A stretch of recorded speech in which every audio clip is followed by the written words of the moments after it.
Yasaka found herself collapsing to the ground under the crushing weight of the unrestrained ki. Her giant form wrecked apart dozens of houses and apartment complexes, the damage monumental. It was only fortunate that these buildings were entirely empty, otherwise the consequences would have been unimaginable. But because of the pressure, Yasaka and Kuroheim were temporarily rendered unable to move. So they could only watch with wide eyes as the sphere descended towards the Hinjima clan. Yasaka's eyes widened in complete shock and horror as she could only helplessly watch the sphere descend. This sphere wouldn't just destroy the Hinjima clan. It would wipe out the entire city and possibly the whole of Japan if it were to explode uncontrollably. The consequences alone would cause worldwide tsunamis and other natural disasters. Yasaka helplessly looked on in trepidation as her heart furiously questioned. Just who did the Hinjima provoke? Yet in just an instant, the same sphere that threatened to destroy the entirety of Japan instantly vanished. Suu. DxD. A few moments prior in Mount Kailasa. On a large mountain filled with trees, it was illuminated by sunny blue skies. On that mountain just a few dozen meters from a modest house, Shiva was dozing underneath a tree.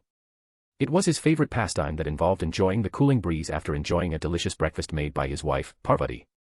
Even though he seemed to be asleep, he was keeping careful tabs on Earth, specifically on Igor. He was aware that Igor had made it to supreme class, though with some external help in the form of tainted nature energy. Nandi, his trusted aide, had informed him of the reasons pertaining to Igor's sudden transformation. And so out of curiosity to see how the blonde would resolve things, he sent Nandi to inform the other gods to not interfere whatsoever. Now, he was just waiting for what the blonde would do now that he arrived at the Hinjima clan. But as soon as he felt the rapidly condensing ball of destruction, he reluctantly opened his eyes. Psi star. He'll destroy the planet if this continues. Shiva could turn a blind eye to many things. But the Earth's destruction was not one of them. So getting up from the ground, he dusted himself of non-existent dust before vanishing. Suu. DxD. Suu. Shiva instantly teleported in front of the sphere that was headed for the Hinjima clan.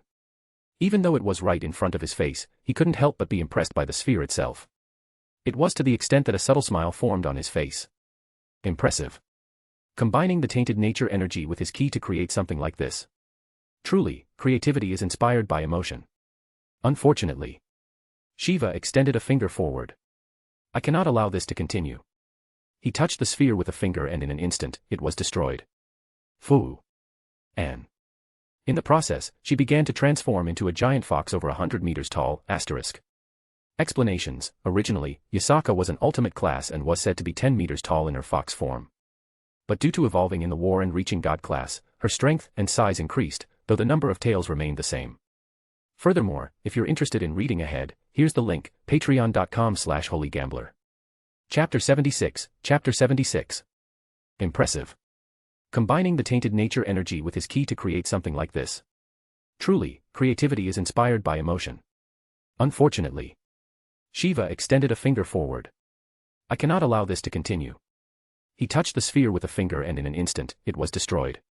Fu. DxD. Confusion and rage clouded Igor's mind. He did not expect that the attack he put so much effort and energy into would suddenly disappear without a trace. His face contorted into a vicious snarl, his senses violently spreading out in search of whoever did this. He knew someone was responsible, and they revealed themselves. Igor remained floating in the air, his angered gaze focused on the person who decimated his sphere. He recognized it was Shiva and he knew that the god was powerful, much more powerful than him. He never saw the man's power, but his instincts never lied to him. He was aware that even with his current strength, he would pose no challenge to Shiva whatsoever. Yet he was so clouded by anger and hatred that he couldn't help but bellow out. Why? Why did you do that? It had taken him a lot of effort to create an attack like that. It contained all of his hatred and determination to wipe out the Hinjima. Just like how the sphere was dark, so was his heart. All the killing intent he harbored was used in nurturing the instrument that would ensure that the Hinjima clan would be erased from existence. For it to be suddenly erased like that truly made him angry. Usually, Shiva would never tolerate disrespect. The god of destruction had lived far, far too long to be addressed so casually by someone as young as Igor. And today was no exception. Appearing in front of the redhead, he glared at him right in the eye. Your desire for vengeance is understandable. But it will not come at the cost of the planet itself. Do you understand me? There was silence for a brief moment as Igor's face contorted into one of confusion. He was lost. His anger was temporarily suppressed by the Shiva's words. He absolutely had no clue what the planet had to do with everything. Net. Shiva was stern. Yes. Had I not interfered, this entire planet would have been brought to ruin by your actions. Silence. It was as if the anger in his heart was ripped out of him. Igor never considered that his attack could potentially destroy Earth. Hearing this from Shiva of all people truly shocked him to the core. It was not that he cared about the planet, but the people that lived on it. His mind couldn't help but think of Asia, Vasco, Sun Wukong, and Aquino. All of them lived on this planet and the last thing he wanted to do was inadvertently kill them. The thought itself alone was like a basin of cold water that significantly dampened his killing intent. His hands began trembling as his mind gradually reached its breaking point. The events of today had taken a great toll on him. From narrowly failing to save Aquino's life, to actually failing to save Shuri's life, these events had taken a great toll on his mind. Losing Shuri had already brought him towards the edge of insanity.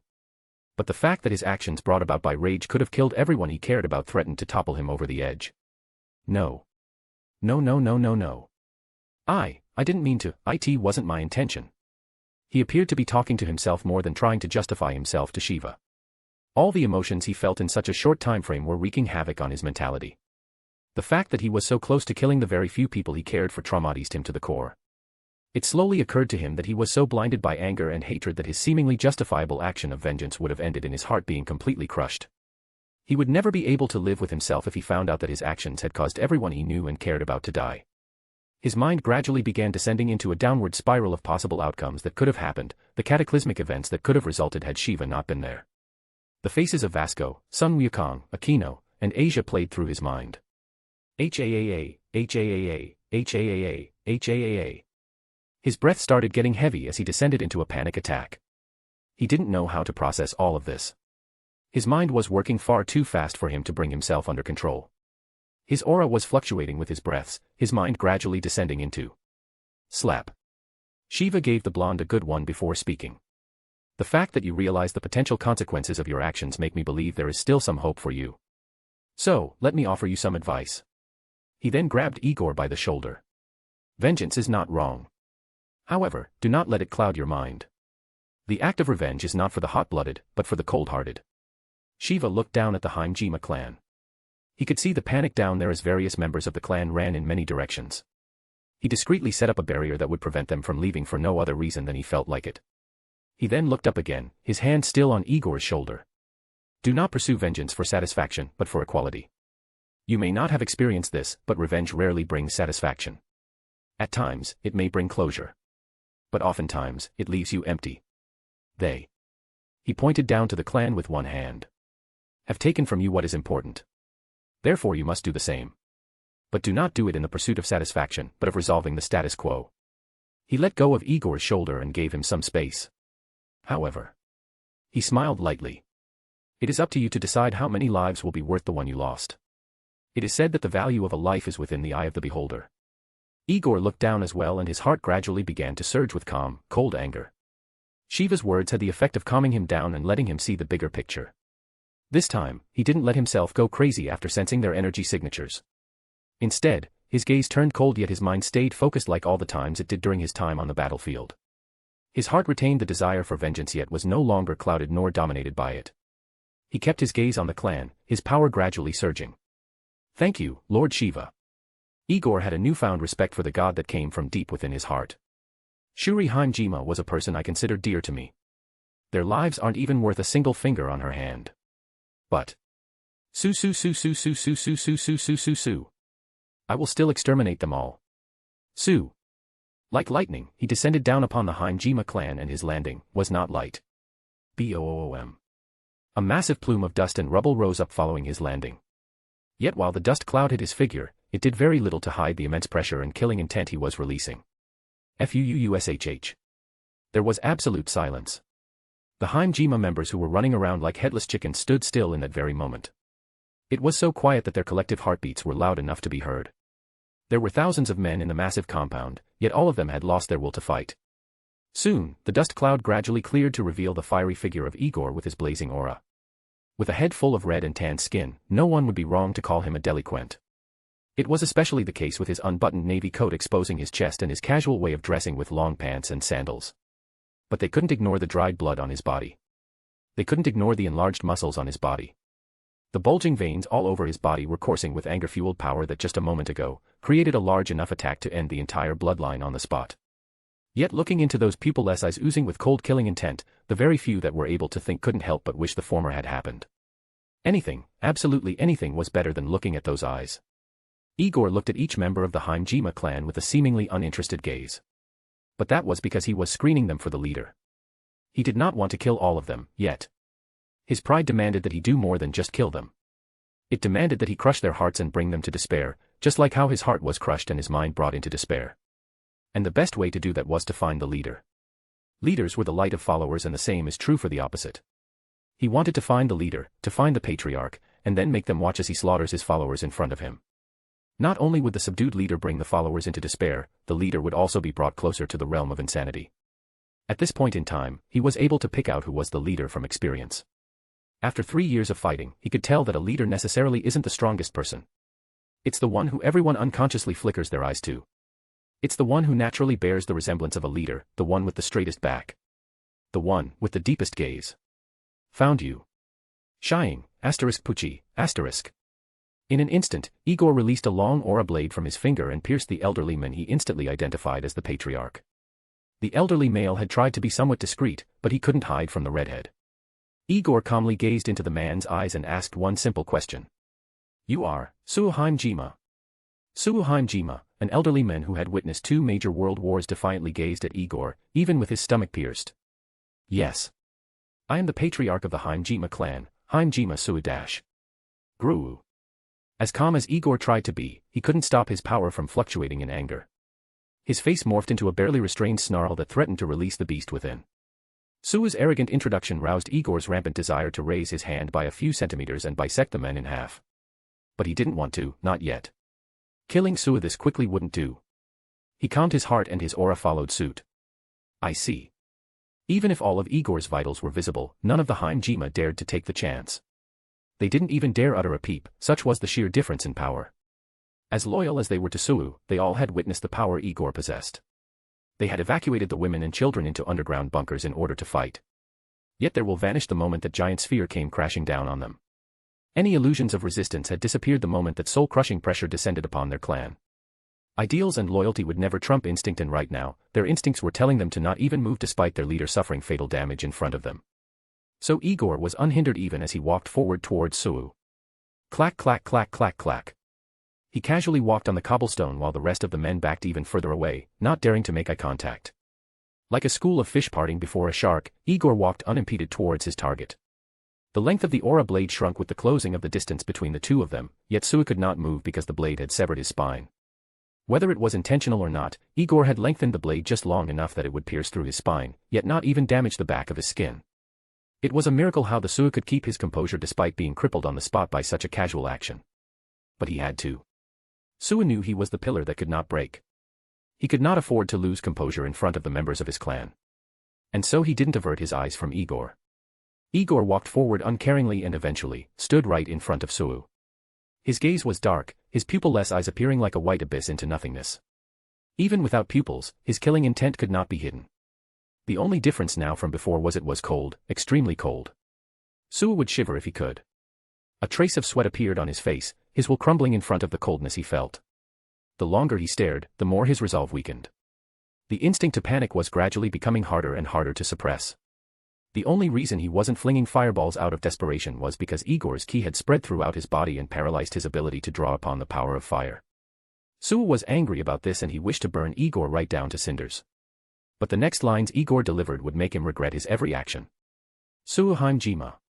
Since you took Auntie Shuri from me, I will take everyone from you. And you will watch. And if you're interested in reading ahead, here's the link, patreon.com/holygambler. Today is Friday and I'll come back with a chapter on Sunday. Thank you for reading my work and I hope you enjoy it. Thanks for the encouraging comments, though the ones from the previous chapter scared me a bit. Chapter 77. The only reason he wasn't flinging fireballs out of desperation was because Igor's ki had spread throughout his body and paralyzed his ability to draw upon the power of fire. Sua was angry about this and he wished to burn Igor right down to cinders. But the next lines Igor delivered would make him regret his every action.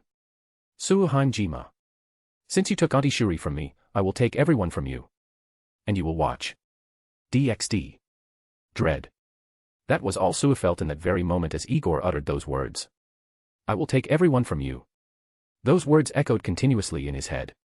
It felt like an hour had passed yet not even a second had went through. He could feel it, the boy was serious with his words and he would commit to them. There was not a single ounce of hesitation in his words, not a single tremble of his lip nor the briefest of stutters. For the first time in decades, Sua finally felt what fear was. His clan had been abandoned. It was a simple fact. Too much time had passed since Igor arrived and not a single god arrived to provide reinforcement. Not even one of the other clans had arrived to provide help. A part of him couldn't help but wonder if their clan was secretly hated this whole time. It would make sense given the situation. Their rules were always under scrutiny, their laws always deemed too harsh. Many had been dissatisfied yet did nothing because their clan was too important. But with the arrival of Igor, who did not care about the Hinjima's standing, so reached the conclusion that many would take the opportunity to turn a blind eye. The potential fact that politics may result in the destruction of his clan made him both fearful and angry. Damn it.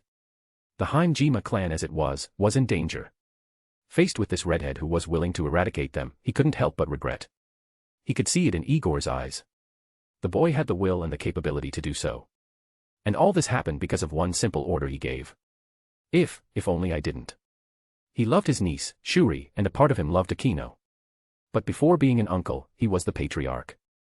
As the patriarch, he had to follow the clan rules and show no favoritism. It was his duty and he was doing what he had to. Yet a part of him couldn't help but think, couldn't help but fathom. Maybe if we had evolved, this boy could have been our ally. In the face of fear, his mind instinctually thought of the possibilities. But this wasn't the time to contemplate. Su had a quick mind and he realized that there was method he had that could allow his clan to fight this great threat. So he had to prevent the destruction of his clan through other methods, through any means necessary. He was approaching the realm of desperation. The great Hinjima, one of the 5 principal clans of Japan, could not perish in his life. He could not allow thousands of years of history, a mountain of legacies, to crumble in front of his eyes. As prideful and noble as he was willing to lower his head. Wait. But Igor did not wait. Watch closely. He wanted to morph Su's desperation into the very same despair he felt when Shuri's life slipped out of his grasp. He wanted to bury those eyes that held on to hope under the dark. He wanted to shatter any illusion that his clan would see the next day. Su. As if to make sure Su wouldn't miss a thing, Igor made sure he was just barely observable and with his aura blade, began cutting up the members of the Hinjima clan. He was neither fast, yet slow. With thousands of members, he was not worried they would escape due to having sensed the barrier Shiva laid. So whenever a red flash appeared, several bodies would drop either dead or crippled. Aya. My arm. My arm. Pucci. Run. No one dared to fight back. All they had in their minds was to preserve their own lives. It was everyone for himself. Camaraderie and coordination became non-existent in the face of absolute power. Whether it was fathers or brothers, they would use each other's as shields just to survive a second longer. Igor's power had devolved nearly everyone to their baser human instincts. The smell of blood, the sounds of pained groans, and the sight of death. One angry boy caused the Hinjima clan to descend into complete chaos. Thousands of warriors existed, yet not a single one dared to take up arms. Many tried to run yet escape remained impossible. Igor's slaughter was methodical yet chaotic. He appeared in the most random of places where he killed a few men being vanishing again. Whenever that red flash appeared, sworn brothers would climb over each other without hesitation just to survive. With a barrier to prevent escape, the situation appeared to be the same as shooting fish in a barrel. Despite his ability to do so, Igor didn't pressure them to stand still. He wanted there to be panic, for there to be chaos. He wanted to mimic the very situation Shuri was in, the feeling of imminent death yet not knowing when it would come. Just like how Shuri had her limbs crushed, he would dismember theirs. He would put them through every single stage of panic until their eyes turned lifeless. He would cause so much suffering to them to the point that they would lose their minds. He would make it so that whenever he appeared, they would run towards him instead of away. He would become their greatest fear, and their greatest salvation. This vengeance of his would be served, in the coldest way possible. Auntie had to run. So I will make them run. Auntie despaired, so I will make them despair. Auntie felt pain, so they shall know pain. Su. Su. Su. Su. Su. All anyone could see was a red flash before they suddenly died, or if they were unlucky, had to bleed out first. Igor's way of killing them was wild, yet very cold. He was not aiming just to kill them physically, but to torment them right down to their very souls. He had picked up a lot of things in his time with Sun Wukong and Indra, especially Indra. The war god had shown him that there is more to fighting than just swords and spears. He had been taught how killing someone a certain way could make them become wandering spirits, and how torturing someone could make them become a malevolent spirit. Igor never thought he would ever have use for this knowledge until today. As much as he was willing to kill people, he never wished to use such a method, until today. A life for lives was his philosophy, and Shuri's life alone was worth more than the entire Hinjima clan combined. Their entire population put together would barely be worth a single fingernail on her hand. But he would take what he could. Just killing them wouldn't be enough. He wanted them to be hunted to just like how they hunted Shuri. If they turned into malevolent spirits, they would inevitably be purified. Just like how they wished to cleanse Aquino of their bloodline, he would cleanse them of this world. But Igor wasn't completely without heart. For the common Hinjima member, he crushed their hearts. He had no maliciousness towards them. They were simply in the wrong place at the wrong time. He could feel it by their aura, the maliciousness within them. It was as if the world showed him who were his true targets, the ones who really had a hand in Shuri's death. The more involved they were, the darker their hearts appeared in his senses. So for those with minimal involvement, did his best to kill them instantly while leaving them a full corpse. It was the most respect he could offer them given the current situation. Then for the ones who had dark wisps in their hearts, he severely injured them in ways that would make them bleed to death. As long as the aura he sensed from them was vile, he would not be lenient. He sliced off their limbs and left them to bleed out on the ground in pain. For the ones who appeared darker, he shoved his hand into their stomach and ripped out their entrails. As long as it was not an instant death, it was enough. They would slowly bleed out and their last moments would be watching clan member after clan member die. Their psyche would be greatly affected and their souls greatly stimulated by the negativity in the atmosphere. Not only was Igor killing them, he was going to turn this entire region into a ghost town, a place filled with so much energy that nothing would grow after. This was a mark for future generations to remember what happened when the noble Hinjima clan touched someone who was important to him. This would be his warning to the supernatural world, to never touch anyone related to him. Indeed, he was cold. To be so ruthless in his actions was something that impressed Shiva, who was silently watching above. The god of destruction would not interfere in this matter so long as the world itself would not be affected. Of course, there was also some personal reasons for this.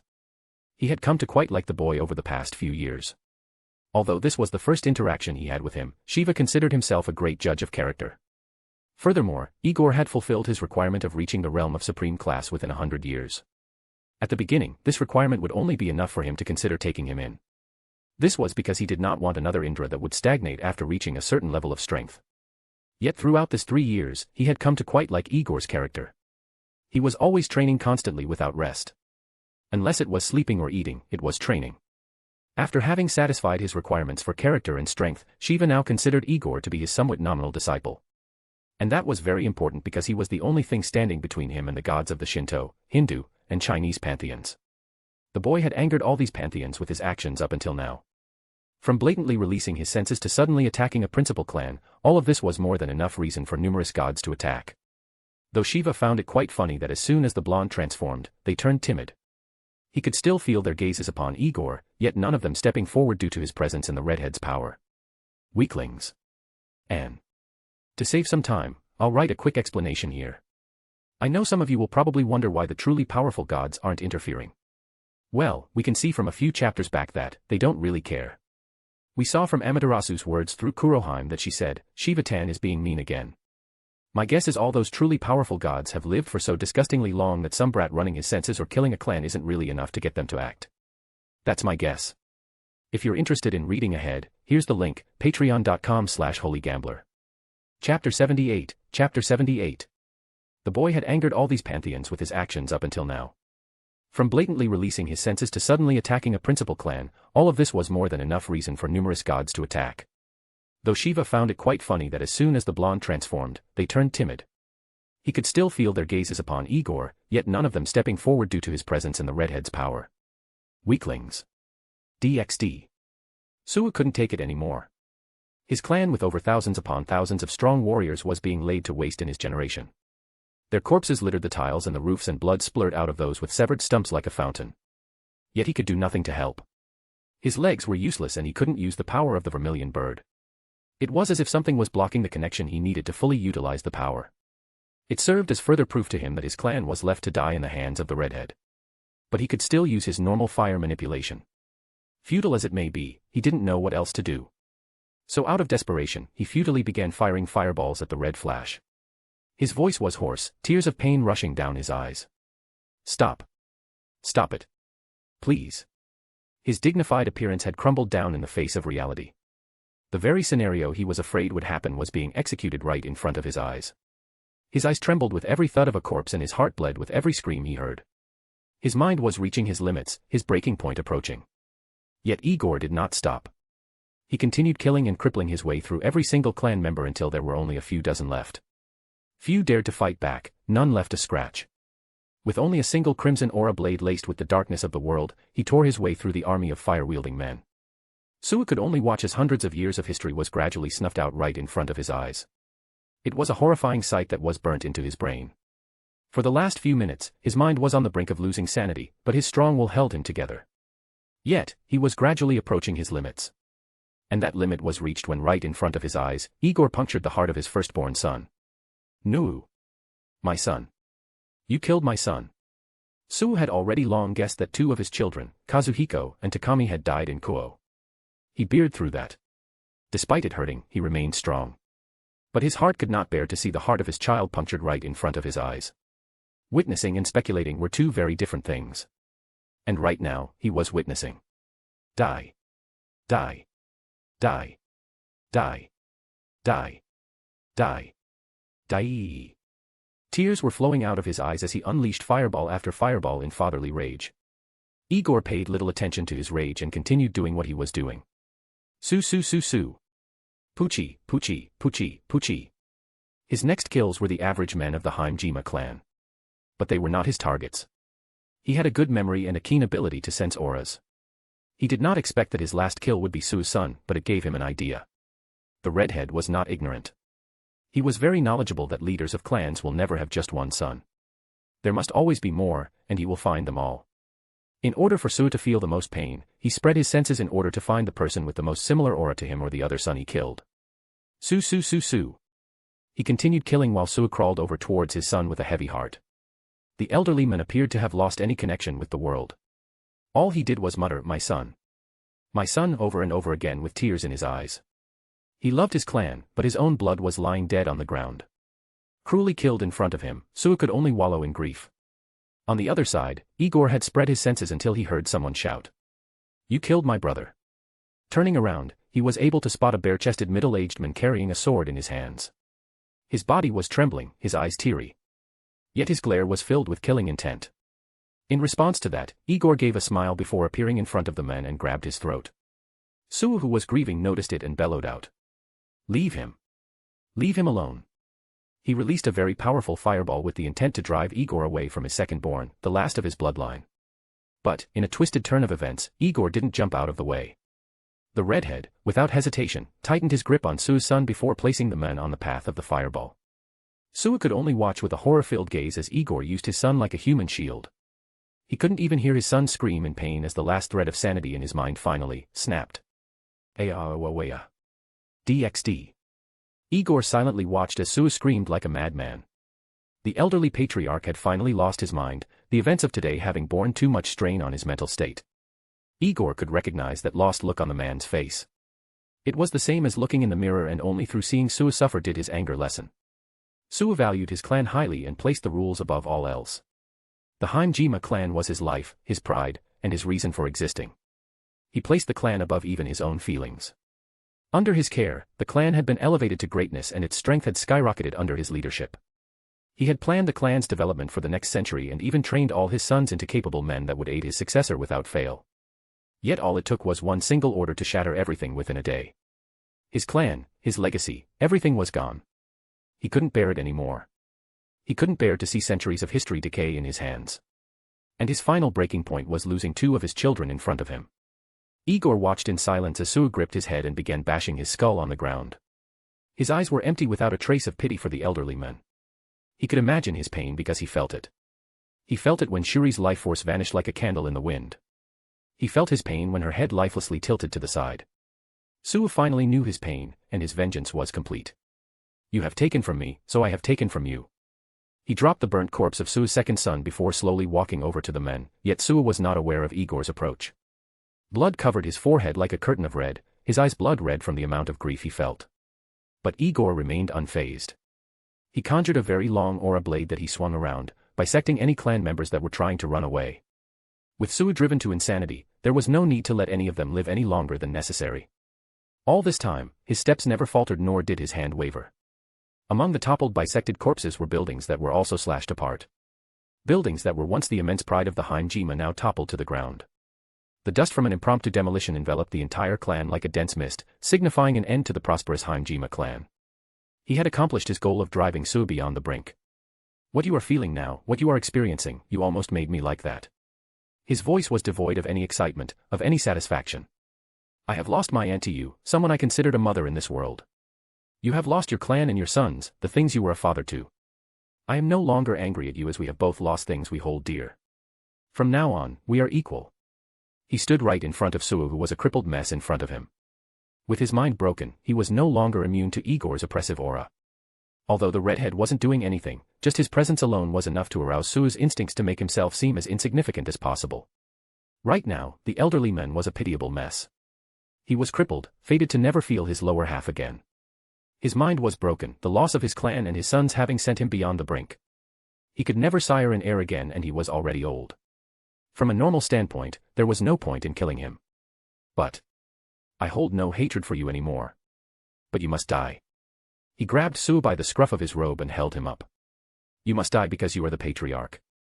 Pucci. Raising his hand, he decisively pierced Sue's chest and ripped out his heart. He watched coldly as Sue gradually lost the light in his eyes, blood streaming from his mouth. Yet there was not an ounce of fear nor pain on his face. It was as if his soul had died and his body was just following after. Igor did not avert his eyes for a single moment. He wanted to witness this to the very end, to see this grudge reach its conclusion. It was his resolve to see everything through that made him continue to watch as Sue's life force faded away. When Sue finally stopped breathing, Igor dropped his corpse to the ground. He looked around and took in the sight of the carnage he wrought. The beautiful compound that was the hallmark of Japan's history was now a treasure trove of horror. Ownerless limbs lay strewn all over the place. Among the few headless corpses lay hundreds of bodies with sizable holes in their chests. Dozens of ripped-out hearts still continued to beat, their rhythmic sounds resounding in the silence of the vicinity.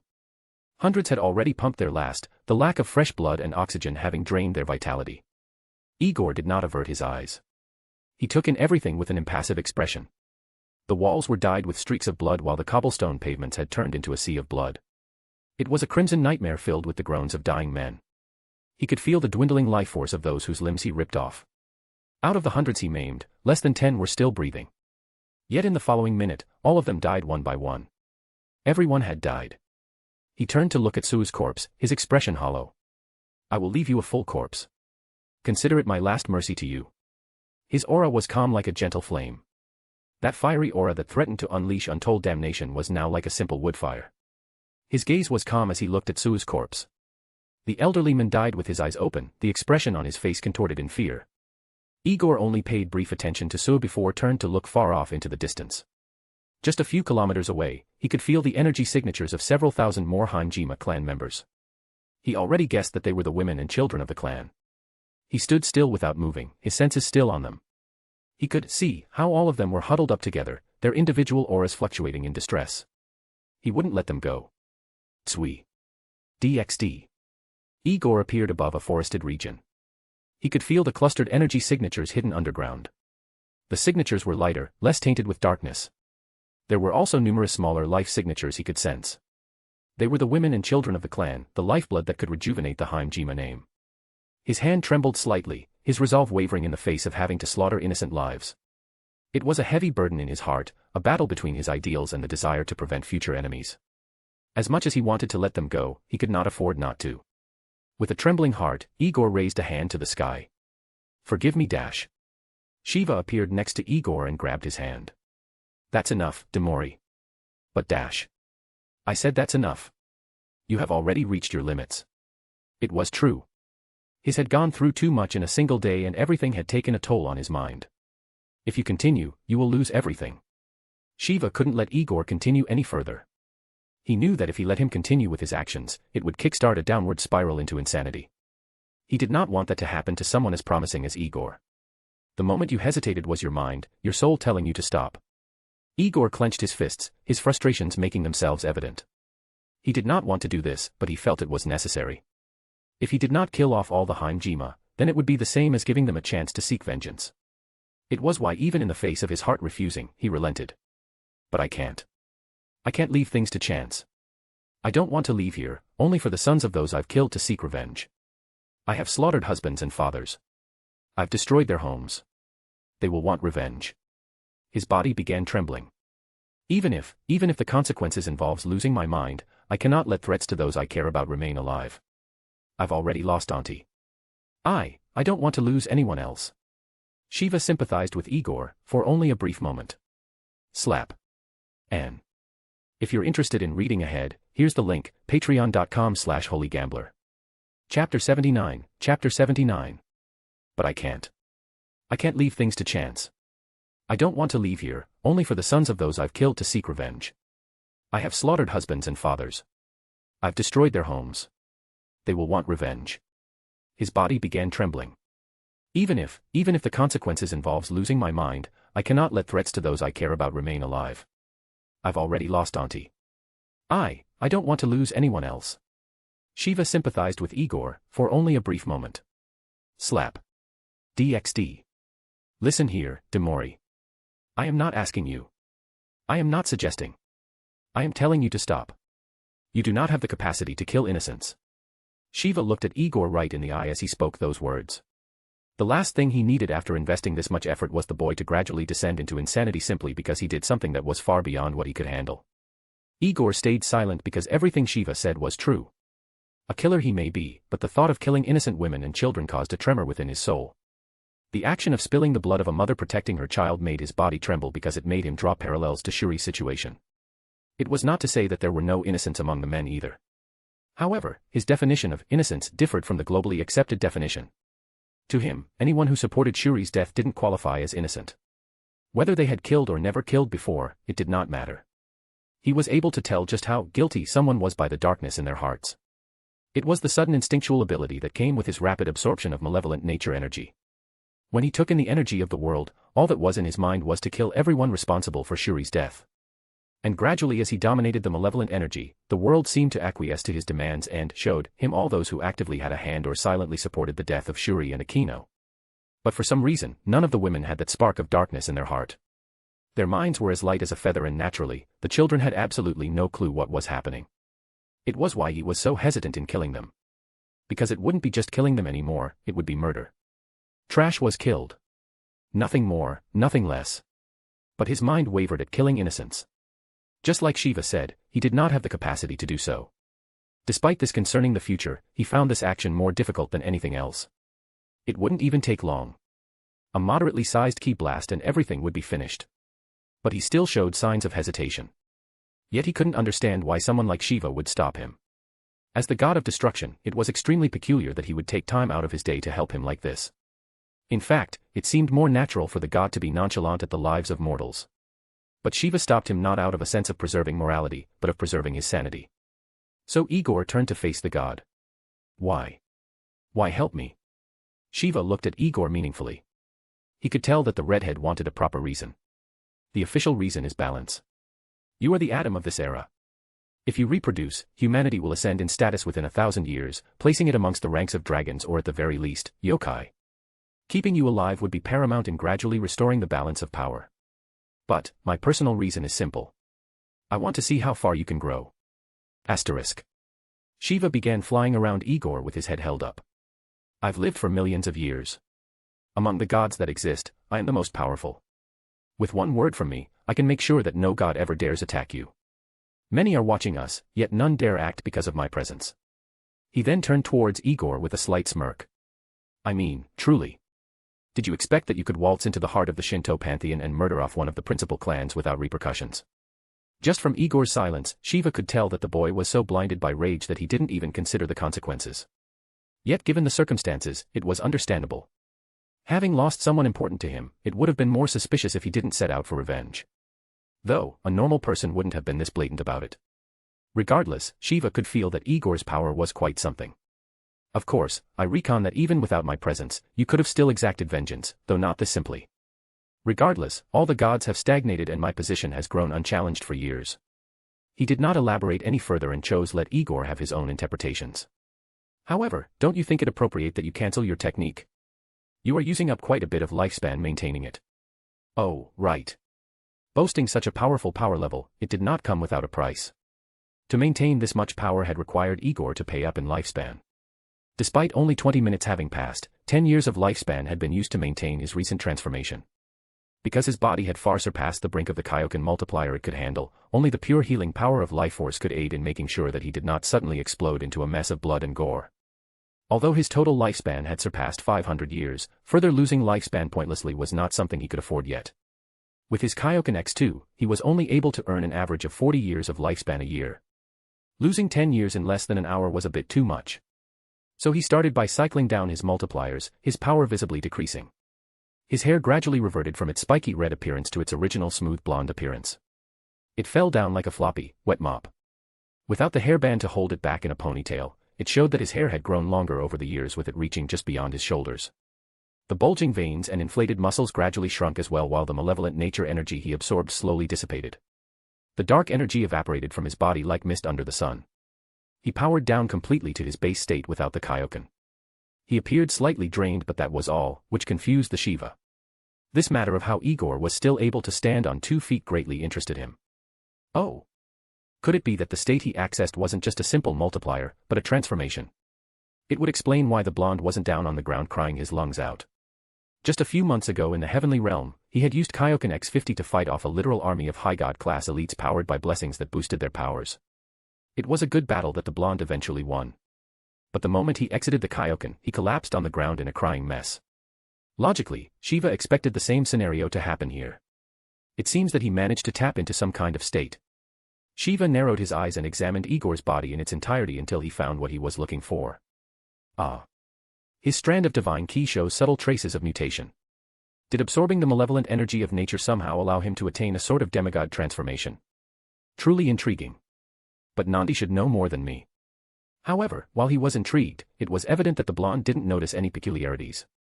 It was rather odd given how Igor was always aware of his body.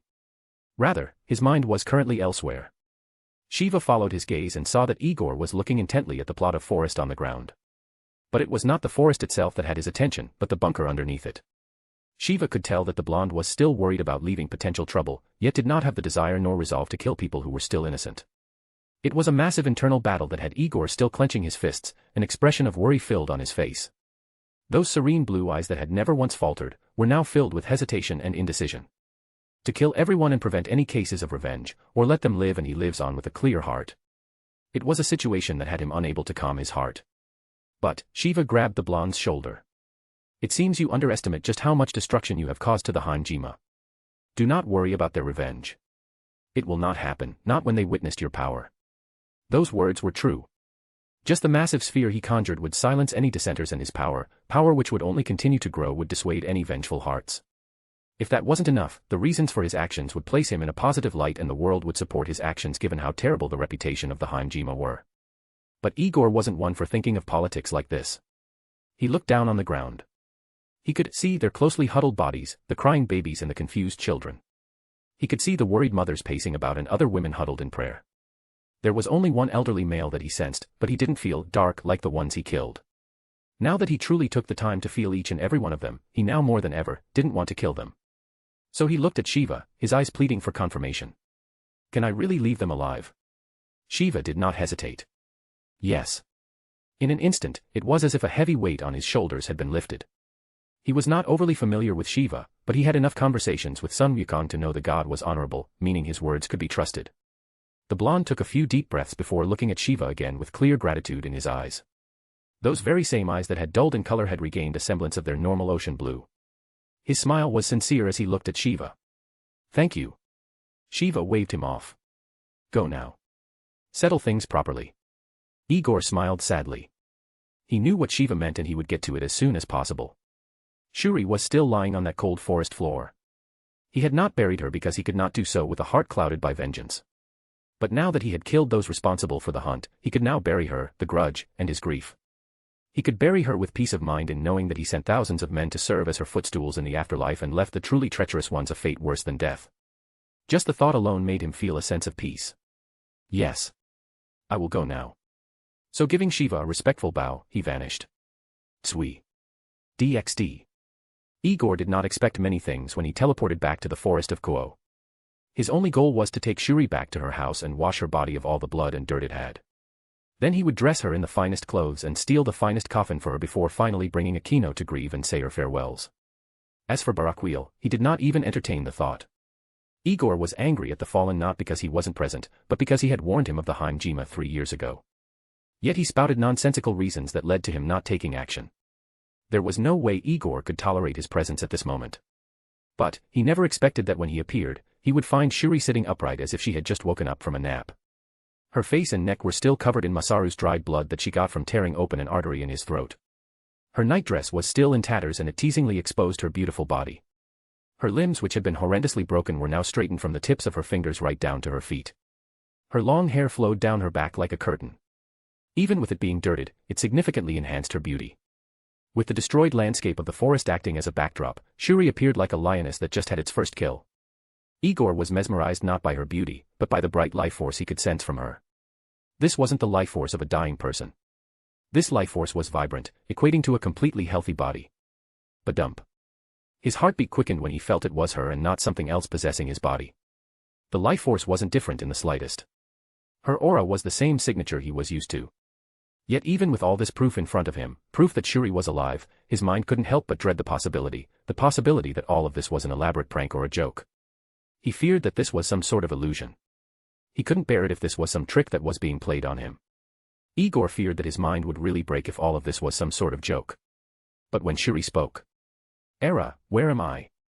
all his doubts vanished. Auntie. Anne. The official reason is balance. You are the atom of this era. If you reproduce, humanity will ascend in status within 1,000 years, placing it amongst the ranks of dragons or at the very least, yokai. Keeping you alive would be paramount in gradually restoring the balance of power. But, my personal reason is simple. I want to see how far you can grow. Asterisk. Explanation, confusing part here. Shiva could either be talking about the Aryans or the ancient humans when he speaks of restoring the balance of power. Chapter 80. He feared that this was some sort of illusion. He couldn't bear it if this was some trick that was being played on him. Igor feared that his mind would really break if all of this was some sort of joke. But when Shuri spoke, "Era, where am I?" all his doubts vanished. Auntie. DxD. Auntie. Puff. Igor slammed into Shuri and wrapped his arms around her. He buried his head into her chest, his ears listening for her heartbeat. His hug was like a vice grip that refused to let her go, which greatly confused Shuri since she was unsure what happened. All she knew was that she awoke in a destroyed forest with tattered clothes before she was suddenly enveloped by this strange boy with dry blood on his body. She felt no fear since she couldn't sense or feel any hostility from him, but she was curious who he was.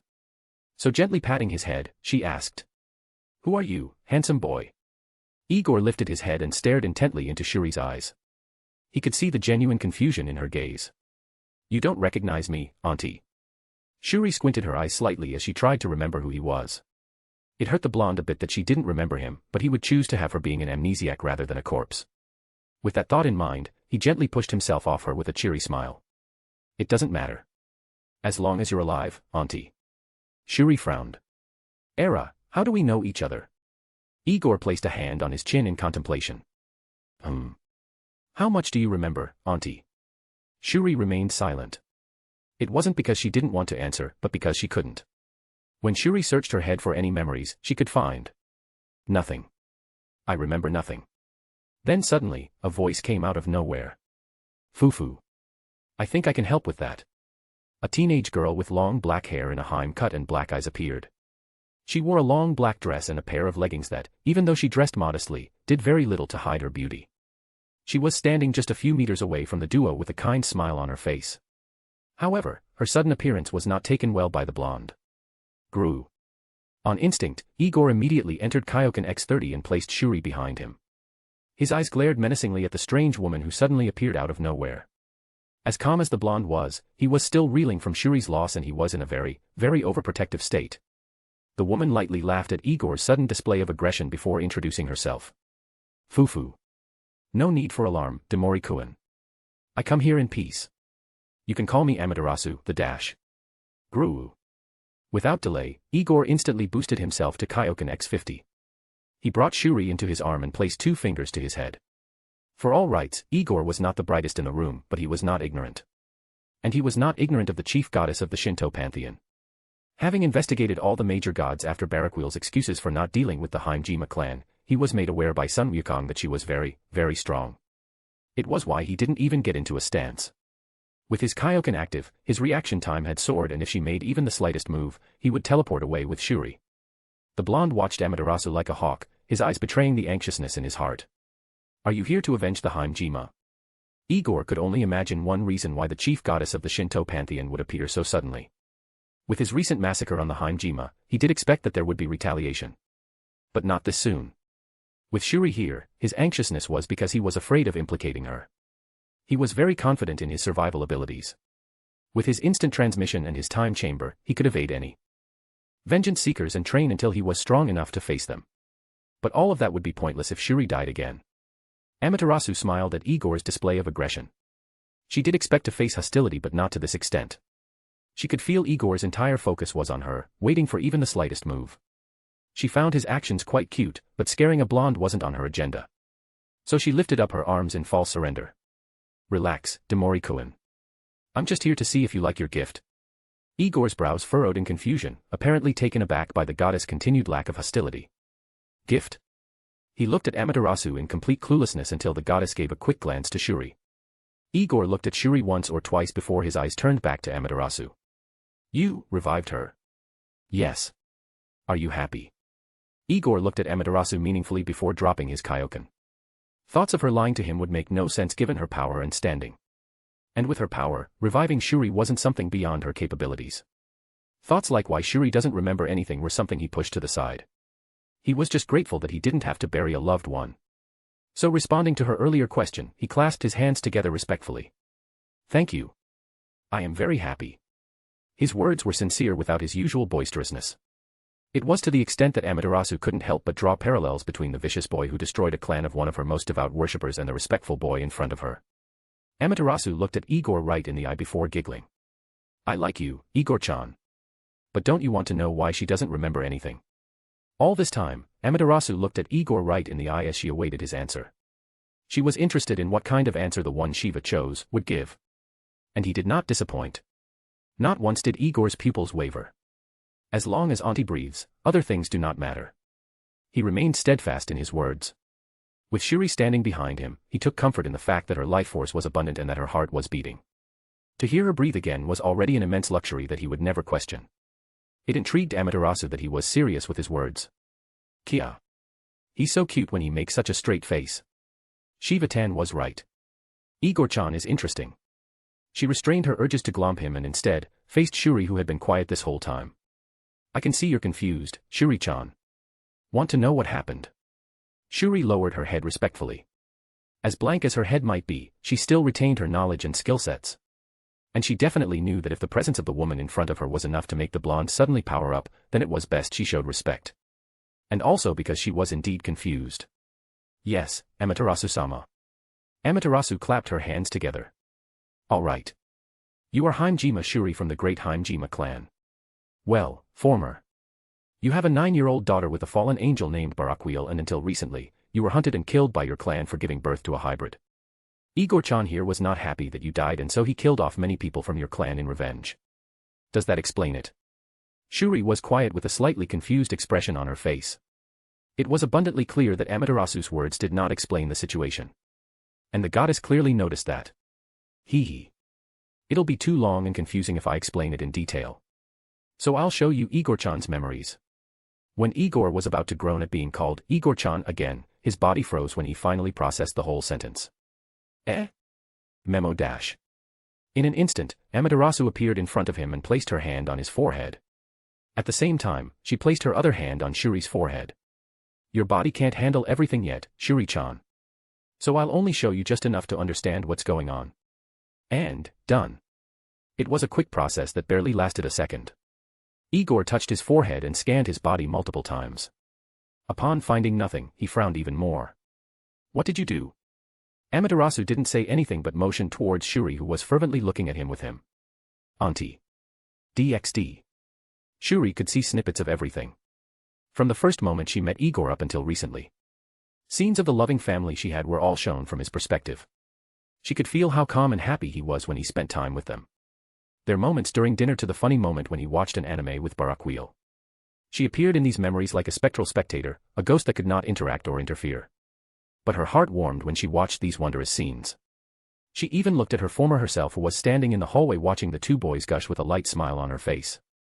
Then the scenes rapidly shifted to the Vatican.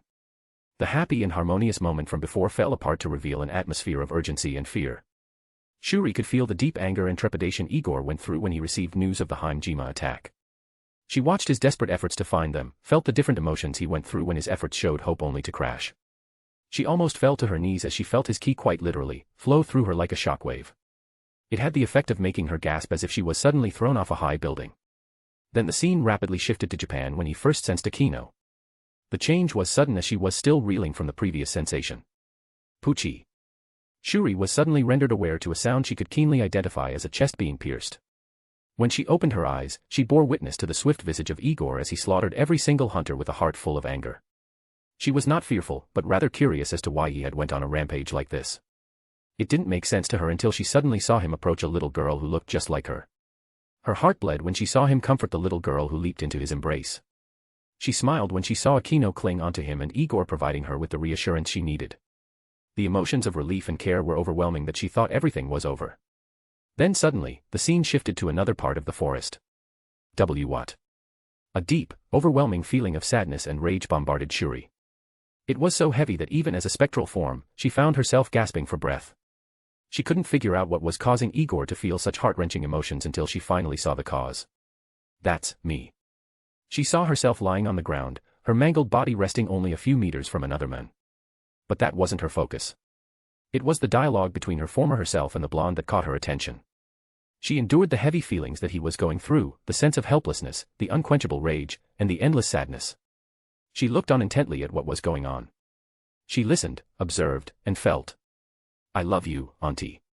When I was alone in this world, you and the old man took me in, gave me food, and showed me care. You showed me what it was like to have a family again, and a mother. She could feel that these were his genuine feelings. His love, his appreciation, everything was transmitted into her. There were no falsehoods in the adoration he held. There was absolute sincerity in his emotions. And her other self could sense that since even in the state she was, she couldn't help but smile.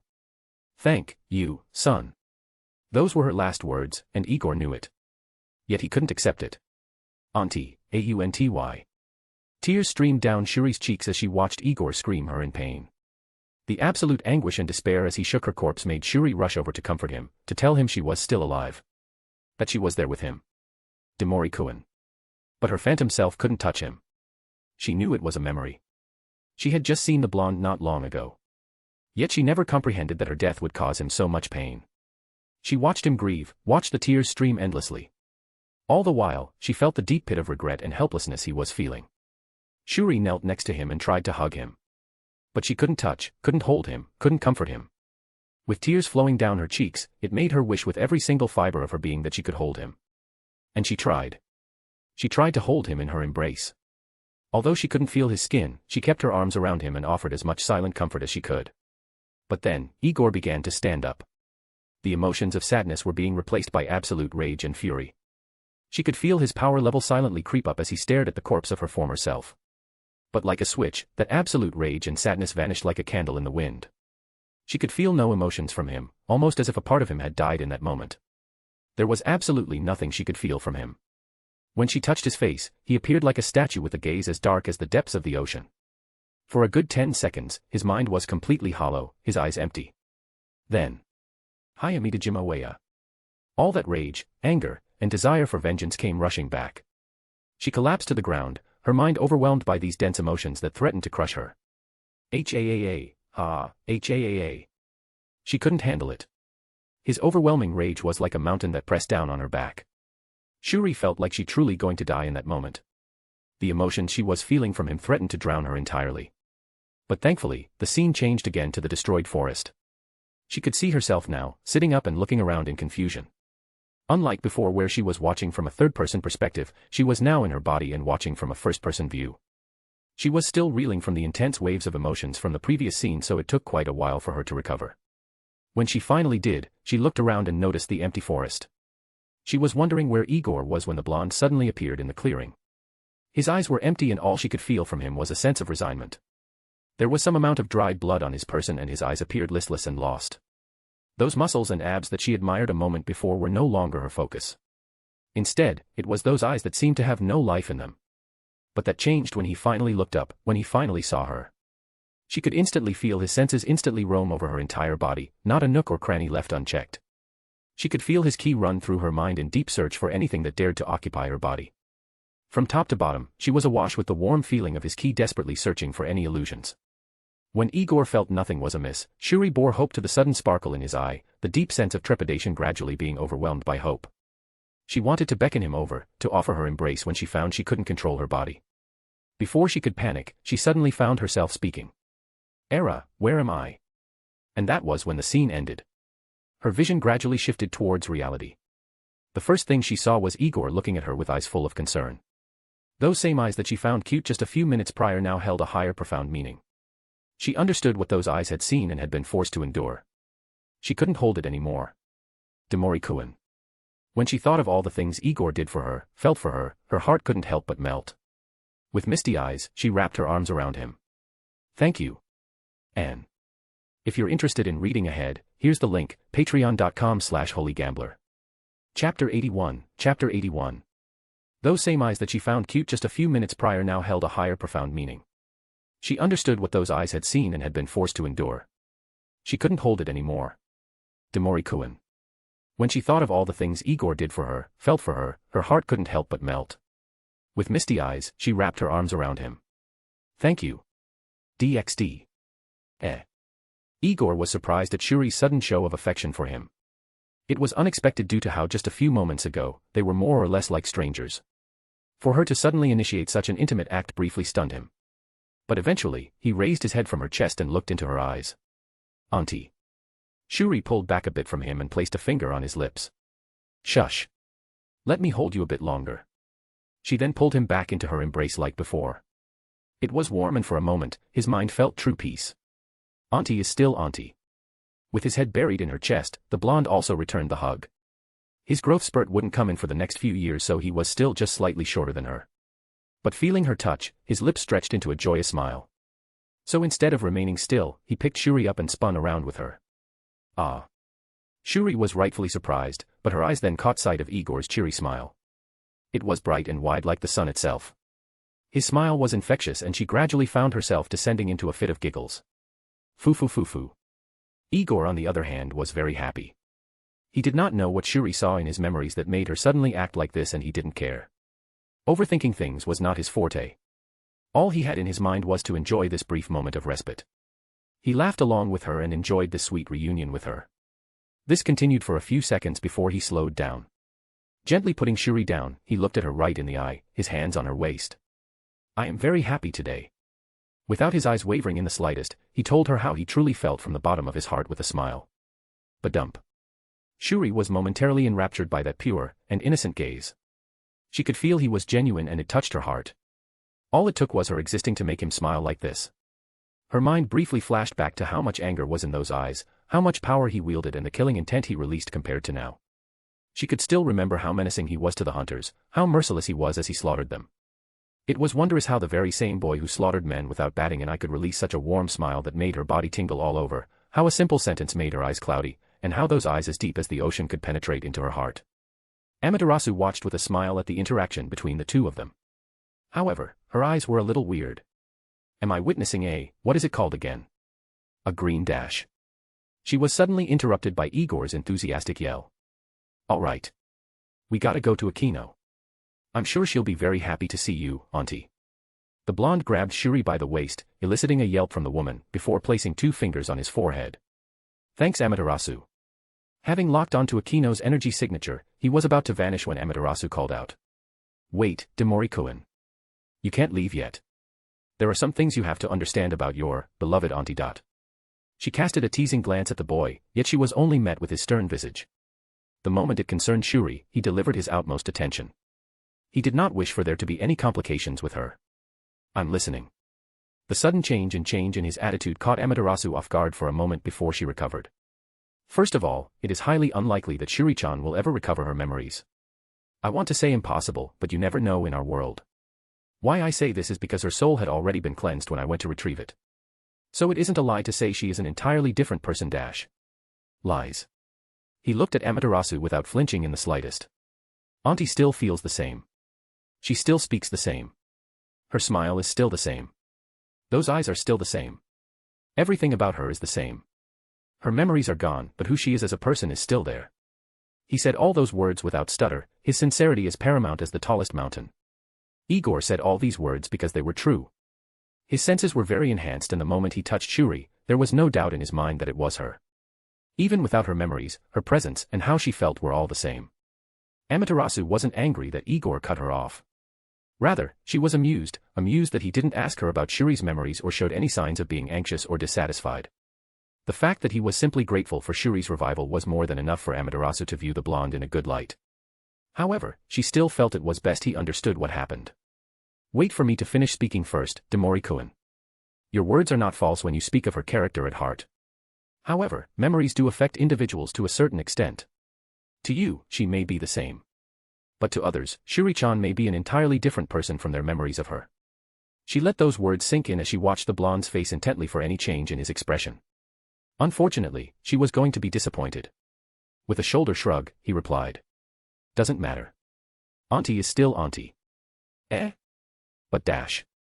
Igor waved his hand in a stop motion. Don't make this complicated for me, auntie. I'm stupid. Long fancy words and whatnot makes my brain hurt. Amaterasu was slightly taken aback at being referred to as auntie, especially when her current form made the term sister more suitable. But the blonde didn't give her enough time to complain. See, I go by my gut, and right now, my gut says Shuri is Shuri. This whole thing about her soul being cleansed simply tells me that she will no longer have to remember what her clan did to her. As for other things, they don't matter. I'll handle Aquino and explain the situation. As for others, I'll beat them up until they accept that auntie doesn't remember them. Having stated his point, he put 2 fingers to his forehead again. Thank you, Lady Amaterasu. If you ever need me to do anything, I will offer my help. Until then, goodbye. With Shuri in his grasp, they both vanished. Tsui. Amaterasu quietly stood on the spot with a smile on her face. A favor, huh? Her mind explored the numerous possibilities. With the Hinjima virtually gone, part of our power has vanished.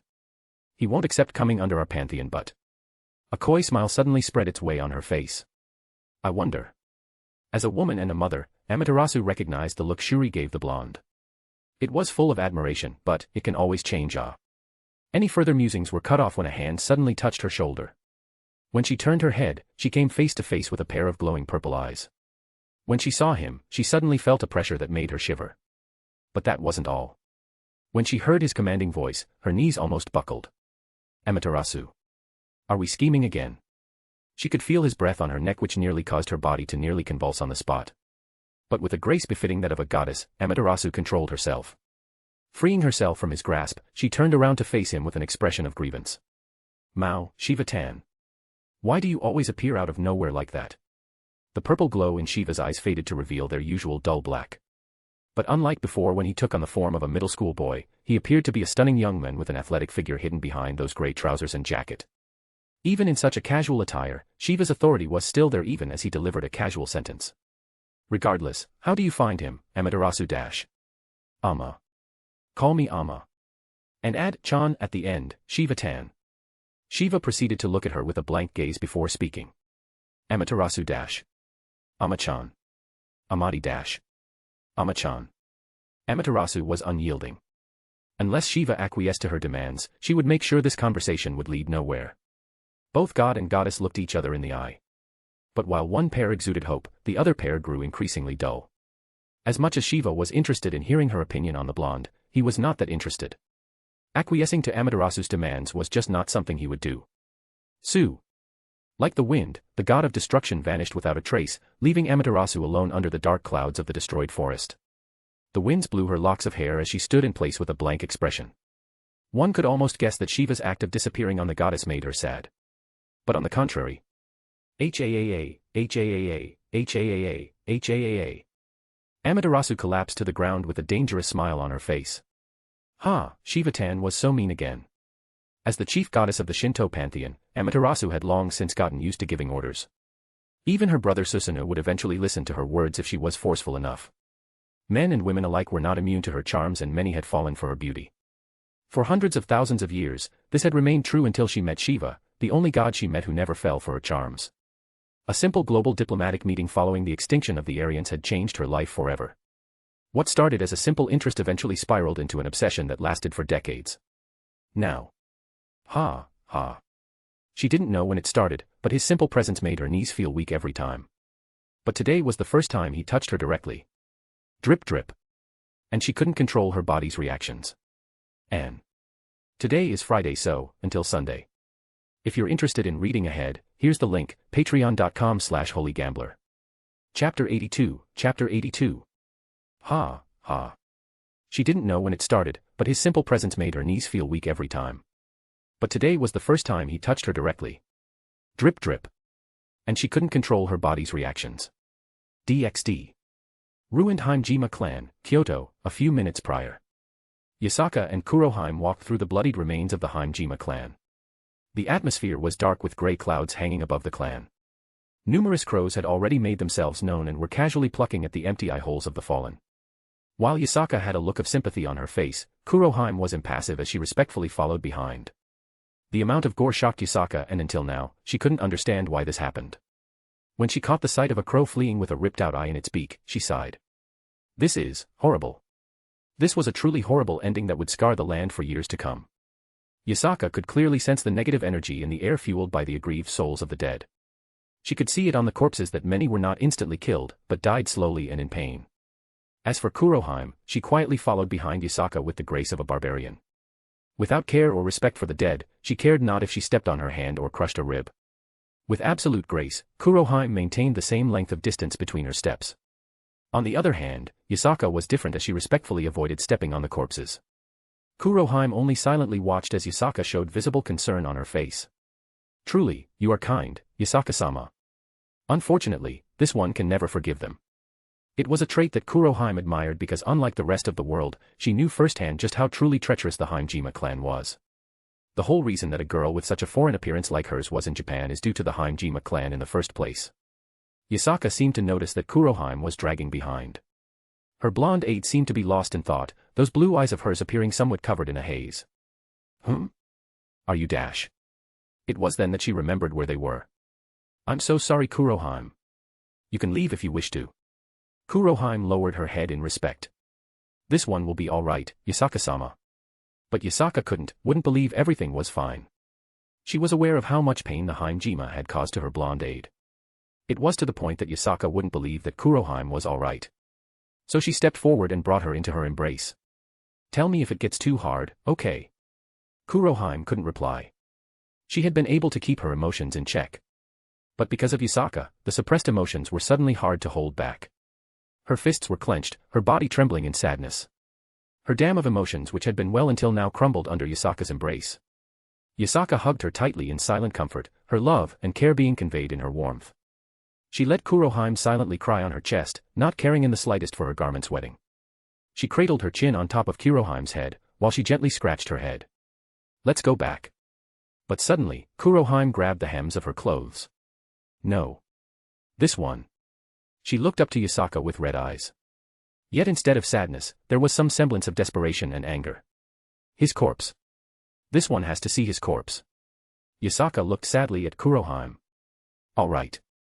The both of them walked through the strewn bodies of the Hinjima towards the center of the compound. The manor of the Hinjima was immensely large and every single inch of it was drenched in blood. While Yasaka felt a trace of pity, Kuroheim was observing each of them for a certain moment. Time passed as the two of them walked and eventually, traces of fire damage began to show. The ground and walls were charred black by the numerous fireballs that had clearly missed their targets. There was still a trace of magic in the air, so it hadn't been too long since these fireballs had been launched. As the two of them continued walking forward, Yasaka spotted the only burnt corpse in the clearing. Having stepped forward to examine it, the body was charred black without hope of identification where normal means to be used. It had been reduced to a silhouette, and even then it looked to be one strong breeze away from disintegrating. But despite the corpse's state, Yasaka knew the one person who had the skills and the magic to identify it. So she turned to Kuroheim. Her aide was very capable when it came to magic and would be able to identify who this person was through her unique methods. But Kuroheim. When Yasaka turned around, her heart nearly flew out of her chest. Just a dozen meters from her, she saw a sight she never thought she would have to see again. Her trusted aide, the one who held her composure even in the hardest of times, was now shaking like a leaf. Kuroheim was breathing heavily with her body trembling rapidly. Her expressionless visage had now contorted to reveal something between hatred and anguish. Yasaka darted her eyes down, and it was then that she recognized whose corpse that was, the corpse of Hinjima. And it was his corpse that Kuroheim knelt down to and began to strangle. Finally. Finally you died. How did it feel? How did it feel to have your family taken? To watch their lives fade in front of your eyes? How did it feel? How? Her composure was lost as tears flooded her cheeks. Even her servile way of speaking and referring to herself in third person faded before the overwhelming pain that flooded her heart. Seeing the corpse of Sue brought back memories that she had desperately tried to suppress for years. 50 years. It's been 50 years since you killed my family. Asterisk. Sue's neck was making audible cracking sounds, a result of Kuroheim's strong grip. Her dainty hands locked around his throat like a vice that crushed his windpipe. Do you remember, Sue? Surely you remember very well. You raided my home, stormed my family's castle, murdered my father, mother, and all my brothers. Everyone I had ever known died in your hands. She could vividly remember how the young Sue lined up her family and hung them. It was a scene that haunted her dreams for decades, resulting in her having sleepless nights and drenched pillows. She could still see how 2 by 2, her family had their necks fastened in a noose and rapidly pulled up. Their deaths were slow and she was forced to witness it all. Their bodies convulsing, their bodies relieving themselves, their eyes bulging out and the way they hung lifelessly after over dozens of minutes of a torturous slow death. She could still see the images of her mother and father being hung while a prideful Sue bragged about his achievements, all the while remaining oblivious to the little girl hiding beneath the floorboards, her trembling eyes taking in everything through a crack. That same little girl had now grown into a vengeful beauty that shouldered the weight of the decimation of her clan, her people.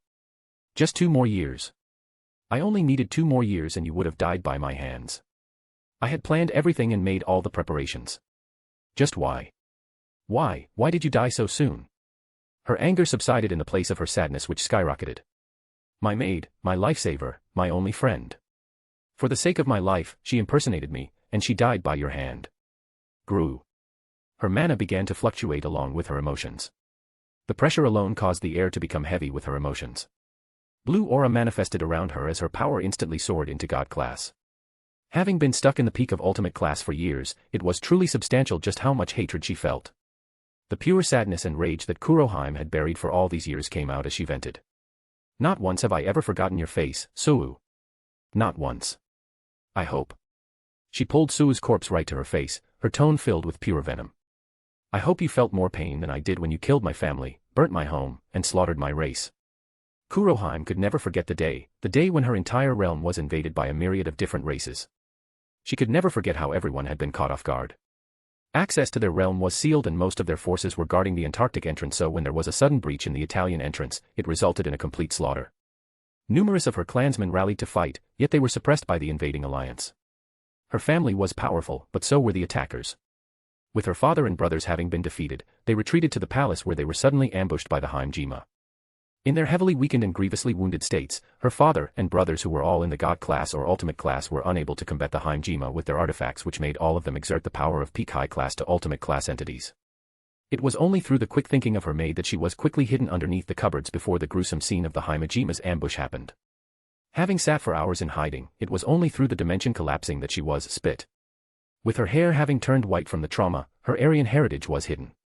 Having appeared in the alleyways of Kyoto, she was forced to wander the city streets until she ran into Yasaka. For 5 decades, she harbored this grudge, always preparing for when she would strike back. She trained in her clan techniques, the knowledge of every single technique having been passed into her head. For decades she endured and pushed her body to the limits. At daytime she would train in the sword while at night she would train her magic.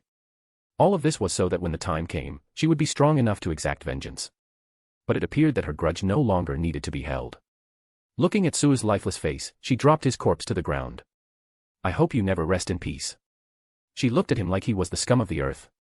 All that was left was absolute disgust in her eyes, yet hating someone who had died wouldn't help her anymore. Yasaka, who was standing afar, couldn't help but finally speak. Kuroheim - No. I will no longer use that name. She turned towards Yasaka and gradually, her luscious blonde hair turned white. Her true appearance, which she had concealed for years, revealed itself. From today onwards, I am Aurelia von Drakenberg. Anne. 50 years. It's been 50 years since you killed my family. Asterisk.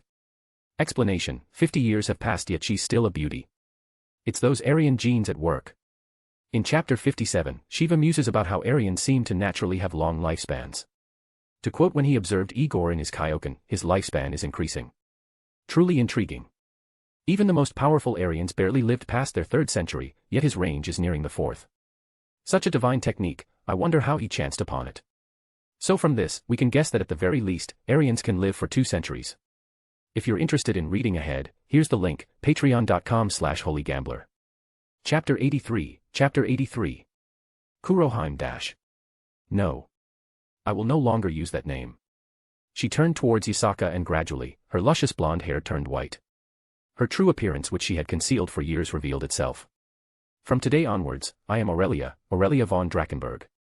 DxD. Yasaka sighed when she heard Aurelia's words. The moment her aide uttered her true name, she knew there was no stopping it.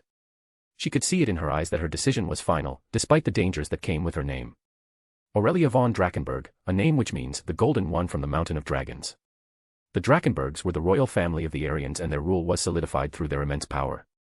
Having remained as the ruling family for thousands of years, their name was well known throughout the supernatural world that if Aurelia were to keep the name, she would no doubt be assassinated. Even her first name alone was risky given how significantly rare it was, and although it was unlikely, there was a chance of her being investigated just from having the name alone. Yet even with all these risks, Aurelia chose to follow through. Whether it was because of no longer wanting to hide, Yasaka wasn't sure. Was she perhaps influenced by that boy?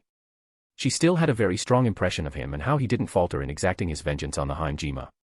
It was the only reason she could think of that would make Aurelia dare to be so bold in a world of people that seek to annihilate her race right down to the last bloodline. But, Yasaka was sure that she definitely wasn't suicidal. I am sure you have your own reasons and I will not ask you why. However, what are you going to do now? Aurelia looked at Yasaka and lowered her head in sincere respect. Yasaka-sama. This one will forever be grateful for your help and will never forget your kindness. However, debts must be repaid, and this one shall seek out the one who brought destruction upon the Hinjima. She had ingrained everything from his appearance to his aura in her mind. That red hair of his was something she would never forget. Although his power felt sinister, it might as well have been holy in her eyes. As such, she would find him, no matter what it takes. I hope Yasaka-sama accepts this one's selfish demands to seek for that man. Yasaka smiled lightly at her words. I understand, Aurelia. I shall also do my best to help you find him. He came from Kuo, so perhaps you should begin there. Aurelia gave a respectful nod. At once, Yasaka-sama. With a starting location given, she wasted no further time. A golden magic circle formed beneath her before she vanished in a flash of golden light. Vuong. With Aurelia's departure, Yasaka finally released a sigh she had been holding. She really is no longer hiding her heritage. Although Yasaka never vouched for the annihilation of the Aryans, she was no stranger to fighting them. As such, she was able to recognize that the dragon insignia on Aurelia's circle was also the one used by some of the warriors from the Drakenberg. The memory alone made her look at the fallen Hinjima. At least she isn't arrogant like her clan members. DxD. Hey auntie. Are you done? Fufu. Not yet, Demori-kun. In Shuri's home, Igor was waiting for Shuri to change clothing after she had decided that she couldn't go and meet Akino dirty and in rags. The blonde acquiesced to her request and brought her here. However, what should have been an affair that shouldn't last 15 minutes had doubled, and Igor was already getting tired. Sitting outside on the windowsill, the blonde was idly swinging his legs with his chin propped on his hand. He had already cleaned himself in the time chamber and swapped his bloody coat for a black long-sleeve shirt, black pants, and black sandals. It was casual wear that was breathable and easy to maintain. The blonde had prepared himself quickly in order not to waste Shuri's time, even going so far as to not eat. With the amount of dried blood on his body and his hair, he had to continuously scrub himself for just over 3 hours in the time chamber. But while he was rather fast, it seemed the opposite had happened in the real world. More than 15 minutes had passed since he arrived, and the blonde was lamenting the amount of food he could have eaten within that time span. He peeled back the curtains to look into Shuri's room. His brows scrunched up when he saw over a dozen dresses laid out on her bed. As for Shuri, she was covered by the closet doors and was casually observing dresses before throwing them on the bed. Such actions made the blonde scrunch his brows in confusion before he groaned. Come on, auntie. Just pick a dress already. Anything is fine. Anything. Igor couldn't understand what was so hard about choosing a simple pair of clothing. In his mind, it shouldn't have taken more than 10 minutes for her to shower and get ready. The only blood she had was on her clothes, so she didn't have to scrub individual strands of hair like he had to. In regards to his cry-out outrage, all he got in response was Shuri peeking her head out. Her hair was wet with droplets of water flowing along her strands before toppling to the floor. Her face was flushed due to just having gotten out of her shower. Her collarbone was exposed, giving a teasing view to a part of her neck. Looking straight at the blonde, she pouted lightly. Era. Does Demori-kun not want me to look pretty? The blonde tilted his head in confusion. He closed his eyes for a bit as if trying to process her question. In the end, he looked at Shuri with an even more confused gaze. What does being pretty have to do with your choice of clothes? Unabashed, Shuri giggled lightly. Because clothes make a woman pretty, Demori-kun. Question mark. A part of him wanted to say that she never cared about clothes before, but he changed his words. Auntie. You were pretty in rags. What you wear doesn't matter. Just pick a dress already. Fufu. Shuri smiled at his answer and disappeared behind the closet. I'm flattered that Demori-kun thinks I'm pretty. But I think I just need a bit more time. Without hesitation, the blonde jumped into the room and strode towards her. Nope. We're leaving now. Having picked up a random dress, he stretched his hand around the closet door. Here's a dress, Auntie. The dress was blue and the design was modest. Some decorative folds were there, and upon closer look, there appeared to be a modest slit by the leg. Yet Shuri did not grab it. My hands are a little occupied, Demori-kun. With a teasing voice, she implied what the blonde had to do. But contrary to expectations, she heard him sigh. Auntie. Don't do this. I know why you like teasing people, but this is going too far. You have a husband. It would be disrespectful both to you and the old man if I saw your body instead of him. Shuri was silent. It wasn't because she felt offended, but because she couldn't help but wonder about that husband of hers. You say he is my husband, Demori-kun. But where is he? Her fists clenched, yet there was no sign of anger in her voice. When his family was being hunted, where was he? When Akino almost died, where was he? When I died, where was he? Igor couldn't answer. Even now it made no sense that Barakiel didn't arrive. With the ability to teleport, it simply didn't make sense that the fallen couldn't come to Kuo. But Shuri wouldn't wait for him to ponder. I may have lost my memories, Demori-kun. But I have my knowledge. Did you know that there are barriers and wards protecting this house? There are barriers that cover both the forest and this house as well as several different wards. Her voice then turned icy. He is linked to them, Demori-kun. Igor sharply raised his head, his eyes darkening as he gradually understood what Shuri meant. Although he didn't pay much attention to it before, the blonde knew that the barriers surrounding the house and the forest were all broken, with the latter having been broken by him. By all rights, Barakiel should have received some sort of magical notification informing him of these barriers being broken. But he couldn't accept the worst possible truth. The blonde knew Barakiel loved his family too much to abandon them. Maybe something held him up, Auntie. The old man is a warrior like me. Maybe he was injured or unconscious when everything happened. A part of him wanted to rationalize this, to lean onto the scenario that some sort of circumstance held him back from protecting his family. But Shuri wouldn't accept this excuse. No. Too much time has passed for that excuse. Pushing back the door of the closet, she revealed her towel-covered form. Contrary to how lean she appeared in her normal clothes, Shuri was generously gifted in all the right areas. But right now, her aim wasn't to tease the straight-faced blonde who still kept eye contact without flinching. Taking a step forward, she gently cupped his cheeks with a gentle expression on her face. He wasn't there, but you were. I saw it in your memories, Demori-kun.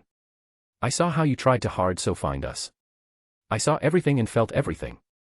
When Akino almost died, you were there. You protected my daughter and ensured her safety. When I was in my final moments, you were there with me. You ensured that even if my body couldn't be saved, my soul would pass on safely. She rubbed his cheeks with her thumbs, her face inching closer. Did you know, Demori-kun? In our culture, we believe that a soul that passes on with grievances will not be able to reincarnate. They will turn into lingering spirits that would exact vengeance on the living. This is what would have happened to me if you hadn't come. If you hadn't stayed with me until my final moments, offered me comfort, warmth, and safety, I would never have been able to pass on in peace. This means that Amaterasu-sama would not have been able to revive me. She leaned in closer, their noses nearly touching. Do you understand, Demori-kun? In our darkest hours, you were the one who saved us. Shuri looked into those blue eyes of his. She could see them sparkling, almost as if the layer of darkness covering them had retreated. In the short time she spent with Igor, she understood that sincere words alone would never resolve the guilt he kept hidden in his heart. Only words with tangible proof of action and results could ever hope to dislodge that lump of regret in his heart. And with how his eyes lit up, she knew it was working because in them. She could also see relief. I see. So I'm not a failure. Shuri smiled lightly before kissing him on the forehead. Chew. She then brought him into her embrace. No, Demori-kun. You're not a failure at all. Igor closed his eyes, as he laid his head on her chest. I feel warm. And I've read some comments asking why Aurelia or Igor couldn't sense each other like how the blonde could sense Asia. Unfortunately, any sort of explanation I try to offer would count as a spoiler. So, bear with it for a bit until they meet. If you're interested in reading ahead, here's the link, patreon.com/holygambler. Chapter 84, Chapter 84. I see. So I'm not a failure. Shuri smiled lightly before kissing him on the forehead. Chew. She then brought him into her embrace. No, Demori-kun. You're not a failure at all. Igor closed his eyes, as he laid his head on her chest. I feel warm. DxD. Soon after receiving that line of encouragement, Igor was finally a bit more receptive to waiting. Sitting on the windowsill outside, he was pondering as to why Barakiel didn't arrive. He couldn't understand why the fallen hadn't arrived despite nearly an hour having passed since everything ended. Not wanting to just sit and ponder, he clasped his hands together and gradually began sensing all over Kuo. There's Sister Cleria. There's Aquino. But there's no other energy signature I can recognize. The minutes passed as his senses extended several kilometers outward. Unlike before where he was blatant in his sensing, this time he allowed himself to sense the energy in the air. Like a powerful receiver, he submersed himself in the different signatures that traveled throughout the air. For him, sensing Barakiel's energy signature would be fairly easy. He had fought the man enough times to know what his aura felt like. If he was around Kuo, he would find him. There's no way he wouldn't come, right? His hopes were dashed when he couldn't find a single lick of his aura in the area. Despite holding on for another minute, Igor became sure that the old fallen was definitely not in Kuo. Opening his eyes, he cupped his cheeks in a frown. Should I spread my ki over Japan? He was considering the idea when he felt a gentle tap on his shoulder. Turning his head, his eyes widened slightly to find Shuri dressed in the same blue dress he had tried to hand over to her earlier. At the time, the blonde had arbitrarily taken it out of annoyance at waiting, but he never imagined that it would suit her this well. The dress gently hugged her figure all the way down to her knees, giving way to a slim, white pair of smooth legs that ended with unblemished toes slipped into a modest pair of brown, strapped sandals. Her hair flowed down like a waterfall that disappeared behind her shoulders, the strands tucked together so neatly that her hair appeared like one smooth black curtain, a dark abyss one would get lost in. Even someone as uncaring about beauty as Igor found himself lost for words. Her modest appearance made one focus on her eyes that were brown as moonstone. There was an appeal to them that the blonde never noticed before. Whoa. That was all he could muster in his entranced state, something that made Shuri smile. Era. How do I look, Demori-kun? Her words managed to bring him back to reality. He. Feeling embarrassed by being lost so easily in her gaze, the blonde sheepishly rubbed his head. I have to admit, Auntie. You look really, really beautiful. Fufufu. Thank you, Demori-kun. Your words flatter me. With her now being dressed, Igor wasted no further time and grabbed her hand before placing 2 fingers on his forehead. Well. Ready to go, Auntie. Shuri was silent for a bit. A part of her was worried about what Aquino might think. She had already accepted her as her daughter, however she was concerned if she would be accepted as a mother. Without her memories, Shuri was unsure how her former self acted around Aquino. She wasn't even sure if she could act as a proper mother to her. It was why she looked to the blonde with a slightly pleading look. Can we walk first? Just to prepare myself. Igor focused on Aquino's signature.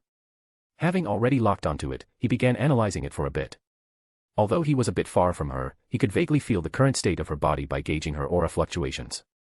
Upon having sensed her state, he turned to Shuri with a light smile. All right. Aquino seems to be asleep so we can walk.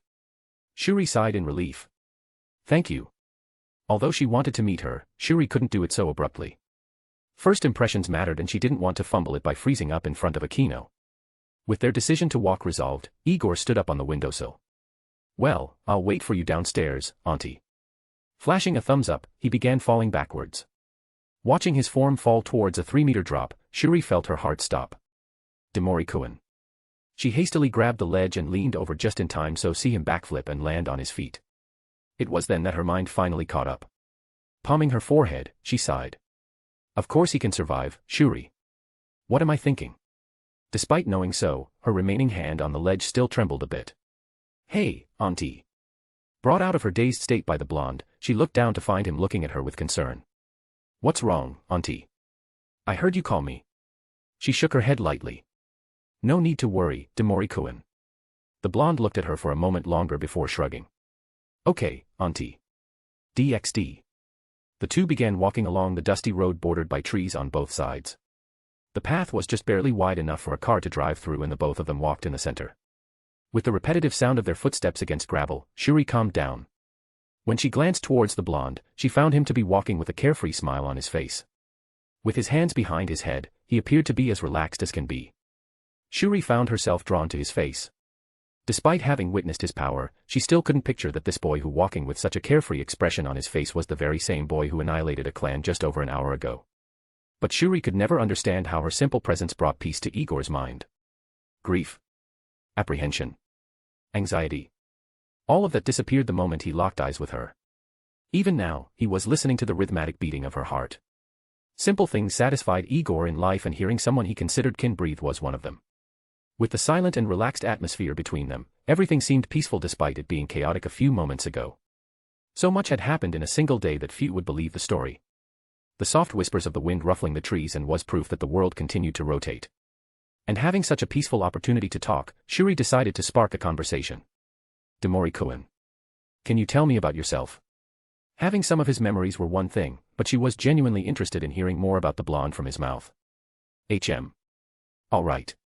Pointing at himself with his thumb, Igor confidently grinned at her. My name is Igor von Demori, #1 fighter in the universe. Don't let anyone else tell you otherwise. The things I love are meat, training, and fighting strong people. I hate vegetables, scum, and cowards with all my heart. But I will tolerate vegetables because I need them to grow stronger. But the vegetable I hate with every fiber of my being is broccoli. That thing is tasteless and disgusting at the same time. Shuri giggled at the clear look of disgust on his face. Foo. Then if I decide to cook, what would Demori-kun like to eat? As if a switch had been flipped, Igor's stomach proceeded to growl at that moment, loudly. It had truly been too long since the blonde last ate, and with how much energy he had consumed in the last few hours, it took a lot of energy from him. He had been hungry ever since he trained with Sun Wukong on passive sensing, having to go for hours without food. With his stomach having been quite evident in its desire for sustenance, Shuri walked over and touched his stomach with her hand. Demori-kun. Your stomach really is flat. I'll cook for you when we get back home with a kino dash. Igor grabbed her shoulders with eyes filled with wonder. Really? The allure of food was too great for him. Furthermore, it was food cooked by Shuri. Igor truly had missed her cooking after 3 years of enduring the cafeteria food in Svargaloka or Flower Fruit Mountain. In Flower Fruit Mountain, the food he got had so little meat that he had to hunt for his own food in the Himalayan mountain range. As for the heavenly realm, he relied on the meat his time chamber generated to satisfy himself and added when his fellow brother came to the lower barracks. But nothing, absolutely nothing could trump Shuri's food. Do you know how much I missed your food? Nothing beats your cooking, auntie. His enthusiasm was so much that Shuri couldn't restrain a blush from spreading on her face. I'm really flattered, Demori-kun. Then just for tonight, I'll cook you a nice stew. What do you think? Without hesitation, he closed the distance between them and looked her in the eye. Auntie. I think I love you. It took a second for Shuri to process the words. Yeah. However, the blonde had already let go of her. With his head facing sideways, he seemed to be lost in his world. No, wait. I already did. He then looked at her again. Auntie. I think I love you even more. It was then that Shuri understood he was just expressing his thanks. Oh. For some reason, a very tiny twinge of disappointment flashed in her heart before it vanished. Fufufu, then I'll make sure Demori-kun loves me more and more from now on. But that's impossible, I think. Why? Because Auntie is family and us Daimoris love our family. DxD. This is a lot of damage, Demori-kun. Yeah. The duo had just exited the forest when they chanced upon numerous construction workers and machinery patrolling the streets. Some workers were cleaning the numerous shards of glass on the roads and pavements while contractors were fitting in new windows into the homes of some people. Many houses already had cardboard or plastic bags covering the empty window frames, and there were still many pot-bellied fathers covering the empty windows or negotiating with contractors. People in suits and clipboards could be seen patrolling the streets with calculators in their pockets and cold sweat on their faces. It was clear just from the scene that many deep pockets were about to be turned inside out due to every single house in Kuo suffering not only from every single window being shattered to pieces, but light bulbs and numerous other electronics being destroyed. Boys all over Kuo had woken up to find their precious computers had short-circuited and their hard drives destroyed. It was truly a tragedy that even had the blonde smile awkwardly at the destruction he intentionally wrought. Glancing to Shuri, who was looking at him funnily, Igor proposed a question. How about we He gestured by placing two fingers on his forehead. Fufufu. Yes, Demori-kun. Let's go see Akino. An. If you're interested in reading ahead, here's the link, patreon.com/holygambler. Chapter 85, Chapter 85. Boys all over Kuo had woken up to find their precious computers had short-circuited and their hard drives destroyed. It was truly a tragedy that even had the blonde smile awkwardly at the destruction he intentionally wrought. Glancing to Shuri, who was looking at him funnily, Igor proposed a question. How about we? He gestured by placing two fingers on his forehead. Fufufu. Yes, Demori-kun. Let's go see Akino. DxD. 2 hours prior. Barakiel was currently in Cuba stocking up on supplies. Having secluded himself into training for the past 3 years, he had made the relatively deserted island of Palmia Atoll his temporary abode. As always, he would dedicate a single day within a month to rest, and he had found Cuba to be the most optimal location. The small nation known for its exports was loved by the fallen not only for its exotic dishes and lovely people, but because the influence of gods and factions was very low compared to other countries. Just like any other day, Barakiel was going to enjoy a well-earned rest and return to his little island the next day when all of a sudden. Phewish. It was faint, but Barakiel was able to sense a very familiar key signature. Demori. What is that brat up to now? He looked at the direction where he felt the blonde's key signature from and then looked at the recently delivered coffee on his table. Looking at his piping hot mug of black coffee, it wasn't even a debate. He'll be fine. Picking up his coffee, Barakiel took a sip before reading the newspaper again. With his gruff look, black coat, and combat boots, the fallen was a hulking figure that oozed a sense of solidarity. Very few people dared to come talk to him, except for a cheery waitress who, without asking, slid into the chair opposite him. She was tanned like the man himself and displayed noticeable features of African-European descent. Her cream-white dress hugged her developed figure very well, and her long, smooth hair was tied up into a neat bun. The woman appeared to be in her late 20s, but with her cute face, she appeared much younger. She sat on the table and propped her head between her hands. Silently staring at Barakiel, the old man in question didn't even bother lowering his newspaper. He had become somewhat used to her somewhat strange gaze, and he no longer paid attention to it. But the woman persisted, even releasing a giggle when she saw he was ignoring her. The silence between them continued like this for over 5 minutes, with neither side making a move, until the woman spoke. Barakiel. Your coffee will grow cold, you know. It turned out he couldn't completely ignore her presence. Wordlessly, he stretched his hand to grab the mug only to feel something soft within his grasp. Question mark. He gave a squeeze only to hear a moan come from the woman. NNN. Feeling brave, aren't we? Barakiel lowered his newspaper only to find that in the place of his mug, the woman had placed her chest on the spot. Hey Alicia. Whipping his hand away from her, the fallen stood up in a fit, his cheeks having turned red from the sudden scare. The sultry smirk on her face did not help in slowing down his blood circulation, her visage the peak representation of seduction. He tried to step back, but Alicia grabbed his hand and placed it on her breast, a coy grin on her face. What's wrong, Barakiel-chan? Do you not like? It was a critical hit. The cadre found himself dazed for a moment, his heart and his mind arguing over how to answer. But soon enough, he recovered his composure and ripped his hand from her bust. Rubbing his forehead in exasperation, he sighed. Alicia. I am a married man and I have a beautiful daughter waiting for me at home. Alicia chuckled before she closed the distance between them.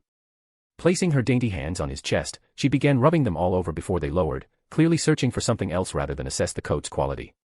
She lifted her chin up to gaze at the fallen, her grin widening at his slightly embarrassed expression. Barakiel. The question is very simple. Do you? Her hand slipped through the gap between the buttons. Not like. And found his pants. The fallen stiffened up, the feeling of her fingers gradually stiffening his. No, Alicia. You're a good woman. You can't do this. Unfortunately, all he got in response were dexterous fingers nimbly unbuttoning his pants before slipping in. You say no, yet, you clearly want this, don't you? Barakiel had his eyes closed at the moment, his body tense from the ministrations of her fingers. She was maneuvering them with nimbleness that he couldn't help but hiss at the sudden tingle of pleasure that spread throughout his body. But gradually, he mustered up the will to resist. What if what if people come in? In response, Alicia stood on her tiptoes and leaned into his neck. He was immediately engulfed in the scent of lilacs, the subtle yet womanly aroma entering through his nose and bringing his mind into a haze. But that paled in comparison to what she did next. Lick. His eyes immediately shot open. A jolt of electricity flowed through Barakiel when he felt her tongue gently lick his skin. The sudden sensation both tickled, pleasured, and aroused him greatly. When he turned his eyes to look at her, He was enraptured in those beautiful olive eyes that glowed like gemstones, eyes that looked at him like prey. Combined with the feeling from her fingers, it was such a strong sensation that he almost fell to his knees. But he wouldn't fall yet. Alicia.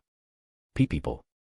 He hissed the last syllable when he felt her fingers travel up his shaft and painfully, yet gently rub the head. Fu. Alicia kissed his neck before teasingly licking that very spot again. Don't worry about that.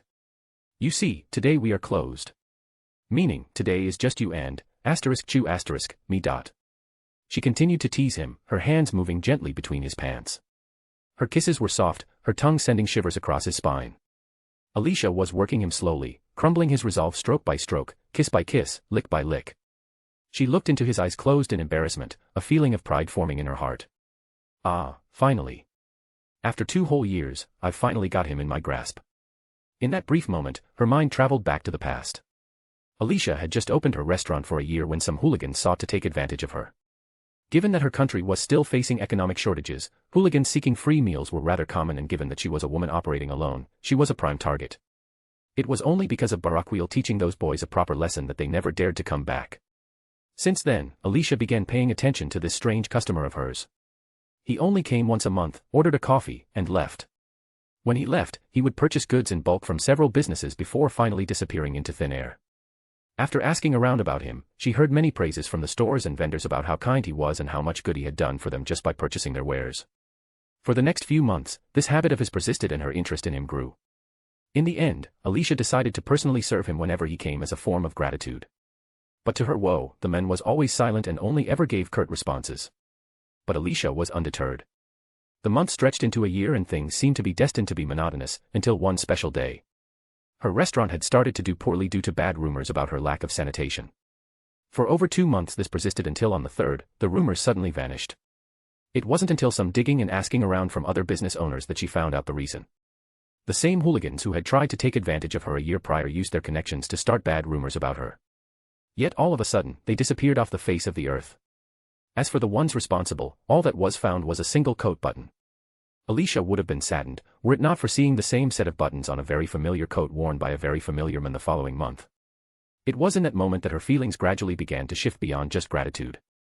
For 2 whole years, she silently nurtured these feelings, doing her best to find out everything about him.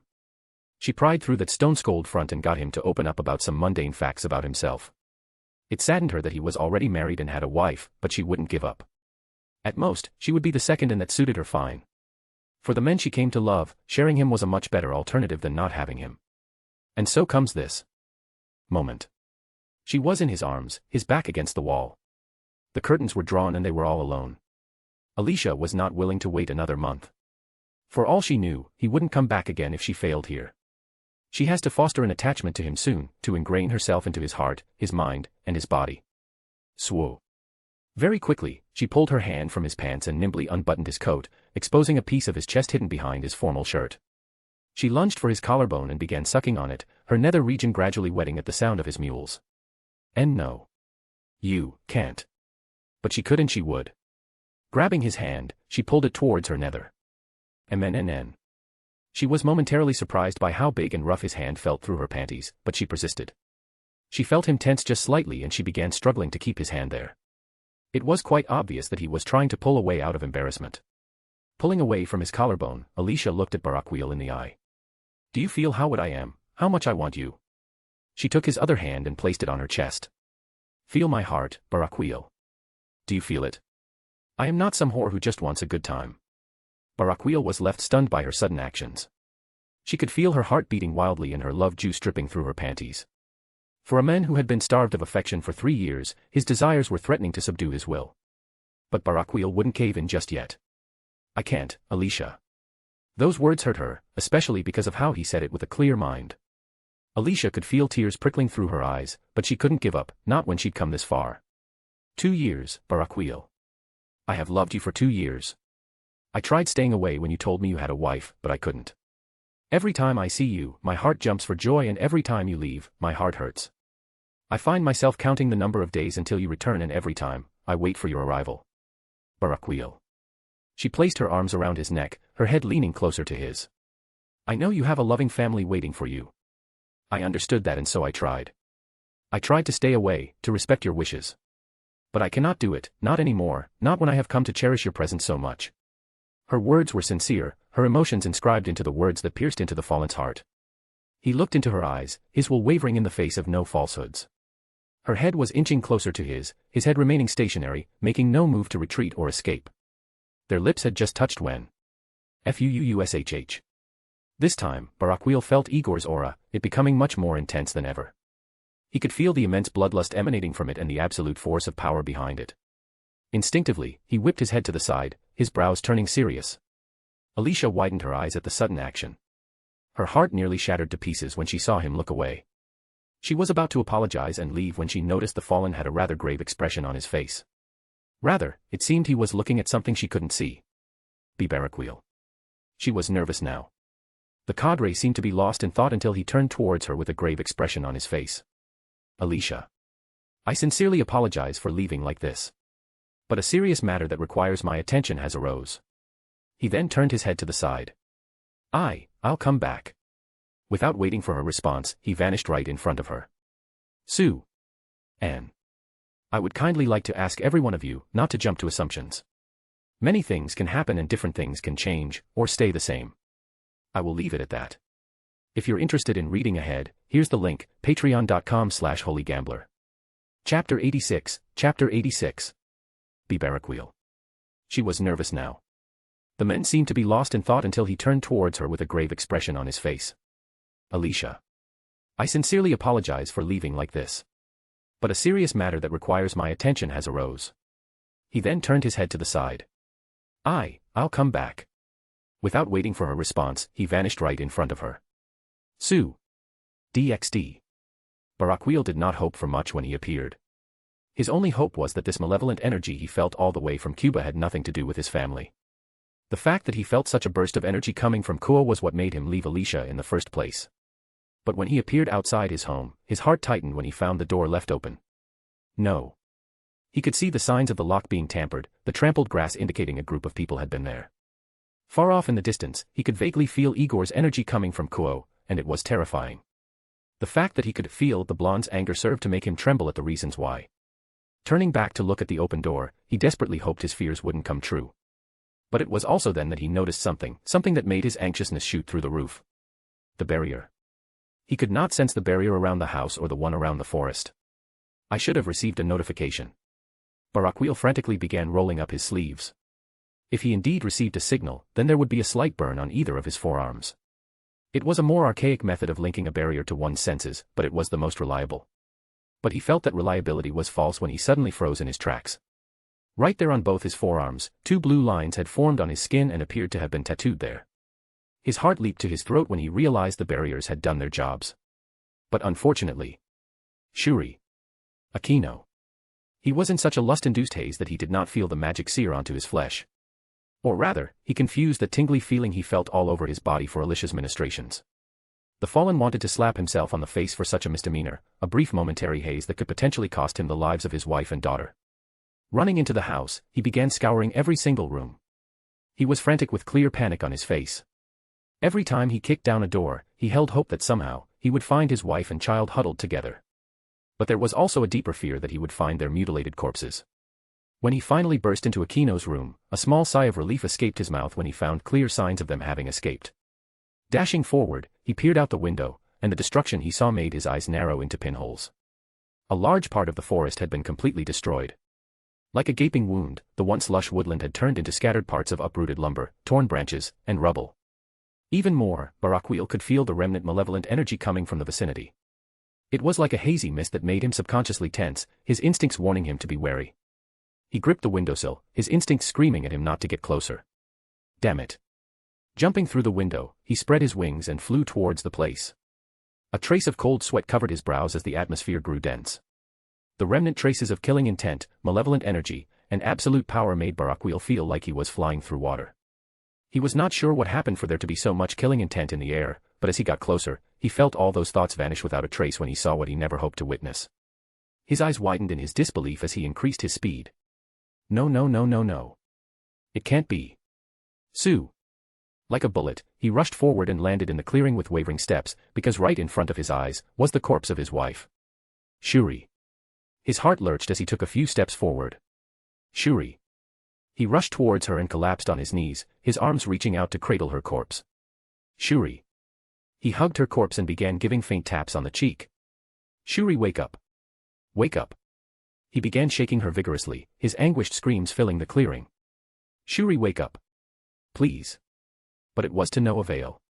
Her cheeks had long since paled and wounds that would be gushing blood had slowed to very small drips, the signs of clotting already beginning to show. Her once boisterous heart had quietened and there was no trace of her soul in her body. His lips quivered as the undeniable reality set in. Drip drip. He hugged her tightly as tears streamed down his cheeks. Shuri, my wife. He couldn't believe it. He couldn't believe that the person he had been with for over a decade had left him like this, killed nonetheless. Her limbs were broken like a dog's, her once noble appearance reduced to dying in rags. It was an undignified death, an undeserved ending, and worst of all, it was his fault. Barakiel looked into the distance with budding rage in his eyes. Hinjima. It was not hard for him to guess with all these clues. There was only group that would want Shuri dead. And judging from the massive power he felt from Kyoto, Barakiel guessed Igor knew too. He could feel a faint trace of the blonde's presence in Kyoto. The power he felt made him evaluate the blonde as just slightly above high god class, not even close enough to pass the legion of gods the Shinto pantheon has. He truly wanted to let Igor destroy the clan, maybe even join him. A sick, twisted part of him wanted to let the blonde destroy the Hinjima. Very few knew of the relations between them, and if need be, he could deny it in the future. It was sick of him to have such grief-induced thoughts, and he knew it. As a cadre of Grigori, Barakiel knew he couldn't afford to exact vengeance without endangering his family, and he shared too much of a good relationship with the boy to let him die. So with a defeated voice, he muttered. He can't. Not yet. It pained him, but neither he nor the blonde could afford to go up against the Shinto pantheon. The fact that he could not avenge the murderers of his wife hurt him deeply to the core. But sadly, this was the reality for him. So gently laying Shuri's corpse on the ground, he spoke to himself. I must stop him. He felt like a waste. Even in his grief-stricken state, he could feel the power the boy wielded far surpassed his own and could even contend with the Zazels. But as powerful as Igor was, Barakiel knew he would not be able to contend with the myriad of deities in the realm of god class, especially not with their pseudo-immortality. So with a resigned gaze, the fallen stood up. Crackle, crackle, crackle. Streaks of black lightning formed around him as his power gradually rose up. In his period of training, Barakiel did not get much of a strength increase. Although he was only able to move from low to mid-god class, his focus from the beginning wasn't on gaining power, but on obtaining speed. With his specialty lying in lightning and being a more close-quarters fighter, improving his existing abilities was more optimal than seeking methods to increase his strength. And as a result, he was able to evolve his golden lightning into black lightning. Not only was his attack power increased monumentally, but his speed far eclipsed his previous capabilities by a tremendous margin. Sue. Bounding off from the ground, Barakiel vanished in a streak of lightning. Although his strength was only in the mid-god class, the cadre was confident his speed alone was unrivaled in the realm of god class. Right now, his goal was to retrieve the blonde and escape with him as soon as possible before the Shinto pantheon responded. Please stay alive, brat. He had already lost Shuri and he was unsure about Akino. He did not want to potentially lose the boy who reminded him so much of his first student. With that determination in mind, he streaked across the skies and had almost reached Kyoto when he saw a pale figure, a figure that Barakiel dared not have any thoughts on blitzing around. With his very iconic robe, pale blue skin, and his scepter, the fallen immediately stopped in his tracks after recognizing Nandi, the attendant of Shiva. The angel had no presence. With that ever-small smile on his face, he appeared like another kind person in the wide supernatural world. But Barakiel knew that even Nandi witnessed slaughter, he would still maintain the same smile. And right now, that light smile was directed at him. Ah, if it isn't the lightning general himself. How long has it been, Barakiel? Barakiel didn't dare be disrespectful in front of him. It did not matter how sad or panicked he was. One wrong word and his life would be forfeit. So, controlling his rampant emotions, he replied respectfully. I believe it has been 4,000 years, Lord Nandi. The angel chuckled lightly. Please. Remove the Lord. Barakiel dared not address Nandi with his name directly. Even if it has been 4,000 years, he still felt a great instinctual threat when he faced Nandi. There were no known tales of his power, only speculation. But even rumors have their basis in truth, and one fact was known: the one who served Shiva would never be weak in any regard. And he certainly wouldn't stop him without reason. Please tell me what you need from me. Ah, yes. You may have guessed it, Barakiel, but I am indeed here to stop you from reaching the son of Demori. It was slight, but Nandi sensed the faint hostility emanate from Barakiel, which caused him to laugh. Ho ho ho ho. Fret not, Barakiel. My lord harbors no ill intent against the boy. And, even if I did let you pass. Nandi made a gesture with his hand and the faint power Barakiel felt from Igor suddenly multiplied exponentially. It made the power he felt before seem like a complete joke. The power Igor had was supreme class. It came as a complete shock to him that the blonde would suddenly come to wield such power. The wave of oppression he felt made him hold a faint trace of hope that maybe, just maybe, the Hinjima would not get away with it. But as he drowned in Igor's power, he suddenly remembered that there existed people like Susana, a war god who would have no problem cutting down the blonde. His fists clenched as apprehension fueled his determination to take the blonde away even more. But like mist in the wind, Nandi gestured with his hand and the power faded away back to what it was before. He then waved his finger like he was denying a child. Barakiel. I can sense your thoughts and unfortunately, I still cannot condone your passage. Barakiel was about to protest when Nandi offered a subtle glare which immediately caused the cadre to fall silent. Giving off a light smile, Nandi continued. Even if I did let you pass, do you perhaps think you could stop him, Barakiel? He is in quite the foul mood and I dare presume outside interference would not receive a warm welcome, even from you. He couldn't respond. The power he felt from the blonde far eclipsed his understanding. Forget him, even Azazel and the whole of Grigori would fail to stop him. His power was just that monumental, so monumental that Barakiel feared how powerful the blonde would become if given a few years that could be used to get stronger and exact proper vengeance without fear of retaliation. Sensing that Barakiel would continue to remain silent, Nandi decided to speak. Rest assured, Barakiel. Nothing will happen to the boy. Perhaps you should best make use of this time by visiting your daughter. Aquino, was it? Her temporary residence should currently be in the homestead of the Belial's daughter. Barakiel knew to take a hint when he saw one. He was being dismissed in quite the kindest of ways. Even if he had the power, he would not fight when he received news of his daughter, especially when he just received confirmation that the blonde would be all right. So nodding his head lightly, he spoke. Thank you. Sue. Anne. If you're interested in reading ahead, here's the link, patreon.com/holygambler. Chapter 87. Rest assured, Barakiel. Nothing will happen to the boy. Perhaps you should best make use of this time by visiting your daughter. Aquino, was it? Her temporary residence should currently be in the homestead of the Belial's daughter. Barakiel knew to take a hint when he saw one. He was being dismissed in quite the kindest of ways. Even if he had the power, he would not fight when he received news of his daughter, especially when he just received confirmation that the blonde would be all right. So nodding his head lightly, he spoke. Thank you. Sue. DxD. After leaving Nandi, Barakiel flew towards Kuo without further hesitation. The only thing on his mind right now was seeing his daughter. It was his foremost desire, the need to see his own flesh and blood in front of him. As for Shuri's corpse, he didn't want to touch it, not yet. The malevolent energy that was in the area strangely didn't harm her body like it did the other plant matter. Rather, it seemed to hover around her like a barrier. Barakiel knew that if he tried to move her body, then he may risk decaying or damaging it further if he were to try and take it through field of malevolent energy. So as he flew back from meeting Nandi, he could only fly forward, his head only briefly diverting to take a look at the corpse of his wife. Black lightning coiled around his body like a snake, his speed increasing tremendously until his form began blurring. He seemingly disappeared from sight, his speed allowing him to cover kilometers in less than an instant.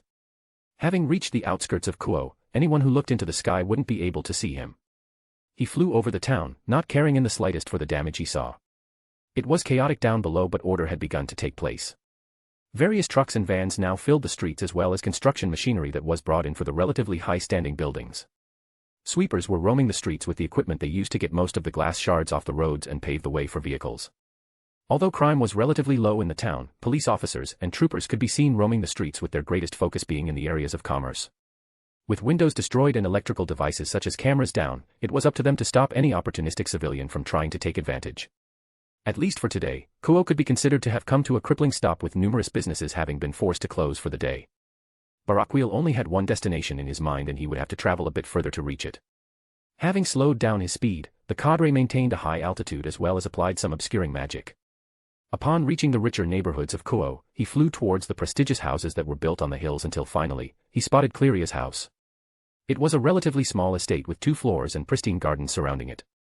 With high raised fences, neatly trimmed lawns and a fountain in the middle, the landscape oozed serenity. Barakiel could spot a few devils and familiars roaming around the house with construction hats on their heads, a clear sign that Cleria's house had also suffered damages and had just been repaired. It would have been concerning for him as a fallen angel to suddenly visit, but he recognized that all the devils and familiars here were part of Cleria's peerage, meaning there was no cause for alarm. Anxious as he was to see Aquino, Barakiel knew he should at least follow proper decorum towards someone who took in his child instead of rushing into the room where he sensed his daughter. So landing on the ground, he made his presence aware to the woman who seemed to be tending to one of the plants by the door. She had short black hair that neatly flowed down her sides and she appeared to be around the age of 14. With a modest white checkered dress and green gardening gloves, she hummed happily, seemingly lost in her world as she gently tended to the flowers. Knowing that she didn't hear him landing, Barakiel decided to attract her attention. "Greetings." The little lady was startled as she dropped her hand gardening fork. "Oh my." She bent down to pick it up before turning towards the fallen. "Oh. Good morning, Barakiel-san. You are here to see Aquino, yes?" Barakiel nodded to her question. Looking at her now, he vaguely recognized her as Lena, one of Cleria's bishops. "Yes. Please let me see her immediately." Lena replied with a smile. "I see. Then please follow me." She got up and dusted herself before opening the two relatively large doors to the house and led the way in. The inside was a relative mix of retro and modern with a heavier lean towards the former. From the chandeliers to the windows, it was a mix of the interior design from the 1940s to a few of some of the more recent designs released in the early 90s. Right in front of them was a carpeted stairwell and it was where Lena led the cadre. Starting to climb them, she turned to the fallen with a closed-eye smile. "Aquino-san is currently under the care of Cleria-sama. You can rest assured that she is in good hands." "Thank you." His fists were clenched in nervousness, but his composure remained as he was led up the stairs. They made their way to the top before turning left into a long passage filled with clandestine lighting that illuminated ancient paintings which seemed to stem from the times of the Renaissance. There were a few rooms placed parallel to each other with individual artworks placed above the doorposts, and right at the end of the hallway, it led to a balcony that led to the view of manicured lawns. They continued walking down the passageway until Lena stopped. It was vague, but inside they could hear the muffled cries of a little girl and the comforting words of another woman. Barakiel could barely hold himself back from rushing into the room, his apprehension and fatherly concern threatening to overtake him. But Lena managed to grab his hand and shot him a mean glare. She then gestured towards Barakiel with her finger to stay quiet. Having received the fallen's nod of acquiescence, she then proceeded to gently knock on the door thrice before speaking. "Cleria-sama." "Eh?" She then glanced towards him before continuing. "Special guest has arrived." There was silence for a while before the knob turned to reveal Cleria. There were noticeable bags under her eyes and a relatively large wet patch of tears on her formal dress. The moment the silverette spotted Barakiel, she closed the door before turning to him with an angry snarl on her face. She lashed out at him in an angry whisper. "Where were you?" "I dash." Not giving Barakiel time to answer, she grabbed his hand and dragged him away. "Follow me." Cleria walked forward away from Aquino's room with Barakiel in tow. As for Lena, she remained behind and she could be heard asking if Aquino wanted some refreshments in a soothing voice. Barakiel faltered, wanting to at least hear more of his daughter's voice, but Cleria wouldn't allow him that privilege. Yanking him forward, she opened the door to her office before throwing him inside. Bam. Slamming the door shut, she slapped her hand on it where a magic circle formed and vanished before turning towards Barakiel. "Where were you, Barakiel?" Nothing could describe the pure anger that was emanating from those red eyes from her. "Over 20 minutes have passed. So tell me. Where the hell were you?" He couldn't provide an answer. Rather, it was too shameful for him to even speak. His head was lowered in guilt, clear remorse on his face. It did not matter that Cleria was many times weaker than him. The regret he felt in his heart was far, far too much, and by all rights, he felt he deserved this, if not more. And Cleria would certainly deliver more. "Show me your forearms." Apparently, silence was not the best choice. "Show me your forearms."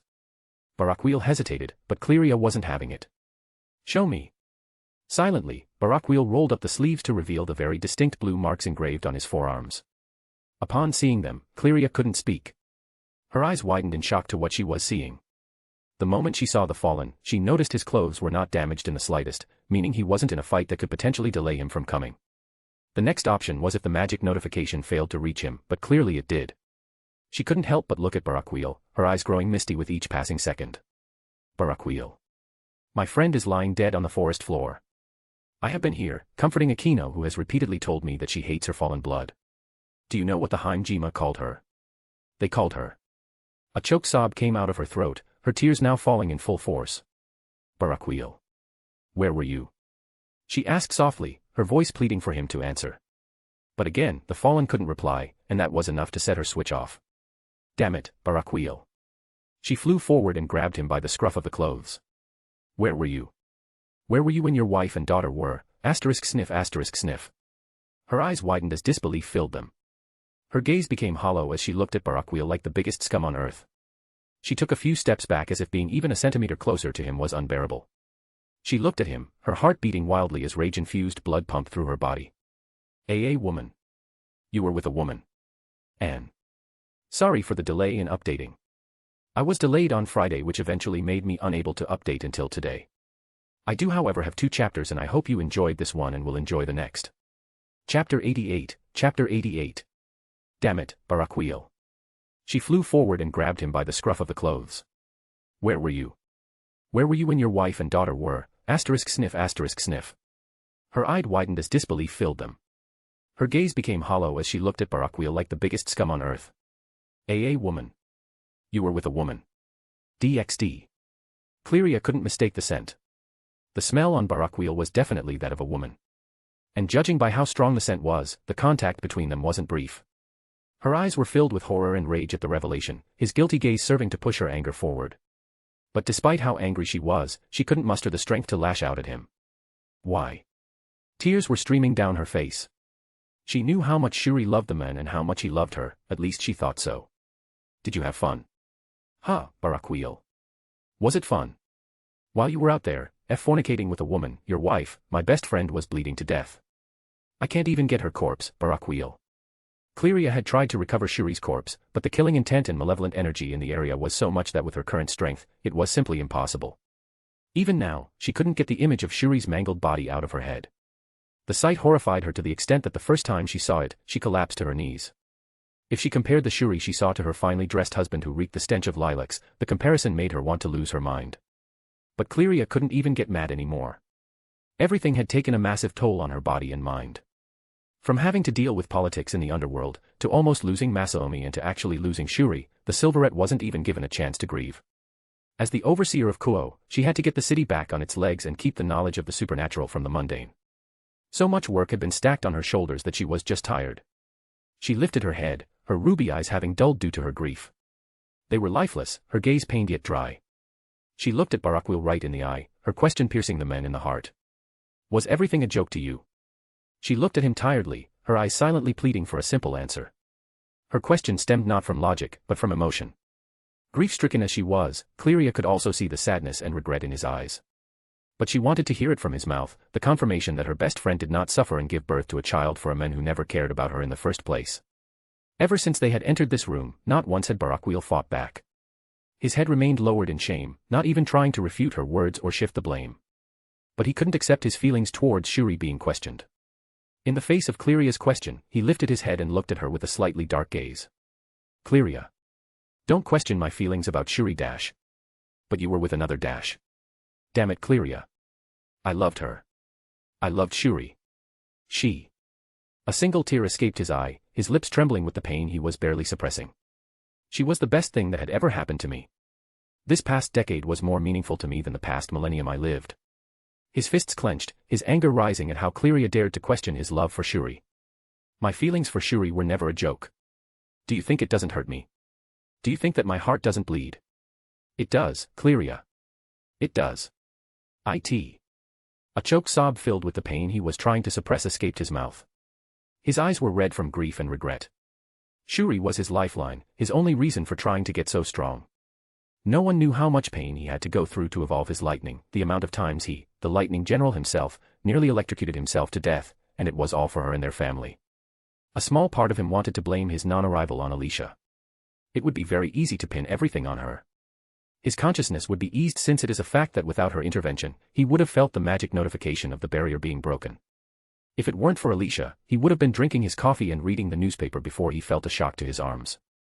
But he didn't blame her, because he also agreed to it. She was a human through and through. Pushing her away would have been very easy with his power. There was no drug that was influencing him, nor was he being pressured. It was very simple coercion and seduction. A simple spell and he could have put her to sleep. But he didn't, and it was why he didn't blame her, couldn't blame her. Alicia had no fault in this and he knew it. He was aware of her particular attraction to him for the past few months, meaning that everything she did was just one very terrible coincidence. Barakiel knew that if it were not for the sudden malevolent energy he felt from Kuo, he might have never came back until he received the news of what happened. He was willing to lay with her and it was an irrefutable fact. It was why he did nothing to refute Cleria's claim, because he knew that he would have shared a bed with her.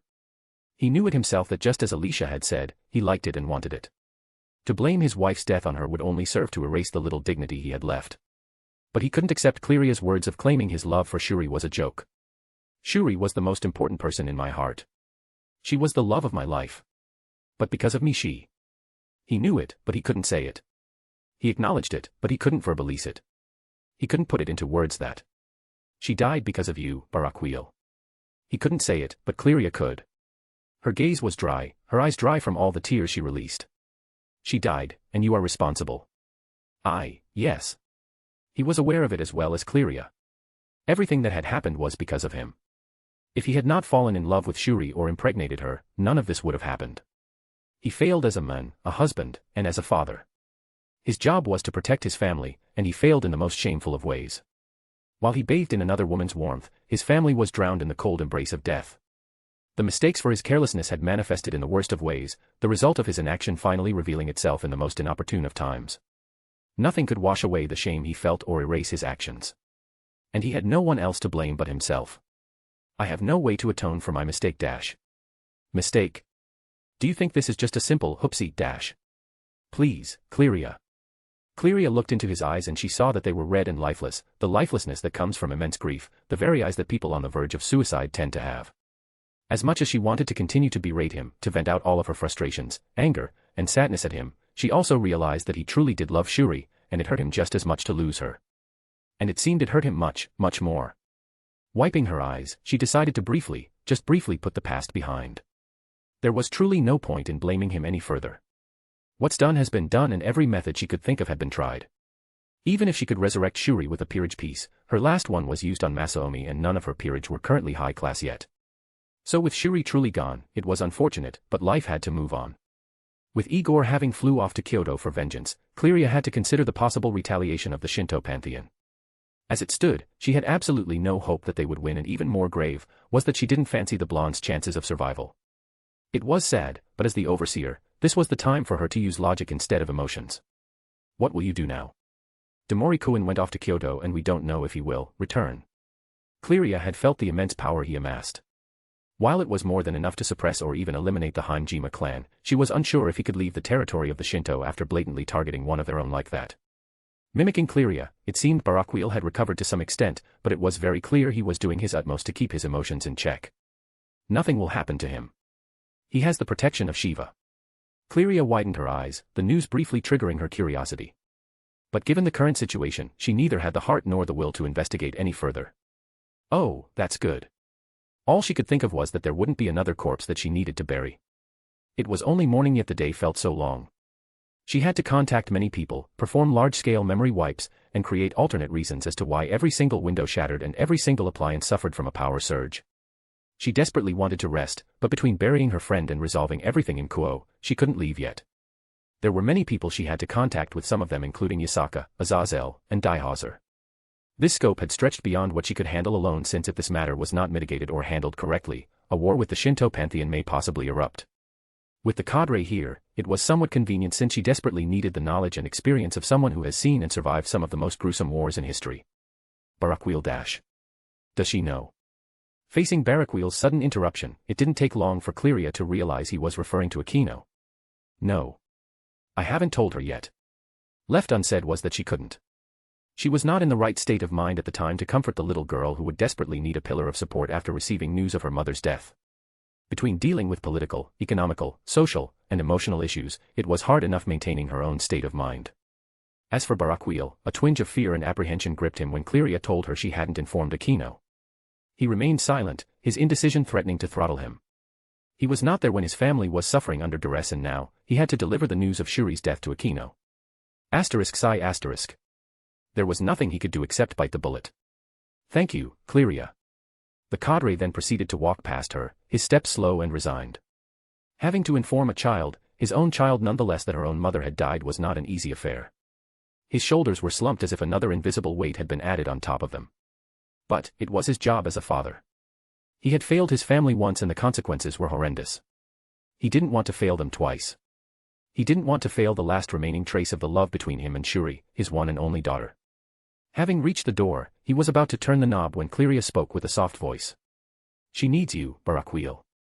She needs you." He didn't reply. He simply opened the door and closed it, leaving Cleria alone in her office. As soon as she heard the fallen steps retreat down the hallway, she released a sigh before walking over to her desk. One of her peerage had left important documents there that needed to be evaluated and signed. Having rounded her desk, she was about to sit down when she noticed a small, framed picture of her and Shuri smiling in front of the park fountain.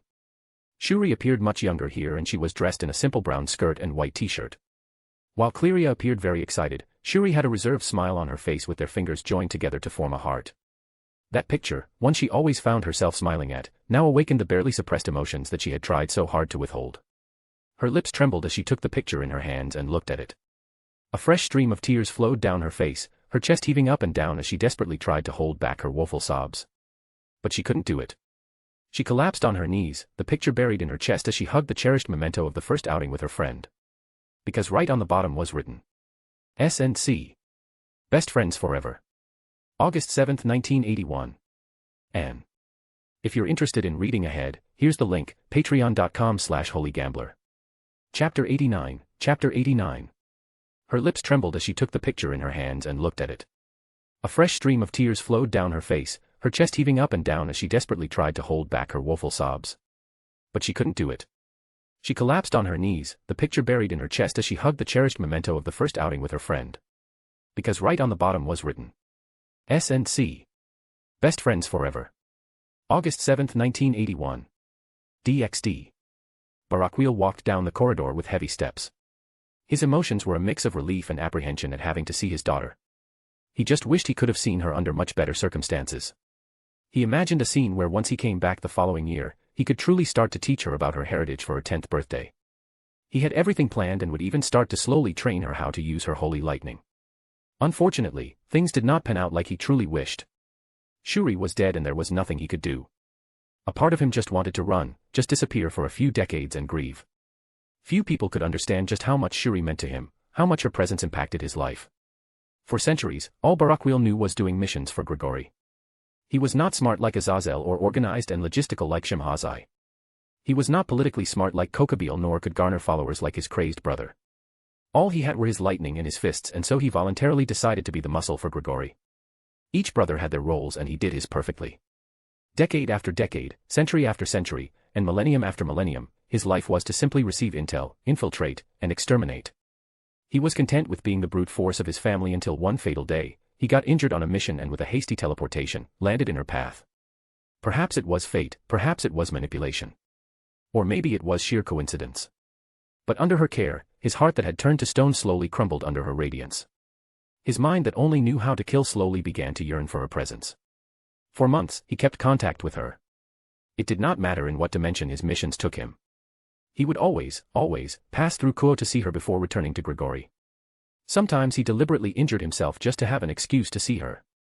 These strange feelings he had, the simple notion of just being content in her presence, of taking joy in simply seeing her smile, hearing her voice, feeling her touch, confused him. It wasn't until he confided with Azazel that he finally understood that what he was feeling was love. He found it nonsensical at first.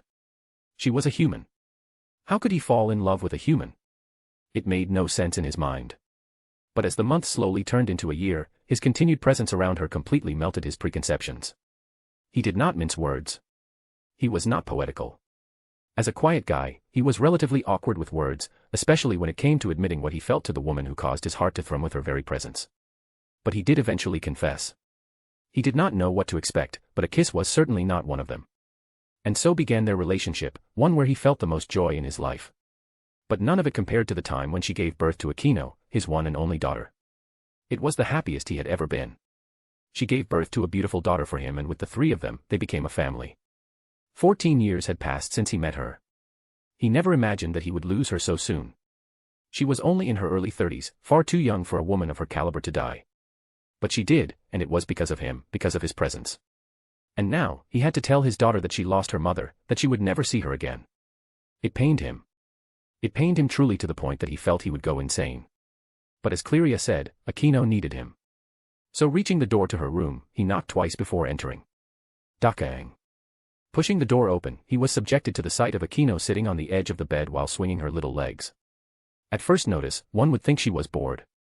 With a sullen face supported by her hands, she did seemingly appear like an unentertained child. But if one looked closer, they could see that her eyes seemed glazed over, a sign that she was deep in thought. With a cute white dress with flowered patterns, Barakiel felt his heart bleed a bit. She was the epitome of purity, the little star that brightened his day every time he saw her. But remembering Cleria's words, he feared what the Hinjima said to his little girl, what cruelty she was subjected to through his period of absence. Aquino was like a husk, a puppet without strings. But upon hearing the door open, she looked up. The moment she saw her father, a sliver of life seemed to enter her body. Immediately, she got up from bed and ran towards him. "Daddy!" She galloped towards him and threw herself into his embrace. Her arms wrapped around his legs, her mind finally feeling ease that her father, her source of protection, was here. Emotions that were repressed immediately came out.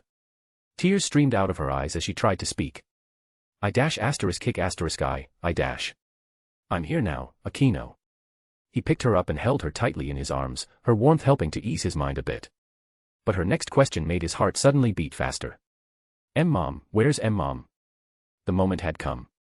He expected it, even mentally prepared himself for it, but he found his spirit waver in the face of this moment. Aquino looked at him with pleading eyes which served to make him feel even more guilty, more useless. She. He found himself hurting, the words he wanted to say failing to escape his mouth. But he had to. She had to hear it from his mouth.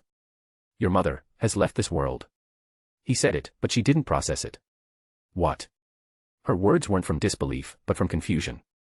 She didn't understand what her father meant by his words. Did Mama go somewhere? Can we go to her? The way she held onto his coat almost excitedly made Barakiel feel even more sorrow at the fact that he now had to explain what death was. She had a smile on her face, her jubilance only making it that much harder for him to speak. But he had to. No, my child. We cannot go and see your mother. She tilted her head in confusion. Why? Barakiel looked at her with a solemn gaze. Because she's dead, Aquino. We can never see her again. It took a while for his words to process in her head. But eventually, they did. No. She shook her head. No. She shook her head vehemently as tears came out of her eyes. You're lying. You're lying. She began trying to get out of his grasp, but Barakiel held her tightly. I'm sorry, Dash. No. She began pounding her chest, her screams of refusal serving to hurt him much more than her tiny fists could. I'm so Dash. No. Her wails were loud as tears of pain gushed down her cheeks. She could comprehend, but couldn't believe. She couldn't believe that her mother had left them alone in this world. Aquino knew what death meant, except she only ever saw it in the TV dramas she watched with her mother. She never imagined that the scenes she saw on television would actually happen to her too. It was too much for her to handle, too much for her to accept. But seeing the pained look on her father's face, she had to accept that this wasn't a joke. She collapsed onto his chest, her tears soaking through the fabric. Barakiel held onto her tightly, her wails constricting his heart with guilt. Never had he felt so much guilt and anguish before in his life. Every time Aquino cried on his chest, Cleria's words would run through his head. She died because of you, Barakiel. Mama. She died, and you are responsible. Daddy, I want Mama. He couldn't restrain his pain anymore. The tears poured out of his eyes, the pain he tried so desperately to bottle up releasing itself through his silent tears. My fault, it's my fault. He cried silently, the weight of the future now on his shoulders. Aquino would have to grow up without a mother and he didn't have the confidence to raise her properly. As old as he was, this was the first time he was ever this unsure about something. Even choosing to follow Azazel out of heaven never gave him this much pressure. And this pressure, this fear was heightened because everything happened because of him. I'm sorry, Aquino. I'm truly sorry, my daughter. Everything happened because of me. Aquino, who was crying on his chest, couldn't help but look up, her eyes filled with pure disbelief. Mama died, because of you. Barakiel looked at her in the eye. His answer alone could change everything between them. A simple no, and they could remain as father and daughter. If he answers in the affirmative, then the chances of his own daughter hating him would be terribly high. All he had to do was say no. It was a very simple choice, a choice that even a man woken up from a drunken stupor would be able to make. Life was multiple choice, but this time, he had the answer sheet, and all he had to do was choose option A. But Yes. If it wasn't because of me, your mother would still be alive. If it wasn't because of me, they wouldn't have killed her, wouldn't have hurt you. He couldn't lie to her. Even if he was confident that he could convince Cleria and everyone else to hide the truth, he couldn't do it. Lying to his daughter was something he didn't want to do. And so he told her the truth. And the result was just as he expected. No. She began trying to scramble away from him. Barakiel could only watch on with pain as his daughter freed herself of his grasp and stepped away from him. They were right. Fallen angels are the worst. She brought her wings out and began trying to tear them off. But Barakiel couldn't let her. No. He rushed towards her and restrained her arms. But she struggled desperately. Don't do dash. Let go of me. Let go of me. Barakiel could only watch with a pained gaze as the outcome of his absence once again revealed itself. He could only imagine what the Hinjima said to his little girl that made her resent her own blood so much. As a hybrid, Barakiel tried to protect his daughter from the racism the supernatural has against half-breeds. Yet just like now, he failed. Despite that, he couldn't let her tear off her own wings. Akino dash. I hate you. Her words were like the final straw that broke the camel's back. Barakiel had endured, but he couldn't endure his daughter releasing such harsh words against him. Her words hurt much more than the words he received from his father. Her words hurt much, much more than the worst wound he ever received. His own flesh and blood, his only daughter, declared that she hated him. And he could see it in her eyes that this wasn't a tantrum. Oh, how he wished it was. But the tearful gaze directed at him with every hint of animosity couldn't be faked. She genuinely held hatred towards him. Barakiel found himself unconsciously back away from her, the pain of her words reaching towards the deepest depth of his heart. I'm sorry, Akino. Go away. I don't want to see you ever again. Seeing his daughter glare at him with such hatred, Barakiel couldn't hold on anymore. I see. With his heart torn to pieces, he couldn't bring himself to stay any longer. With tears in his eyes, a teleportation circle formed beneath his feet before he vanished. Vuong. It was cowardly, but he felt that if he stayed any longer, he would lose his mind. And if you're interested in reading ahead, here's the link, patreon.com/holygambler. Chapter 90. Barakiel found himself unconsciously back away from her, the pain of her words reaching towards the deepest depth of his heart. I'm sorry, Akino. Go away. I don't want to see you ever again. Seeing his daughter glare at him with such hatred, Barakiel couldn't hold on anymore. I see. With his heart torn to pieces, he couldn't bring himself to stay any longer. With tears in his eyes, a teleportation circle formed beneath his feet before he vanished. Vuong. It was cowardly, but he felt that if he stayed any longer, he would lose his mind. DxD. Present day. Boys all over Kuo had woken up to find their precious computers had short-circuited and their hard drives destroyed. It was truly a tragedy that even had the blonde smile awkwardly at the destruction he intentionally wrought. Glancing to Shuri who was looking at him funnily, Igor proposed a question. How about we? He gestured by placing 2 fingers on his forehead. Fufufu. Yes, Demori-kun. Let's go see Akino. Great. Grabbing her hand, Igor focused for a bit before they vanished. Tsui. DxD. Akino was feeling immense pain. Over 10 minutes have passed since her father left, yet it still felt like the second after he told her that it was his fault she lost her mother. She couldn't stomach it. She couldn't imagine that her father, the one she used to hold so dearly, was the one responsible for the destruction of her family. She could still remember it vividly, every single thing that happened to her after she ran like her mother told her.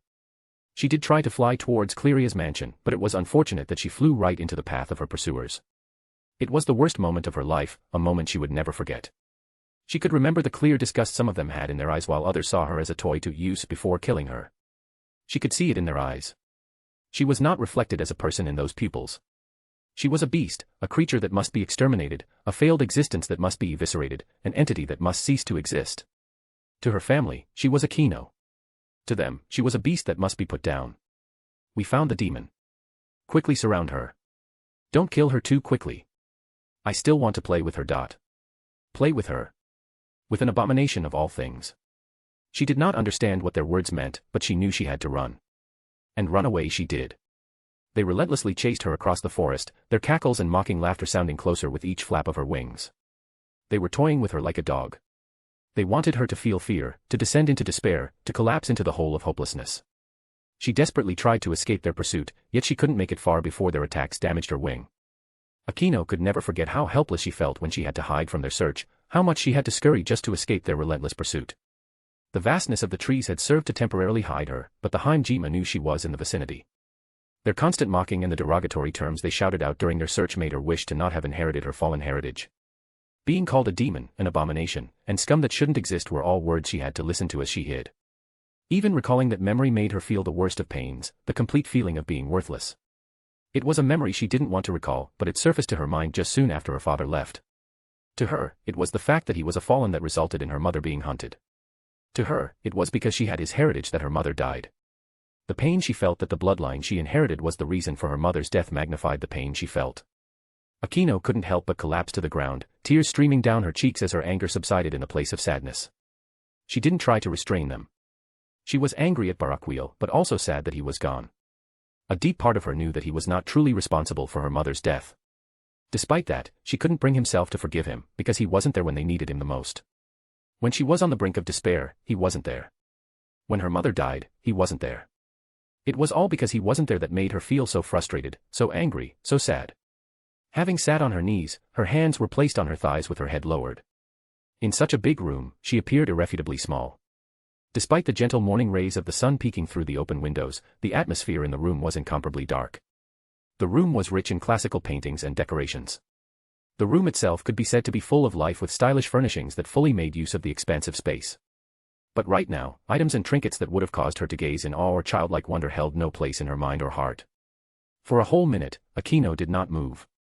The only trace of her existence was the occasional choked sob that would escape through her mouth. Not once did her tears stop running. A normal child should be screaming and wailing with all their might. But after everything she'd been through, she no longer had the energy nor the will. She cried when the Hinjima hunted her. She cried when she almost died in their hands. She cried when she found out Igor was no longer there. And now she cried when she found out their death of her mother. She no longer had the energy to cry anymore. In light of having lost the two most important people in her life, she only had one person in her mind that she truly wanted to see. Big B brother. He was the only one she had left that she could rely on. She could only feel safe when she was in his presence. He was strong and she could depend on him when she now had no family left. No number of mathematical calculations could quantify just how much she wanted to see the blonde in that moment. The absolute relief she felt when he saved her could only be matched by the absolute sense of loss when she woke up only to find he was no longer there. Having lost her mother and harboring hatred for her father, he was the only one left, the big brother that she could hope to lean on for support. Akino unfortunately did not know Cleria that well. The amount of times she'd seen the Silverette could be counted on one finger.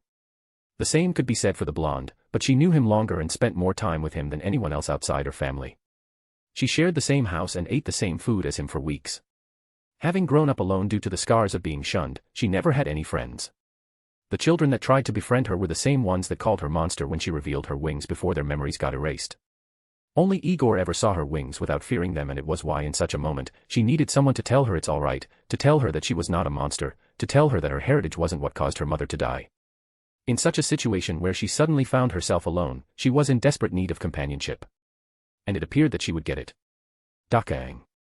The door opened, causing Akino to look up with a brief flash of hope. But her eyes soured slightly when she saw it was only Cleria. The Silverette entered the room before gently closing it. She looked at Akino with gentle eyes before stepping forward.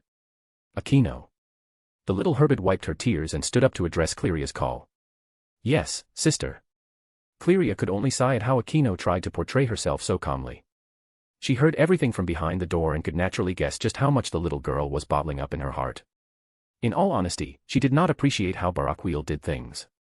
With how he explained the situation, it would be obvious that Akino would blame him. But she didn't interfere. A part of her wondered if this was a good move on her part, judging from how terrible the little girl looked. Unfortunately, there was nothing much Cleria could do due to how unfamiliar she was with her. The only time she had last seen Akino was over 4 years ago when she had to see Barakiel regarding the incident the blonde had caused with the giant golden sphere he brought down in the forest. They had only crossed eyes and delivered greetings before it ended there. But that didn't mean she would stay idle. Walking over to Akino, she crouched down before bringing the girl into her embrace. She said nothing and only served to give her a warm hug. No words were said and none were needed. Slowly, Akino began to release sobs again. The comforting warmth was like the battering ram that shattered the walls she tried to put up. She tried not to cry, to make herself strong. But in the end, She was only a little girl who hadn't even reached 10 years of age. With how much she experienced in a single day, it was already magnificent that she did not descend into a trauma-like state. She wrapped her arms around Cleria and buried her head into her shoulder. She let out all her tears onto the shoulder she was provided. Even if she tried to, she couldn't hold them back. She clung on tightly to Cleria like a lifeline in the ocean of turbid emotions she was in. All this time, Cleria remained silent as well. A small stream of tears trailed down her cheeks as she gently rubbed Aquino's back. In this moment, both of them indulged in the comfort of one another, the pain of loss being eased through embracing each other. But never ever did they imagine the sudden change of events. Tsui. Silence. Heh. An. If you're interested in reading ahead, here's the link, patreon.com/holygambler. Chapter 91, Chapter 91. All this time, Cleria remained silent as well. A small stream of tears trailed down her cheeks as she gently rubbed Aquino's back. In this moment, both of them indulged in the comfort of one another, the pain of loss being eased through embracing each other. But never ever did they imagine the sudden change of events. Tsui. Silence. Heh. DxD. Heh. Silence. 4 people were in a room. 2 were standing while 2 were on their knees hugging each other. All of them looked at each other, one duo with confusion and the other with pure disbelief. There was absolute silence with neither side speaking. Igor did not know how to accurately process this scene. Seeing Aquino and Cleria crying on the ground was not something he even remotely expected to see. The last he checked, Aquino was supposed to be sleeping, so he expected to see the little chick fast asleep.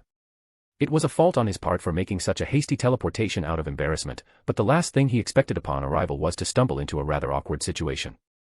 Shuri, on the other hand, was also the same. She expected to at least have some time to see the sleeping face of the daughter she unfortunately lost memories of. But contrary to expectations, she didn't feel any fear or nervousness. Rather, she felt a sudden sense of peace when she saw Aquino. Era dash. The moment she spoke, Aquino cut her off. Mama. Escaping from Cleria's grasp, she rushed towards Shuri and leaped into her embrace. Shuri reflexively held Aquino in a hug, a small smile forming on her face. They looked into each other's eyes, one pair filled with absolute relief and joy while the other held the gentle sprout of tender love. Holding the little girl who was now crying onto her chest, any apprehensions Shuri had immediately disappeared. She felt a connection to the little girl she was holding in her arms, a strong thread of love stretching from her heart and binding her little lookalike. There was no doubt in her heart. This was my daughter. She nuzzled her chin onto Aquino's head, the overwhelming feeling of the dormant motherly love being awoken in the presence of her child. Unconsciously, tears of happiness fell from her eyes, her fingers gently caressing her daughter's head. Every single doubt disappeared the moment she held her. Memories or no memories, her instincts told her that Aquino was in every shape and form her daughter. There was no room for doubt, no room for suspicion, and no room for errors. Aquino was her daughter and her mind knew it, her body knew it, and her heart knew it. From the bottom of her soul, amnesiac as she was, she wholeheartedly accepted Aquino as her offspring. Igor, on the other hand, looked at the scene with a smile on his face. It satisfied him to see that the family he came to cherish was coming back together. It had only been a few hours, yet the family he had slowly come to love had almost slipped out of his grasp. As someone who lost his own family without even getting the chance to say his goodbyes, the blonde cherished every single tie he had in this world. Now that Shuri was alive and well and Aquino was safe, only one piece of the puzzle was missing. I gotta find the old man soon. Then we'll be complete. He didn't know where Barakiel was, but he no longer held any trace of anger or dissatisfaction at the fallen for his absence. All he wanted was for the family to get back together so that things could go back to the way they were. After 3 whole years of being separated from them, he wanted to catch up on the latest Dragon Ball movies with the old man and introduce him to the original manga. He wanted to race around the forest with Aquino and maybe show her some tricks. And best of all, he wanted to introduce Shuri to Asia, his dearest little sister that he loved with all of his heart. With the both of them being orphans, he genuinely wished for her to experience the love of a family. As for how the church would feel, it didn't even factor into his mind. He was content to silently watch until he remembered there was also a 4th person in the room. Turning towards Cleria, he was surprised to see her looking at Shuri like she was a ghost, an entity that shouldn't exist. Walking over to her, he waved his hand over her face. Sister Cleria. Hello. Her eyes seemed to have glazed over, like she had fallen asleep with them open. She was looking straight at the mother and daughter duo who seemed to be lost in their own world, yet her brain could not process the sight before her. Then like a trap, she snapped her hands towards the blonde and grasped his hands tightly, her arms trembling in the process. Igor was momentarily caught by surprise, the act earning an eyebrow raise from him. But Cleria didn't notice because not once did her gaze snap away from Shuri. Her eyes had widened now, almost as if feeling the blonde's sleeves had served to give her the reality check she needed, that this was not an illusion. Fresh tears steamed from her eyes as she looked at Shuri, her heart accepting yet her mind not computing. She turned to look at the blonde desperately. Tell me. Tell me this isn't a dream. Ruby red locked onto cerulean blue, her eyes pleading for everything to be true because what she saw just now completely went against all the knowledge she had. The moment she saw Shuri, she had crucially analyzed everything. The Shuri in front of her was not an undead, not an automata, and not a devil or any other race. She was not another entity who took on the form of her best friend or some trick of the light. Cleria knew Shuri very well. Just from the way she stood to the way she spoke, and even the way she felt, she could tell that this Shuri was her best friend. But her mind couldn't comprehend, couldn't fathom how it was possible. She had personally seen her mangled corpse in the forest. Nothing short of an evil piece would be able to revive her fallen friend. For over 10 minutes she had stood in that forest. There was no movement from her corpse or the sudden arrival of another entity. Any and all genuine resurrection methods she knew of would fail to execute after the person had died for more than 5 minutes, since that is when the soul had completely crossed over. Yet her friend stood here in front of her in the flesh, and the only one who could give her the explanation she desperately sought after was the blonde. Hearing her plead for confirmation, Igor was able to piece together that in the short 20 minutes he had went to Kyoto, Cleria had come to the forest and saw Shuri's corpse. It would explain why her and Aquino were weeping together upon their arrival and why their initial reactions were southwest out of place. Now that he thought about it, it was normal for people to come and investigate because of the commotion he caused. An entire forest being destroyed was not something that could be easily hidden. Because he now had a clear state of mind, he realized that his actions may have been a bit overboard in regards to everything that happened after. Taking a glance at the reunited mother and daughter, Igor placed 2 fingers on his forehead before looking at Cleria. It's better if we talk somewhere else. Why dash? Tsui. DxD. Appearing on the roof of the mansion, the blonde was subjected to the sight of a majestic rooftop garden that bled away to the beautiful view of Kuo. Ignoring the quite literally, hundreds of red tapes and orange flashing beacons he could see on the ground, the view of the untouched nature was mesmerizing, also ignoring the gaping wound in the forest too. With his eyesight, seeing dozens or even hundreds of kilometers into the distance was not a problem if he focused slightly. For a long time he had lived in Kuo, yet not once had he taken the time to enjoy such a view. With all the training he was up to, his mind was always focused on what regiment he would undertake next. It was only now that he truly felt at peace. With the tranquility that came with the views, Igor found himself momentarily lost before he felt Cleria squeeze his hand. Turning to look at the impatient Silverette, he rubbed the back of his head with a chuckle before speaking. Sorry, Sister Cleria. Yeah, everything wasn't a dream. Auntie was dead, but now she's alive. Awesome, right? Cleria frowned before practically hissing at the blonde. How? I saw her body with my own eyes. How is she alive? Igor looked at Cleria with slight confusion. It wasn't that he suspected she was displeased at Shuri's death. He felt no maliciousness in her aura to justify that thought. Rather, he was confused as to why she wanted to know the hows and whys when the result should be enough. Shuri was breathing, her life force was abundant, and her aura was the same as before. That was more than enough for him, but apparently, not for the Silverette. Taking a moment to think on what Amaterasu said, he started explaining. Well, Auntie was dead. I saw and felt that myself too. But it turns out that Amaterasu did something with her soul and brought her back to life. He spoke with a smile before looking at Cleria for a reaction. Cleria waited for the blonde to continue, but he didn't. That's it. Yo, right. Auntie also lost her memory, so don't try to force her to remember anything or anyone, alright? She was pretty nervous about coming here already. Cleria lowered her head in thought. I see. She had many questions that she wanted answered. How did he get the help of Shiva? Why did Amaterasu help him? What was that power of his? Could he explain more on how Shuri is alive? But she knew that with how the blonde was, it would be either close to impossible for him to answer, or he would get annoyed at having to answer so many questions. They weren't familiar with each other enough for her to interrogate him like this. Although the amount of interactions they had could be counted on one hand, including the minutes, Cleria was good enough at reading people that with how simple the blonde was, getting more elaborate answers out of him was close to impossible. But while she didn't ask questions, the blonde had one of his own. Hey, sister. Do you know where the old man is? I've been spreading my senses all over Japan, but I haven't found him yet. Is he in Grigori or something? Cleria was not sure how she should answer that question.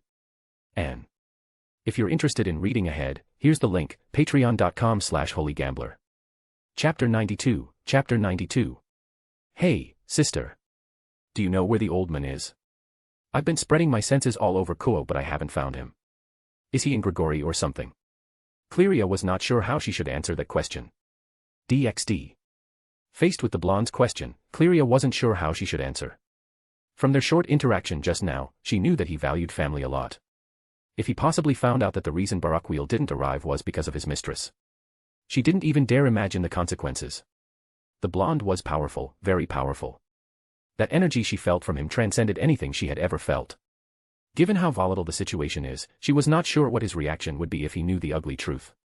Yet she also couldn't lie as well. Cleria had enough experience to know that when people reach a certain realm of power, their senses become so enhanced that spotting lies becomes very easy. While she couldn't lie, she could certainly omit. She could provide the where, but she hoped he wouldn't ask the why. Getting her thoughts together, she replied to him. Currently, I do not know where Barakiel is. Igor became confused. Any supernatural entity worth their salt would have sensed the massive amounts of power he released, regardless of where they were on Earth. He wasn't sure if his power could transcend dimensional barriers, but there must have been at least spies or informants from Grigori who would have informed him that something was happening in Kuo. He would not claim to know the old man very well, but he knew his character enough to know that if it concerned Kuo, he would be the first to rush back. Did he not come? Seeing the wheels of suspicion swirling in his head, Cleria couldn't help but sigh. He did come here. You just arrived shortly after he left. That was quite the revelation of information. For one, it reignited his faith in the old man.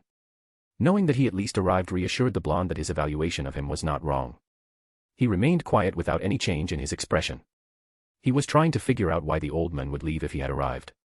His senses had already spread over Kuo and the surrounding areas and there was not an inkling of Barakiel's presence. It irked him a bit that the only reason they missed Barakiel was because Shuri didn't get dressed in time. Cleria was worried that he would get angry. The moment she saw his brows scrunch, her mind was already thinking up several ways to save Barakiel. As disappointed as she was in the fallen, she pitied him, especially after seeing how much regret he had. It was why she was willing to persuade the blonde into granting him some sort of amnesty. But contrary to expectations, Igor only sighed. Does he think that Auntie is still dead? It was the only reasonable conjecture he could come to. He did not know why he left, but Igor certainly knew Barakiel wouldn't have left at all if he knew that Shuri was alive. And Cleria's words only served to confirm that for him. Yes. We all thought she was dead until you arrived with her. I still can't believe it myself. Seeing her alive and breathing is a miracle in of itself. A smile gradually formed on her face as she said those words, her heart truly happy that her best friend was alive. Yet while she was all smiles, it was the opposite for the blonde. Igor could only rub his head with a sigh.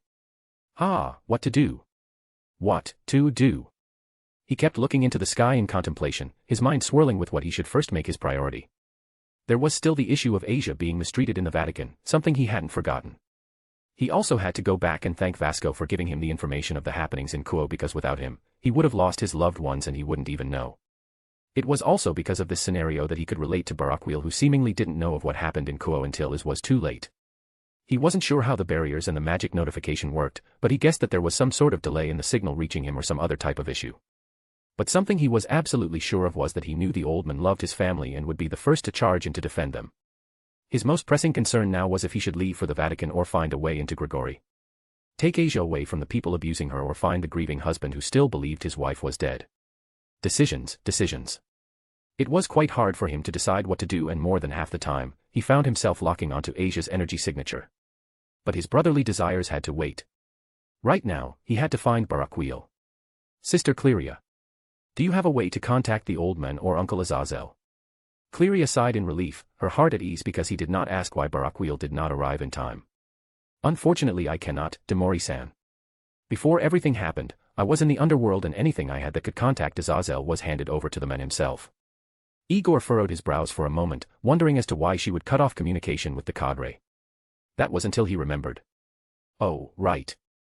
Fallen angels and devils don't get along. Cleria could only smile weakly, a statement that was sadly true. Yes, unfortunately. Having been in a relationship with Azazel for 3 years, it was of utmost importance that secrecy be preserved. Every time she left for the underworld to deliver her monthly report, the phone he made for her along with any other communication tools or items that would prove their relations would be handed over to him. This was a countermeasure just in case a scenario arose where someone would secretly try to investigate her. Her romantic rendezvous with Azazel did not need to be known yet. Cleria was only scheduled to meet him the following week so she didn't know if he would come yet.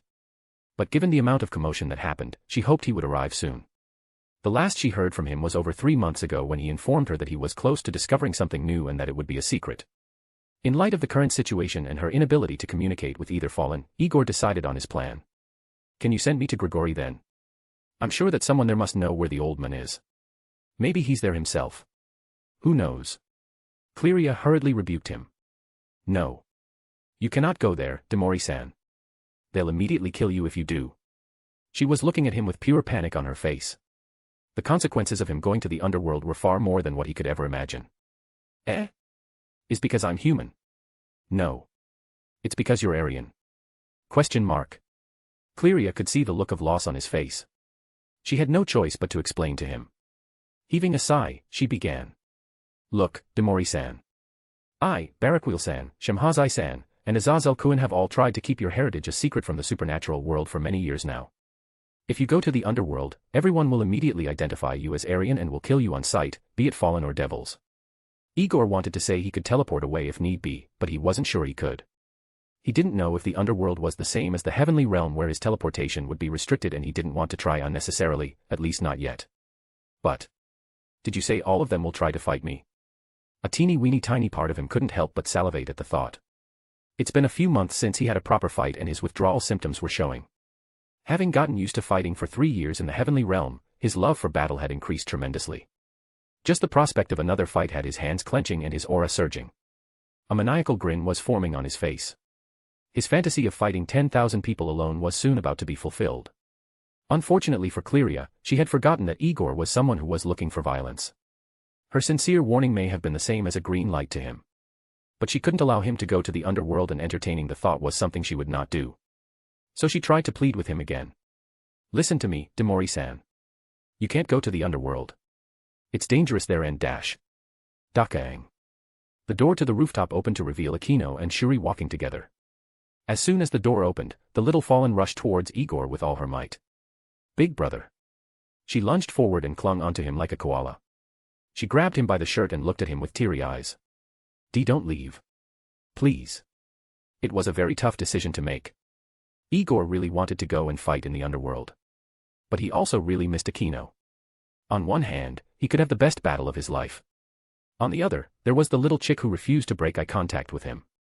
She was just so cute that he found it a bit hard to refuse such a heartfelt request. That, and he did miss her. So just this once, he would reluctantly. Era. Are you not hungry anymore, Demori-kun? I did promise to cook a full pot for you dash. I'll stay. There was no need to convince him any further. The underworld was not going to run away, but the food would certainly grow cold. And if you're interested in reading ahead, here's the link, patreon.com/holygambler. Chapter 93, Chapter 93. She was just so cute that he found it a bit hard to refuse such a heartfelt request. That, and he did miss her. So just this once, he would reluctantly. Era. Are you not hungry anymore, Demori-kun? I did promise to cook a full pot for you dash. I'll stay. There was no need to convince him any further. The underworld was not going to run away, but the food would certainly grow cold. DxD. As soon as the blonde agreed, Akino raised her arms into the air with a cheer. Yay! She had no fear that she would fall due to Igor having held her tightly. It brought a smile to his face to see Akino become so cheery like this, unlike before. It was a stark contrast to the gloomy look she had previously. Seeing that the blonde listened to her suggestion, Shuri took a moment to get everyone's attention. Since everything is settled, should we go home? You are welcome to come too, Cleria-san. Cleria flinched slightly at being referred to as San. But knowing that her best friend had lost her memories, she figured it would be awkward between them. But it didn't matter. They were able to become friends before, so they would definitely be friends again. Smiling at Shuri, she replied cheerily. All right, Shuri-chan. Shuri was briefly dazed by such a close way of being addressed. It didn't bother her but more so surprised her. She had seen the way Cleria looked at her, so she could infer that she was also close to her before her memory loss. Finding it cute and endearing that Cleria didn't try to awkwardly skirt around the issue of their relation, she laughed it off. Fufufu. Then to be fair, may I call you Cleria-chan? Yes. Absolutely. Cleria was quick to seize the chance. The faster bridges were established between them, the sooner they could recover their sisterhood. All right then. Shall we go? Cooking does take a bit of time and I still need to familiarize myself with the kitchen. Akino, still being held up by the blonde, turned around to face her mother. I'll help you, Mama. Fufufu. Then I will count on you, Akino. Yes. She got down from Igor's arms and ran over to Shuri. Akino grabbed her arm and looked at her with bright eyes. I'll even show you where you used to shop for the best meat. I even remember the... She began rattling excitedly to Shuri about stores and meat which made the blonde salivate at the thought. The food in his time chamber was still in the process of being produced due to having finished it just over 2 weeks ago. So now he couldn't even quickly roast himself a drumstick to at least give his stomach something to survive off. As the mother and daughter duo went through the door that gave way to stairs, Cleria quietly followed behind them with a small smile on her face. Akino was talking non-stop while Shuri kindly listened and interjected here and there. Igor was also about to follow them when he suddenly stopped, a trace of panic forming on his face. Wait. Question mark. All three of them turned to look at him with a questioning gaze. Era, Demorikuin. Is something wrong? Yeah. Is something wrong, big brother? Igor did not know how to explain this. It was embarrassing, but he had to ask. So he decided to go ahead and say it. Auntie. Is it maybe possible for you to make another plate? I have a little sister I left in Italy that I wanted to bring over. Shuri waited for the blonde to say more. With how nervous he looked, she assumed it would be something very serious. But upon the silence stretching, her confusion gradually became incredulous. Is that all? The blonde chuckled while he rubbed the back of his head. Yeah. Is it too much? I know cooking can be tiresome and all but dash. But nothing, Demorikuin. She walked over to him and pulled down his arm before she gradually began straightening out his wrinkled clothes. She then looked at him with a smile, his confused gaze making her struggle to hold back a giggle. You are more than welcome to bring your little sister here. The way his eyes brightened up made her want to pinch his cheeks. Really? Thanks, Auntie. I'll go get her now. Without wasting time, he placed 2 fingers on his forehead. But before he could leave, Akino ran over and grabbed him by his sleeve. Wait. She had an expression of grievance, her face contorted into a pout. You said you wouldn't leave. Igor rubbed her head with his free hand. I'm only going to be gone for a minute or 2. I'll be back before you know it, little chick. Akino still didn't let go of his sleeve. Instead, she even went further as to trap his arm between hers. Her eyes were closed tightly, her grip so strong that if it were a normal human, their bones would audibly creak.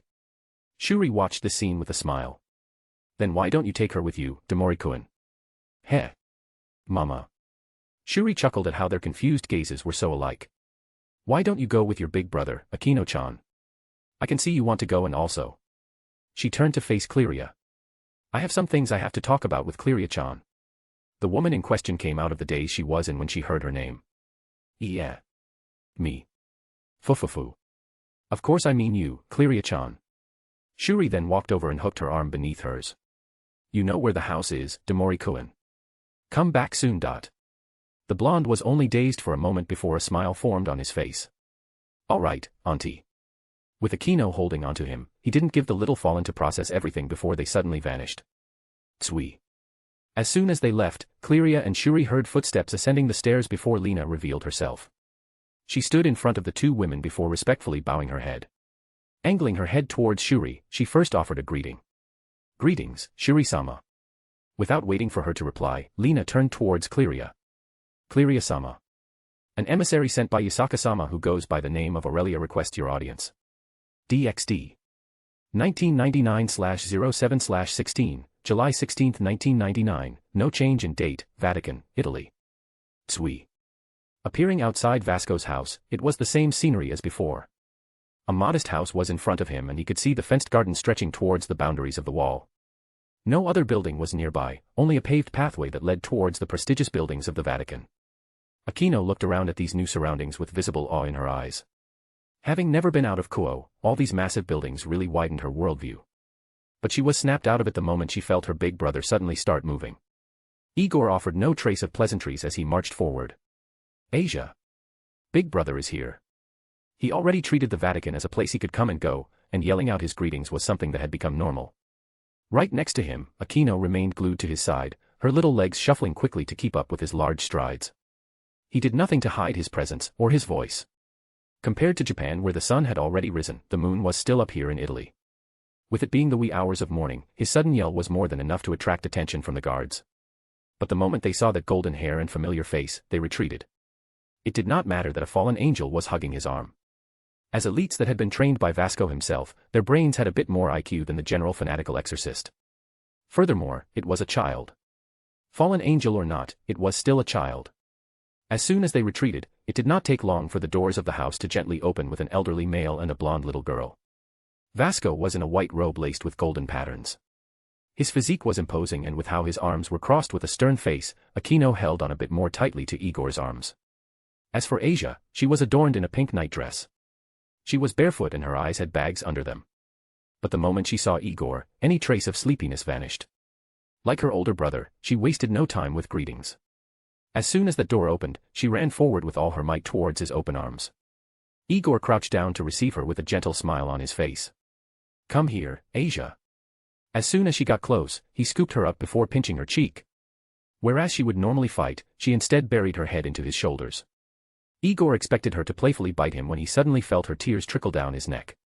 Immediately, his face darkened. "What's wrong? Did someone bully you? Tell me who they are and Big Brother will teach them a lesson." Asia shook her head into his shoulder. She then pushed herself up before looking him in the eye. I thought why you were gone. Gone. Impossible." He gave her a kiss on the forehead before ruffling her hair. "Why would I leave my lovely sister behind?" Vasco then made his presence known. "Because we all thought you were dead. And if you're interested in reading ahead, here's the link, patreon.com/holygambler. Today is Friday and I am thankful for continuing to read this story. Until Sunday. Chapter 94, Chapter 94. What's wrong? Did someone bully you? Tell me who they are and Big Brother will teach them a lesson." Asia shook her head into his shoulder. She then pushed herself up before looking him in the eye. I thought why you were gone. Gone. Impossible." He gave her a kiss on the forehead before ruffling her hair. "Why would I leave my lovely sister behind?" Vasco then made his presence known. "Because we all thought you were dead." DxD. Dead? Why would you think I'm dead? Igor asked the question with such innocent confusion that Vasco couldn't help but chuckle as he shook his head. 360 degrees, top to bottom, you are an idiot through and through. Rushing over to Kyoto like that really was a stupid move, lad. Igor did not take kindly to that analogy. With inflated nostrils, he was unconvinced at his sudden mental evaluation. "Hey. If you're so smart, then what was I supposed to do?" Vasco shook his head. "You misunderstand me, Igor. I actually commend your actions. But first, let's get this out of the way." He walked over to Aquino and crouched down to her level. Well, he tried, but with how tall he was, the little girl still had to look up. Vasco tried to portray a kind face, but all his smile did was make Aquino grip Igor's hand very tightly. Igor smiled lightly before reassuring her. "Relax, little chick. Old man Vasco is a nice guy. Look. Even Asia isn't afraid of him." The little blonde in question looked down at Aquino from her vantage point on Igor's arm with a smile. "Big Brother's right. Grandpa looks big and mean, but he isn't." Vasco's lips twitched when Asia revealed that he looked mean. But considering his bulging physique, he guessed it was a fair argument. Aquino listened to their words of encouragement and meekly stepped forward. Hello, mister. Hello there, little one. What is your name?" Aquino hesitated to answer. But getting an encouraging look from Igor, she replied. Aquino. Such a lovely name." Vasco tried to reach out to her, but apparently that was too much. Immediately, Aquino darted back and hid behind the blonde, her arms wrapping tightly around his leg. He. Igor couldn't help but chuckle at the blank face Vasco was making. "Maybe if you comb your hair for once you wouldn't scare her, old man." Vasco ran a hand through his unkempt white hair. His hair had spiked out almost as if someone ran a current of electricity through him. "I think I'll shave it instead." Knowing his attempts at endearing himself to the little fallen had somewhat failed, he stood up. Straightening his attire, he then smiled at his granddaughter. "Asia. Why don't you show Aquino around the house? Grandpa has something to say to your big brother." Aquino immediately tightened her grip on the blonde's right arm the moment she heard she had to be separated from him. This was unknown territory, and releasing her grip from him was already asking a lot, not to mention asking her to disappear from his sight. She looked up to him, her violet gaze silently pleading for him to refuse. Big Brother. She was already intimidated by Vasco's appearance. His hulking figure reminded her of Masaru, the same hunter who killed her mother. With how big and muscled Vasco was, his image overlapped with that of Masaru. Her body trembled just thinking of the deranged hunter. But fortunately, Asia was there for the rescue. Okay, Grandpa. Sliding down from the blonde's hold, she eagerly grabbed Akino's arm but found that she couldn't get her to budge. Come on, let's go. Since you call Igor big brother too, that means we're sisters. Asia's liveliness made Akino unsure of what to do. But an encouraging gaze from Igor made her slowly release her grip on his arm. Alright. It was cute how she suddenly turned shy when faced with different people. But when one thought of the circumstances surrounding her shyness, it was understandable. But Asia really was too persuasive and her smile alone broke down Akino's apprehensions and watered down her vigilance. Both girls eventually retreated back into the house, one with a joyful smile on her face and the other who seemed to suddenly have regrets. Once the girls disappeared into one of the rooms, Vasco's gaze suddenly turned serious, and he did not waste time. Looking at the blonde in the eye, he got right into the topic. Your individual action of storming into the heart of Japan and launching such an attack was the height of stupidity. The Shinto pantheon alone harbors hundreds of gods, allowing them to rank amongst the top 5 most strongest pantheons in the world. A smart person would consider that before going out of their way to annihilate one of the 5 principal clans that are known to be devout followers of the leader of the Shinto pantheon. The blonde's gaze narrowed. Old man. Are you saying I should have let them get away with what they did? They killed Auntie. I would never leave them alive. I don't regret what I did, and I would do it again. Sensing that the atmosphere was getting tense, Vasco waved his hand to calm him down. You didn't let me finish, lad. I'm saying, a smart person would think twice before making such a move. They would consider the consequences not only for themselves, but for the people around them. He stopped right in front of the blonde and placed his hand on his shoulder. But you didn't. Like a true warrior, you alone stormed into the heart of the enemy's territory to exact vengeance without a trace of fear. Swift and decisive. I like it. I don't agree with it, but I like it. Looking into the blonde's eyes, Vasco could see a trace of his former self. Your actions made me remember who I was before I also got smart, before I started thinking of politics and consequences. I was just a man with a sword. Nothing else. All I knew was that I had to swing my sword to get strong and kill who I have to kill to get stronger. Consequences. Impact. Politics. I didn't know that. But as I grew older, as I got showered with high positions and praise, my sword was put down in favor of the pen. Fighting was now based on tongues and connections, not steel. If someone wronged me, I had to think twice because maybe they were an important sponsor or supplier of the church. The flame within me gradually died, until today. He tightened his grip on Igor's shoulder. Igor. You could have died today. Do you acknowledge that? Without blinking, Igor replied without a single stutter. The moment I threw my fist for the first time, the moment I formed ki in my body, I accepted that I might die at any moment. The moment I killed, I was prepared to be killed. As long as I am at my strongest, I have no qualms with dying. He then looked at Vasco with a fiery gaze. As long as the final blow is not from the back. Silence. Vasco began shaking his head, the words reaching deep within him. Good words. Good words. A true warrior's philosophy. I do not seek a long life, but a worthy death. As long as I am not felled by poison, betrayal, or deceit. As long as my back is clean of scars. As long as the final blow does not come from the back, it will be a worthy death. Vasco sighed in disappointment, more so at himself than the blonde. A true warrior's code, the crux of their philosophy. Igor's actions made him remember what a true warrior was. Over the years he had regressed from being a warrior to a schemer. Circumstances forced him to renege on the philosophy he once held. Age came with wisdom and realization. Politics, connections, backing, everything was different from the battlefield. Vasco was sure that if he were 50 years younger, he would have made the same decision as Igor and rushed over to Japan for vengeance. An idiotic decision. Yes, it was. Consequences. Far too many to list. But he was sure his hot-blooded younger self would seek vengeance, just like how the blonde rushed over without thinking. I wish I retained the same ideals as you. Maybe I wouldn't hold so many regrets. He let the statement hang in the air, his mind reminiscing of similar past situations where he was forced to sit back because of the other party's faction or backing. For too long he had sat down and let his sword rust. But today, he changed his mind. I won't make the same mistakes this time. He looked at Igor meaningfully. Lad. I want you to take Asia away from here. It took a moment for the blonde to process his words. Heh. But Vasco didn't pay attention to his astonishment. Instead, his gaze turned solemn as he looked at the towering buildings of the Vatican. I have been in the church all my life. I have seen its good sides and I have seen the bad. Unfortunately, the bad is more prevalent. If nothing is done, Asia will be used as a tool for the rest of her life. I love my little girl too much to allow that, but I also can't bear to leave the church I dedicated my whole life to. It is why I ask that you as her elder brother, take her away from here. The church, as much as I love it, will not value her as they should, and I'm not around all the time to enforce that. Igor was momentarily surprised. He had intended to take her away forcefully if need be, but he never expected Vasco to ask him to take her. Old man. I know you think the same as well.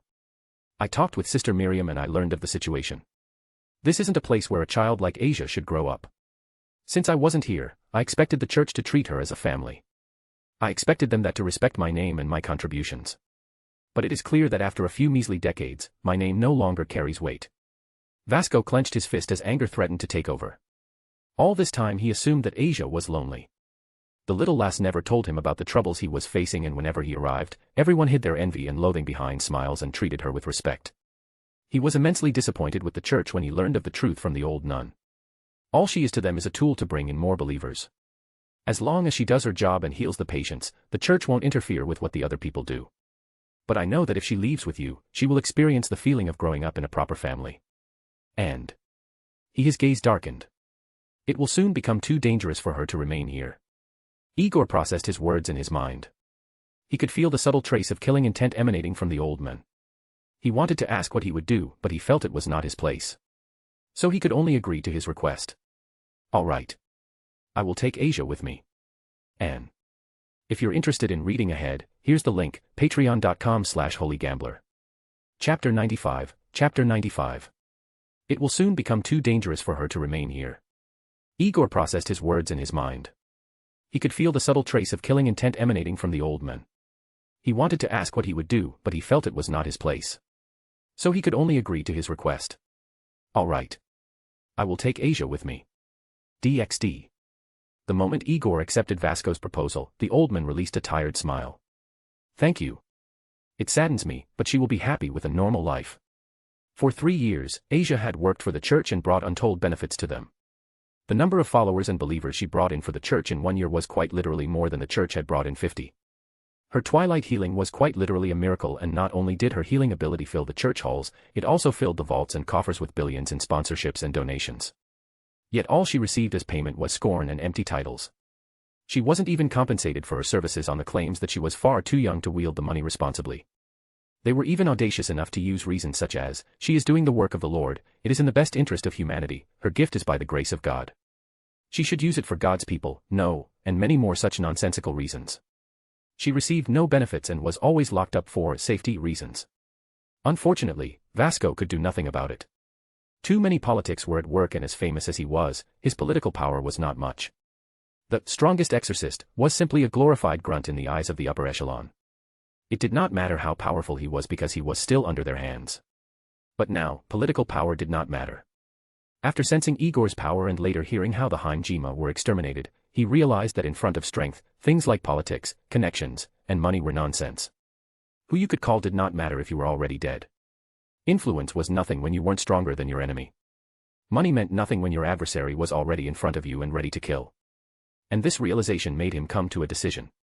He will once again pick up his sword and reform the church through his might. The upper echelons of the church. He was stronger than them. The sponsors. He was stronger than them. The Pope. He was stronger than him. Vasco knew diplomacy wouldn't work for what he wanted to do. So he would force them to accept his authority. Blood would be spilt and dissent would be widespread. But he would rather the church bear a few years of turmoil for its betterment than for it to remain the cesspool it is for the next century. And the only way for him to begin reforming the church was to become the next pope. It was controversial and even bordered on heretical. But he would do it regardless. His decision would result in many changes, and he didn't want Asia to be here when it happened. Many people know how much he cared for her, and they would surely use her as a weak point. He wanted to call Sun Wukong first, but since Igor was alive, he would be better suited for the role of taking care of Asia. He wanted to distance Asia as far away from the church as possible, and if possible, he truly wanted her to experience a normal life. But Igor was very quick to refute that thought.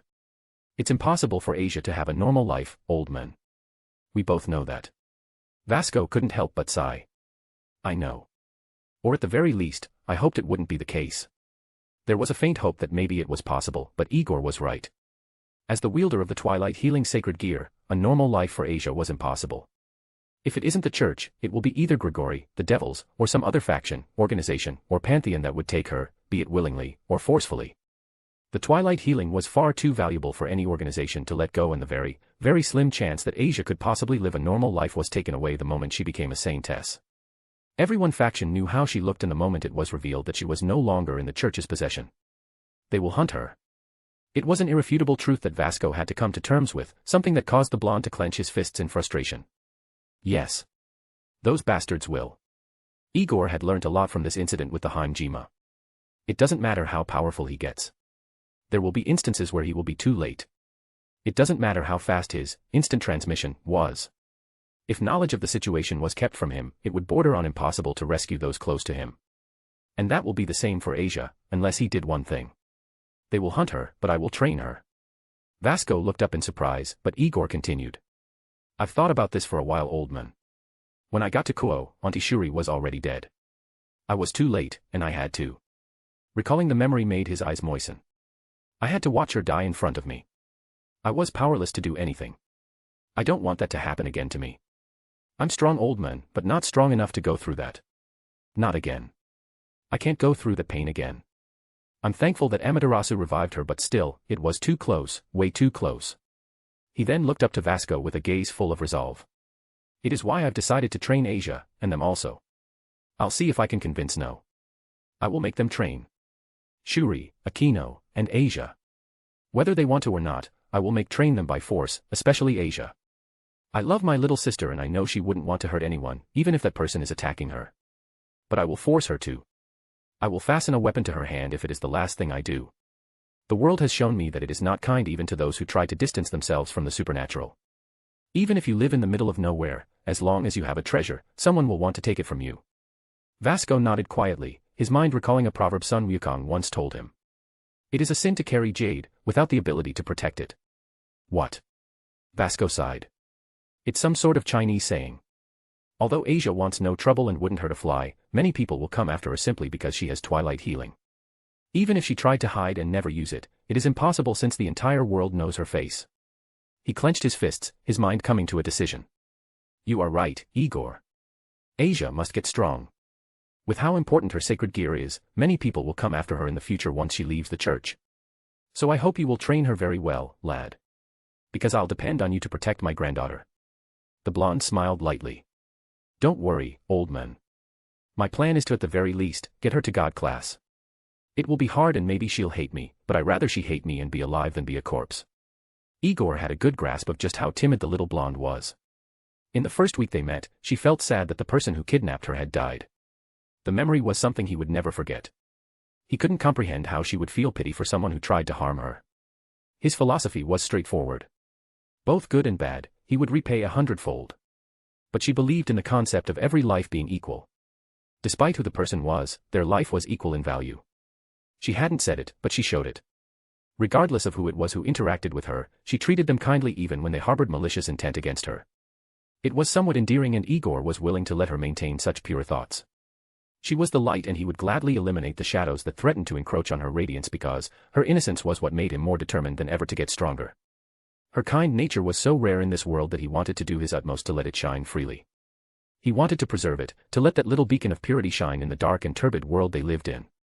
In a world where blood was spilt every day and schemes were concocted at every waking moment, he wanted to let her keep her ideology. Yet realization dawned that no matter how strong he was, a simple moment was all it would take for him to lose her. In a confrontational situation, Asia would undoubtedly be very easy to manipulate, and protecting her who lacked the capabilities to even defend herself against a normal person was hard. Even if he could get her as strong as he could, her naive mentality would make her victim to even the common grunt in any faction. Her trusting and tolerant nature would make it very easy for a blade to be slipped into her heart, something he dreaded. He couldn't let that continue, wouldn't let it continue. He loved Asia, but he wasn't sure if she would still share those same thoughts once he was through with her. Undoubtedly, the hardest part would be for her to take a life. For him, it was a very simple process. He wouldn't kill randomly, but it also didn't take much for him to take someone's life. For Asia, Igor knew firsthand that even if he brought the most vilest of beings in history, she would hesitate. There was even a very high likelihood that she wouldn't kill them in the end. Her inherent kindness wouldn't let her. But he would change it. Even if she hated him in the end, as long as she finally got the resolve that was needed to survive in the supernatural world. Because for him, her survival was his topmost priority. I'll make her strong through any means possible. Anne. If you're interested in reading ahead, here's the link, patreon.com/holygambler. Chapter 96, Chapter 96. For Asia, Igor knew firsthand that even if he brought the most vilest of beings in history, she would hesitate. There was even a very high likelihood that she wouldn't kill them in the end. Her inherent kindness wouldn't let her. But he would change it. Even if she hated him in the end, as long as she finally got the resolve that was needed to survive in the supernatural world. Because for him, her survival was his topmost priority. I'll make her strong through any means possible. DxD. The two men continued discussing a matter of things relating to how Vasco would move on after this. The old man did not hide anything and deliberately told Igor of how he planned to assume total control of the church, a process which would take a few years. Gaining absolute control was something he could accomplish within half a year. It was consolidating his power and stamping out any rebellions that would take years. Igor didn't try to dissuade him because he knew of Vasco's capability. Besides his own rudimentary knowledge, he heard many stories about the men from Sun Wukong, stories of how he was an absolute beast in the early 20th century, a monster that could clash with a serious crocodile. So he was definitely sure that in a place full of pot-bellied old men, Vasco would eventually reign supreme. Though, he still had one question. Will you need my help with heaven? Igor never cared much for gaining knowledge beyond that of which was useful for his training. But the monkey sage managed to grind basic knowledge of the supernatural world into his head, so at the very least, he knew who were the top brass of each faction.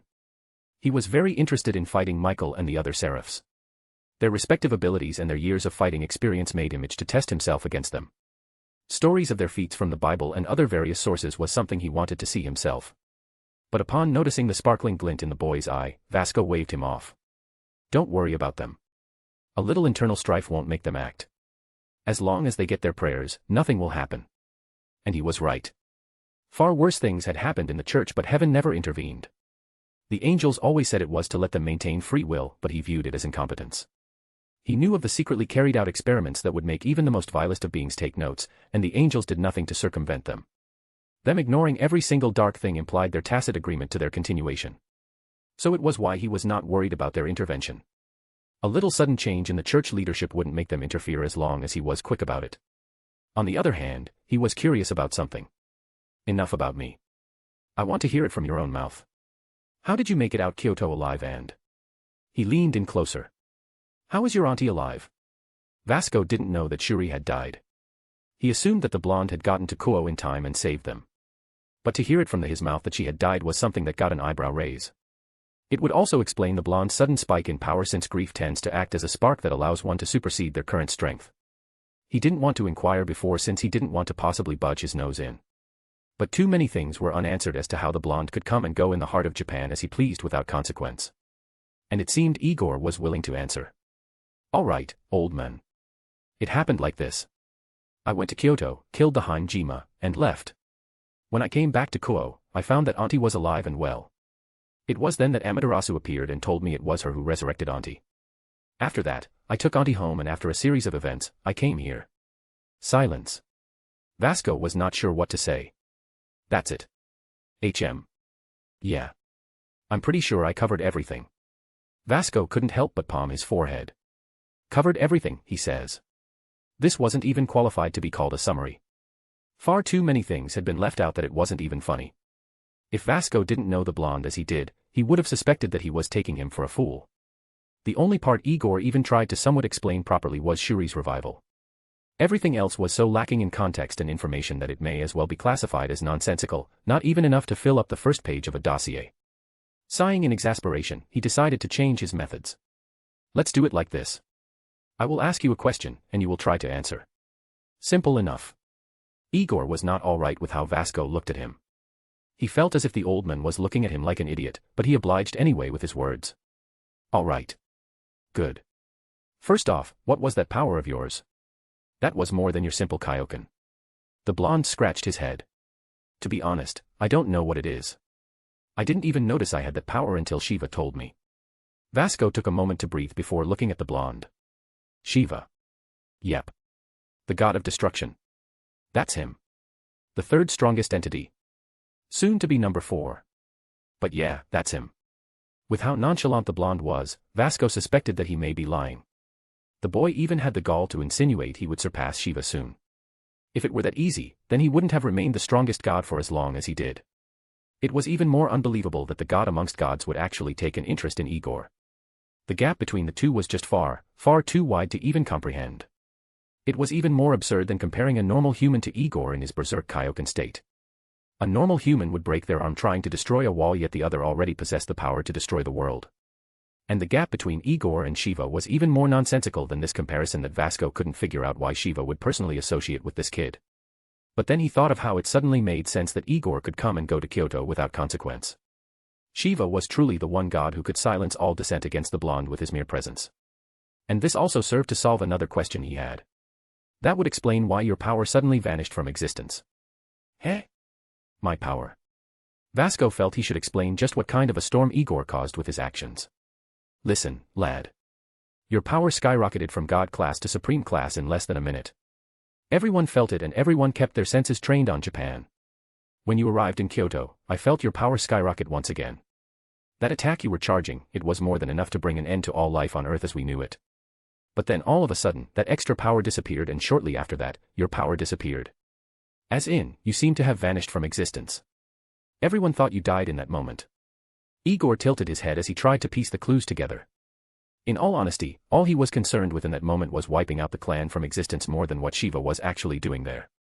But then he remembered the barrier the god had put up. Oh, right. I can explain that part. Shiva came out and cancelled my attack and then made a barrier to stop members of the Hinjima from escaping, at least I thought that was what he did. I guess that it also stopped people from sensing what was happening. Hearing the blonde's explanation finally gave Vasco an inkling to what was happening. He is trying to hide your existence. Your actions have attracted the attention of the entire supernatural world and everyone would have investigated you. If the world found out you were an Aryan. Even Igor could piece together what Vasco meant. War. And not just from the supernatural world. Even the mundane would get involved. He then grabbed the blonde's shoulder and lowered himself to his level. Igor. I don't think you truly understand what your existence means. If your existence leaks, the entire world will be plunged into war. You are an Aryan. No one wants the Aryans back. No one especially wants an Aryan who has the same power level as supreme gods. No. One. And they will do whatever they can to kill you. Igor crossed his arms and scoffed. Then I will kill them as well. Igor. Listen to me. His grip tightened on the blonde's shoulder, his eyes betraying the immense concern he held. Do not under any circumstance underestimate the supernatural world. You are strong. I acknowledge that.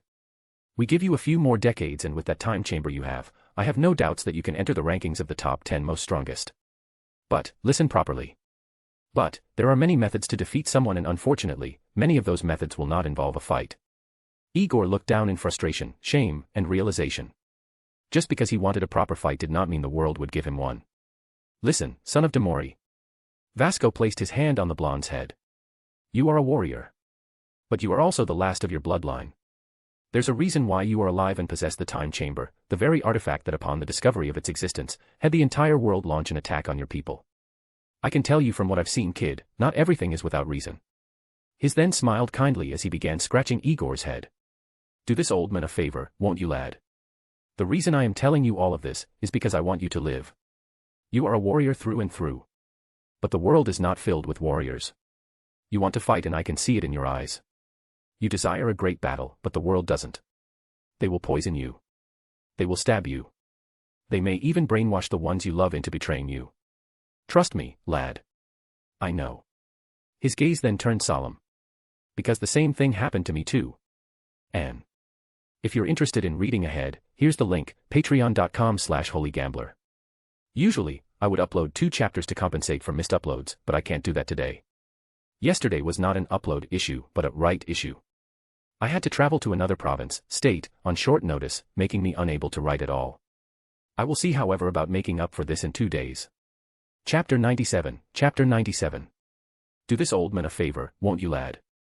The reason I am telling you all of this is because I want you to live. You are a warrior through and through. But the world is not filled with warriors. You want to fight and I can see it in your eyes. You desire a great battle, but the world doesn't. They will poison you. They will stab you. They may even brainwash the ones you trust into betraying you. Trust me, lad. I know. His gaze then turned solemn. because the same thing happened to me too. DxD. Cleria couldn't speak. It hadn't been that long since she sat Aurelia down in the meeting room. After she had received notice of her arrival, she got one of her peerage members to send Shuri home while she handled what would most likely be a diplomatic visit. But never did she imagine that the woman she knew to be blonde before would suddenly have a change of wardrobe. Her usual blonde hair now turned to a beautiful snow-white color that flowed down like a waterfall. Her normally cold blue eyes seemed to have gained a bit of life, making them appear more like a vibrant ocean than the cold icebergs they were. Yet what was even more astonishing was she could clearly feel that Aurelia radiated the aura of a god-class entity. It had only been a year since they last met, so for her to suddenly close the gulf between ultimate class and god class in such a short time made her wonder the methods she used. But whatever those methods were, the two of them weren't close enough for her to ask. "Greetings, Lady Cleria. This one's name is Aurelia von Drachenberg. However, you may be more familiar with the name, Kuroheim. With a small table between them, the both of them had been left alone with refreshments on the table. But no matter how comfortable the couch was, Cleria suddenly sat up when she heard the name Drachenberg. A look of pure shock was on her face. Drachenberg. Aurelia only gave a nod of confirmation.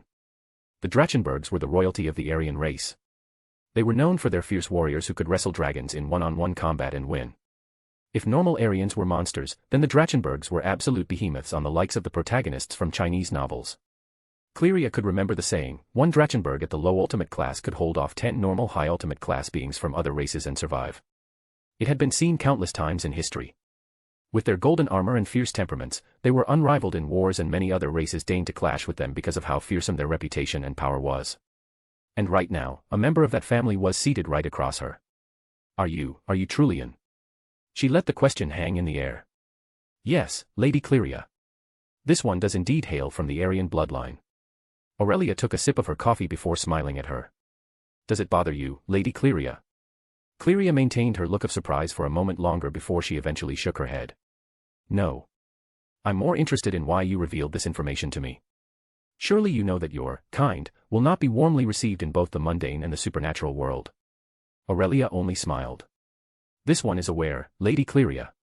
However, this one has no reason to conceal herself any longer. If fate deigns this one is to meet her ancestors tomorrow, then she will meet them with her head held high. And she placed her cup on the table, her gaze turning cold. This one's reason for not revealing her heritage was not out of fear, but out of necessity. But this is no longer required since this one's reason to conceal herself has ceased to exist. Cleria's brain was working at incredulous speeds to analyze everything Aurelia had said. She was trying to figure out why, after over decades of knowing her and even remaining oblivious to her true heritage, she would suddenly reveal herself. She did once suspect Aurelia of being an Aryan the first time they met 20 years ago, but as the years went by, she could tell that Aurelia was growing older. Now, she couldn't help but think that somehow, she had the ability to fake her life force and age, which would indeed make her seem like a normal human, because right now, Cleria could feel her abundant life force and energy signature. It was overflowing and unrestrained, vibrant and full of life. It was very hard to miss such a distinct Aryan trait, which only verified that despite having white hair, Aurelia was indeed from that race. Thinking of how she was now blatantly showing off her heritage, Cleria couldn't help but wonder why she suddenly did this out of the blue. Except, it was not out of the blue. Quickly connecting the dots to recent events, she finally got a result in her head. Hinjima. It was a statement, not a question. The only reason Cleria could think as to why Aurelia would reveal herself was because of the recent destruction of the Hinjima clan. By now, every major faction and pantheon in the supernatural world knew of the fate that befell the once noble clan. And from the information she received from her familiars, it was a total bloodbath that had nearly all the males killed, including the patriarch. Only the women, children, a few young men, and an elder were left. Truly, they had fallen. A glint shone in Aurelia's eyes when she heard the name of that decrepit clan. Although the Hinjima had essentially fallen from grace, she still did not take kindly to the family surname, seeing as she still couldn't properly control her emotions upon hearing the term. Nonetheless, she calmed herself by sipping her coffee before replying to Cleria's statement. Yes, the Hinjima. And it is precisely why this one has come to Kuo. This one personally witnessed the Hinjima's ending. Now, this one merely wishes to meet with the benefactor and give her thanks to the one who brought an end to that clan. Cleria felt a bit weird hearing that statement. Lately, it seemed she had been feeling weird, and both of the times she did ironically had to do with Aryans. What were the odds that in less than 5 years, she met 2 Aryans? In the same town nonetheless. As far as she knew, every single Aryan, be it woman or child, were killed the moment they tried to escape. Only a handful of half-bloods, Aryans that had copulated with normal humans, were left alive since they were no different from normal humans. Cleria was not sure if she should conceal Igor's existence from Aurelia or not. From the looks of things, Aurelia did not know that the blonde was her kin, or she could be deliberately hiding that knowledge. But then it would make no sense, because then why would she come to ask her, a devil, for the knowledge of another Aryan's whereabouts? Her thoughts whizzed about as she came up with and dismissed several conjectures in less than a second. Her mind then eventually settled on not giving Igor's location, but on asking Aurelia a question. Sitting up properly with her hands on her lap, Cleria kindly questioned. "Before I answer, do you perhaps know of any other living members of your race?" The same time she spoke, her gaze remained intently on Aurelia's form, her eyes searching for even the most minute of twitches indicating nervousness or appallment. Cleria was not the greatest at lying, but she prided herself on being able to spot them. And if Aurelia even tried to think about lying, she would spot it. But all that was on Aurelia's face was a trace of sadness. Unfortunately, this one is the last member of her race. Any of this one's kin that were alive would have been killed the moment they tried to escape the dimension. Hearing the words dimension made Cleria once again marvel at how magically gifted the Aryans were. Apart from the gods, they were the only other significant race that could manufacture a separate dimension from Earth where they could live in pseudo-isolation. The only reason Aurelia was so sure she was the only one who survived was because of her hair having turned white from trauma. When the dimension collapsed, any Aryans who managed to survive and were spit out would have been immediately killed. For over a decade, any Aryans that managed to survive were killed. In a world of humans, it was very easy to identify them not only because of their blonde hair and blue eyes, but also because of their abnormal life force. It was publicly known that after an Aryan child turns 10, their potent life force and magic power would reveal itself. So for the next 10 years, any surviving children were killed off. If not for Yasaka discovering her, Aurelia would have suffered the same fate too when she turned 10 years old. To this day, she is thankful to the fox for saving her life. But she still felt sad that all her kin were annihilated. Hearing Aurelia speak so somberly about her race, Cleria pitied her. "My sincere apologies." However, she decided to simply tell her. "There is another Aryan." Aurelia only smiled. "Lady Cleria. If you mean the half-bloods populating the planet, then this one knows of them." Half-bloods were simply that, half-bloods.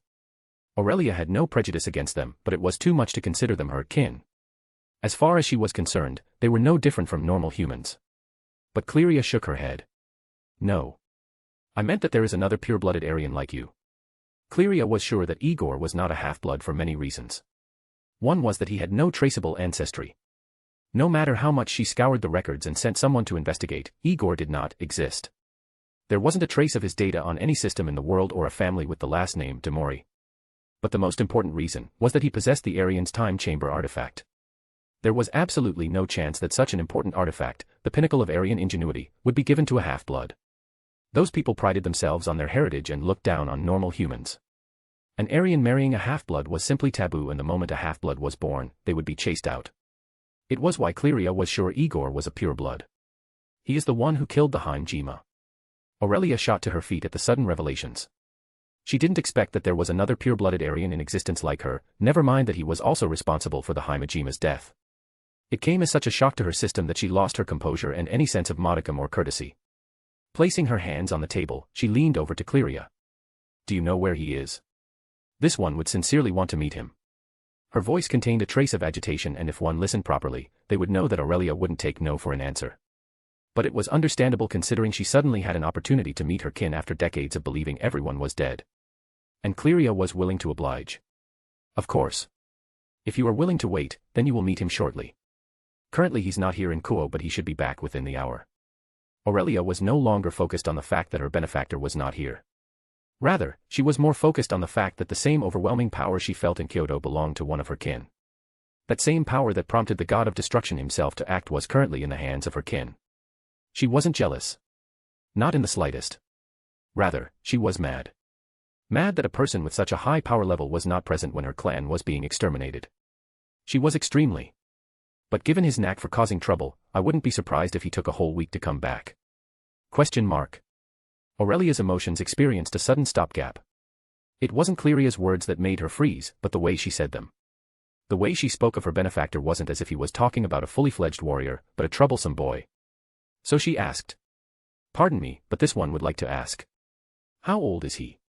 Now that a moment of clarity had entered her mind, Aurelia remembered that the red-headed figure she saw definitely appeared to be no older than 18 at most. With how short he was, it was a far cry from how tall the average fully grown Aryan was. Cleria took the time to ponder. The last she checked, he was roughly between 8 to 10 years old. And if you're interested in reading ahead, here's the link, patreon.com/holygambler. Chapter 98, Chapter 98. Pardon me, but this one would like to ask. How old is he? Now that a moment of clarity had entered her mind, Aurelia remembered that the red-headed figure she saw definitely appeared to be no older than 18 at most. With how short he was, it was a far cry from how tall the average fully grown Aryan was. Cleria took the time to ponder. The last she checked, he was roughly between 8 to 10 years old. DxD. Aurelia couldn't comprehend that the person who rushed over to Kyoto and massacred the Hinjima clan was a boy who was barely 10 years old. It completely blew apart all her logic. It wasn't so much that he was a boy, but the strength he possessed was far too much. And if he truly wasn't 10 years old, then it would only be more terrifying. If he was high class or even ultimate class, she could still accept it. But the power he displayed was already in the realm of supreme class. Furthermore, what he showed wasn't magic. As a person who had vehemently studied magic for over 50 years, Aurelia could tell with a glance that what Igor was used was not even remotely close to magic. The power was far too sinister, too full of malevolence to be magic.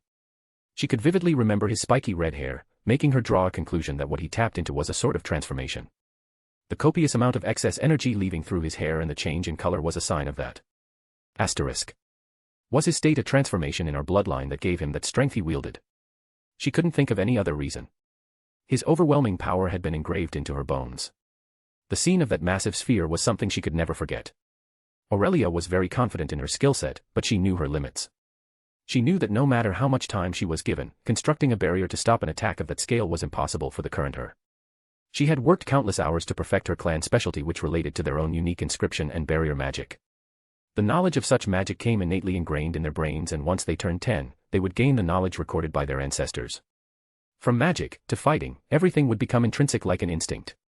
It was a clever method employed thousands of years ago by their ancestors, and without the new generation having to relearn already known knowledge, their race could prosper even further, and it was what made them so fearsome. But now, it appeared there was someone who was destined to be even more fearsome. If he's this strong before he's come of age, just how more fearsome will he be when he unlocks his ancestral memories? Aurelia hadn't even met Igor. But now, she saw the chance for the revival of their race within him. Their race had a very long life, and Aurelia was confident she could stretch her life expectancy to 500 with the right methods. If Igor could grow to enter the ranks of the top 10 in the future, then Aryan's revival will be ensured. Immediately, she recognized her duty. He is the last male. And I am the last female. Like Adam and Eve, it fell up to them to repopulate their race. She did not feel any trepidation. To her, it was simply a sense of duty. With their people effectively wiped out, she wouldn't let this chance to exercise filial piety to their ancestors and restart a new lineage go. But that didn't mean she didn't want to know more about her soon-to-be husband. Lady Cleria. May you please tell this one more about him? Cleria was silent in thought before she chuckled. Meeting him personally will be much better than me describing him to you. All I can say is, he really, really loves fighting, for some reason. DxD. Vatican, Italy. After Igor and Vasco talked further about some mundane details, the elderly exorcist retreated into the house and proceeded to bring Asia to pack her bags.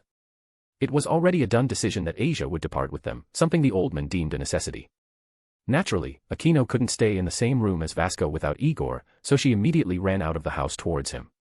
There was absolutely no hesitation as she shuffled past the elderly exorcist and leaped into the waiting arms of her big brother. A few minutes had already passed since then, and the little lass still showed no signs of wanting to descend from his arms. The both of them were outside gazing at the lush vegetable garden Vasco owned. Under the cover of the moonlight, the blonde stood with Aquino in his arms. The midnight breeze, while cold for normal people, did nothing to their enhanced physiques. From time to time, Aquino would twiddle with a strand of Igor's hair with interest, something the blonde didn't mind her doing. With one hand supporting her body, the other gently stroked the back of her hair. It was a harmonious atmosphere, but not for Igor. His eyes were somewhat glazed over, the contents of the conversation he had with Vasco playing in his head.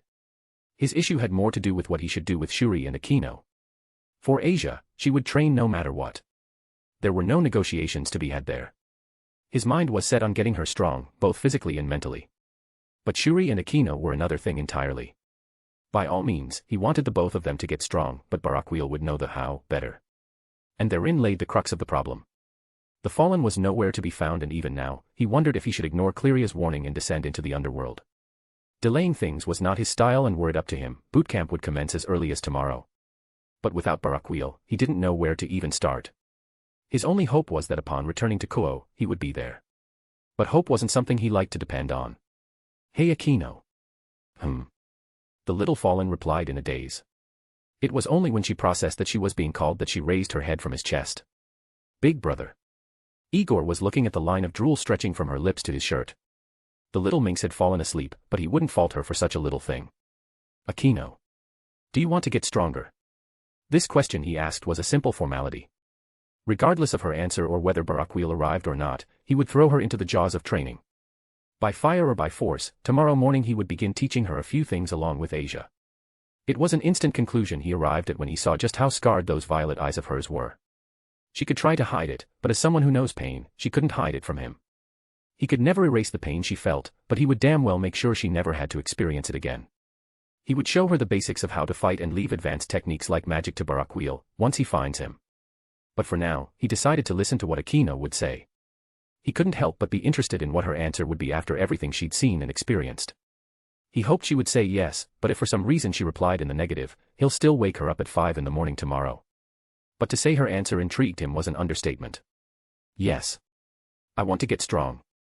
Igor wasn't impressed by what her answer was, but how she said it. There was pure determination in her eyes, something that had him smile with pride. He liked those eyes of her and the conviction behind her words. He needed no further confirmation from the little fallen. We'll wake up at 5 in the morning. No problem. She tried to look fierce, but her puffed up chubby cheeks and cute face brought the opposite effect. Nonetheless, Akino hated how weak she felt when everything happened and did not want to experience the same helplessness as before. She remembered that her father once asked her the same question and she danced around the issue. Now, she was firm in her resolution. All right then. I'll find the old man and see what we can do for you. Hearing about Barakiel made her feel inexplicable guilt in her heart. Yeah, I want to see Papa too. When the situation calmed down and she saw Shuri was alive, Akino felt guilty for saying all those words she said to her father. Usually, she would receive a beating for uttering even a single word out of line. But rather than discipline her, Barakiel left. Akino was young, but she wasn't stupid. Her words hurt him and she knew it. It was why she wished he would be found so that she could sincerely apologize to her father. Back in the house, Vasco and a very excited Asia walked out the front door with only a small brown bag in her hand. Vasco noticed the rather delicate atmosphere and tried to stop Asia, but she slipped through his grasp. Dashing forward, the little blonde was quite literally skipping in excitement. Big brother. Grandpa said I can go with you to Japan. Igor turned around with an eyebrow raised. Their appearance somewhat caught him off guard, but that could be attributed to his familiarity with their aura. Smiling at her, he stretched out his hand towards the little bundle of energy who was literally trembling in excitement. Yep. And you're going to love it there. Her eyes sparkled. Really? Yeah. But where are the rest of your things? Vasco replied to that question. She can't take them. All of her clothes have a tracking enchantment on them. Only 2 pairs of clothing were left untouched because I bought them myself. You'll have to purchase her some clothes. I do hope you have the money. The blonde remained silent.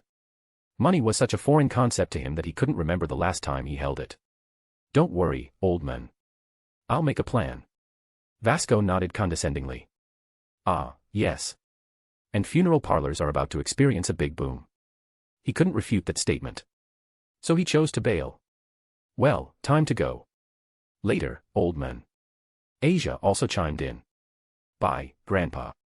Vasco smiled. Bye kiddo dash. Tsui. Sighs. I hope they stay safe. As soon as he said that, he stretched out his hand and immediately, Durandal appeared in his hand. A cold glint sparkled in his eye, his muscles bulging as he flexed. With Asia now safely away, he would no longer restrain himself. Killing intent instantly emanated from him. Time to clean up the rats. Starting from the bottom, he would kill every single person who conducted immoral experiments up to the person who approved them. By sunrise, the church would have undergone a bloody massacre that only came second to the Hinjima massacre. Anne. She could vividly remember his spiky red hair, making her draw a conclusion that what he tapped into was a sort of transformation. The copious amount of excess energy leaving through his hair and the change in color was a sign of that. Asterisk. Explanation. I will not go into too much detail here since further explanations will come in later chapters. However, picture it like this. Hair is like a chimney that can be used to let the excess smoke out.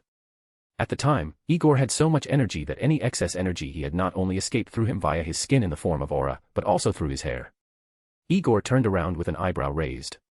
Their appearance somewhat caught him off guard, but that could be attributed to his familiarity with their aura. Explanation: I'll put it in an analogy like this. If you drag your finger along your arm, you won't feel much. But if someone else drags their finger on your arm, you won't be able to ignore the sensation even if you tried. Igor being somewhat caught off guard is because he is just that used to Asia and Vasco's presence. But place an unfamiliar person in the vicinity and he would immediately sense them. Similar to how you will instantly feel an ant walking on you. If you're interested in reading ahead, here's the link, patreon.com/holygambler. Chapter 99, Chapter 99. As soon as he said that, he stretched out his hand and immediately, Durandal appeared in his hand. A cold glint sparkled in his eye, his muscles bulging as he flexed. With Asia now safely away, he would no longer restrain himself. Killing intent instantly emanated from him. Time to clean up the rats. Starting from the bottom, he would kill every single person who conducted immoral experiments up to the person who approved them. By sunrise, the church would have undergone a bloody massacre that only came second to the Hinjima massacre. DxD. Back in Kuo, it was turning out to be a sunny day in the town. Damage reparations were underway and enough issues had been resolved that Cleria no longer needed to personally oversee them. Her and Aurelia made their way through Kuo to Shuri's house where the woman stepped out to meet them.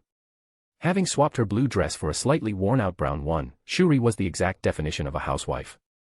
Smiling as Aurelia and Cleria landed on the ground, she greeted them. Cleria-chan. Aurelia-san. I trust everything is well. Aurelia gave a polite nod while Cleria replied with a smile. Yes, Shuri-chan. It turns out that Aurelia-san here is looking for Demori-kun. Shuri's eyes darkened slightly. Era. Her gaze trained on Aurelia with suspicion. With recent turbulent events, having an unknown person look for Igor was not good as far as she was concerned. May I know why? Aurelia didn't evade her gaze. Worry not, Lady Shuri. This one's purpose is not nefarious. Lord Demori is this one's benefactor that she wishes to thank personally. Shuri scrutinized her for a while before smiling. Very well then. Would you like to come in? They may take a while to come back. Cleria took the lead in stepping forward. Thanks, Shuri-chan.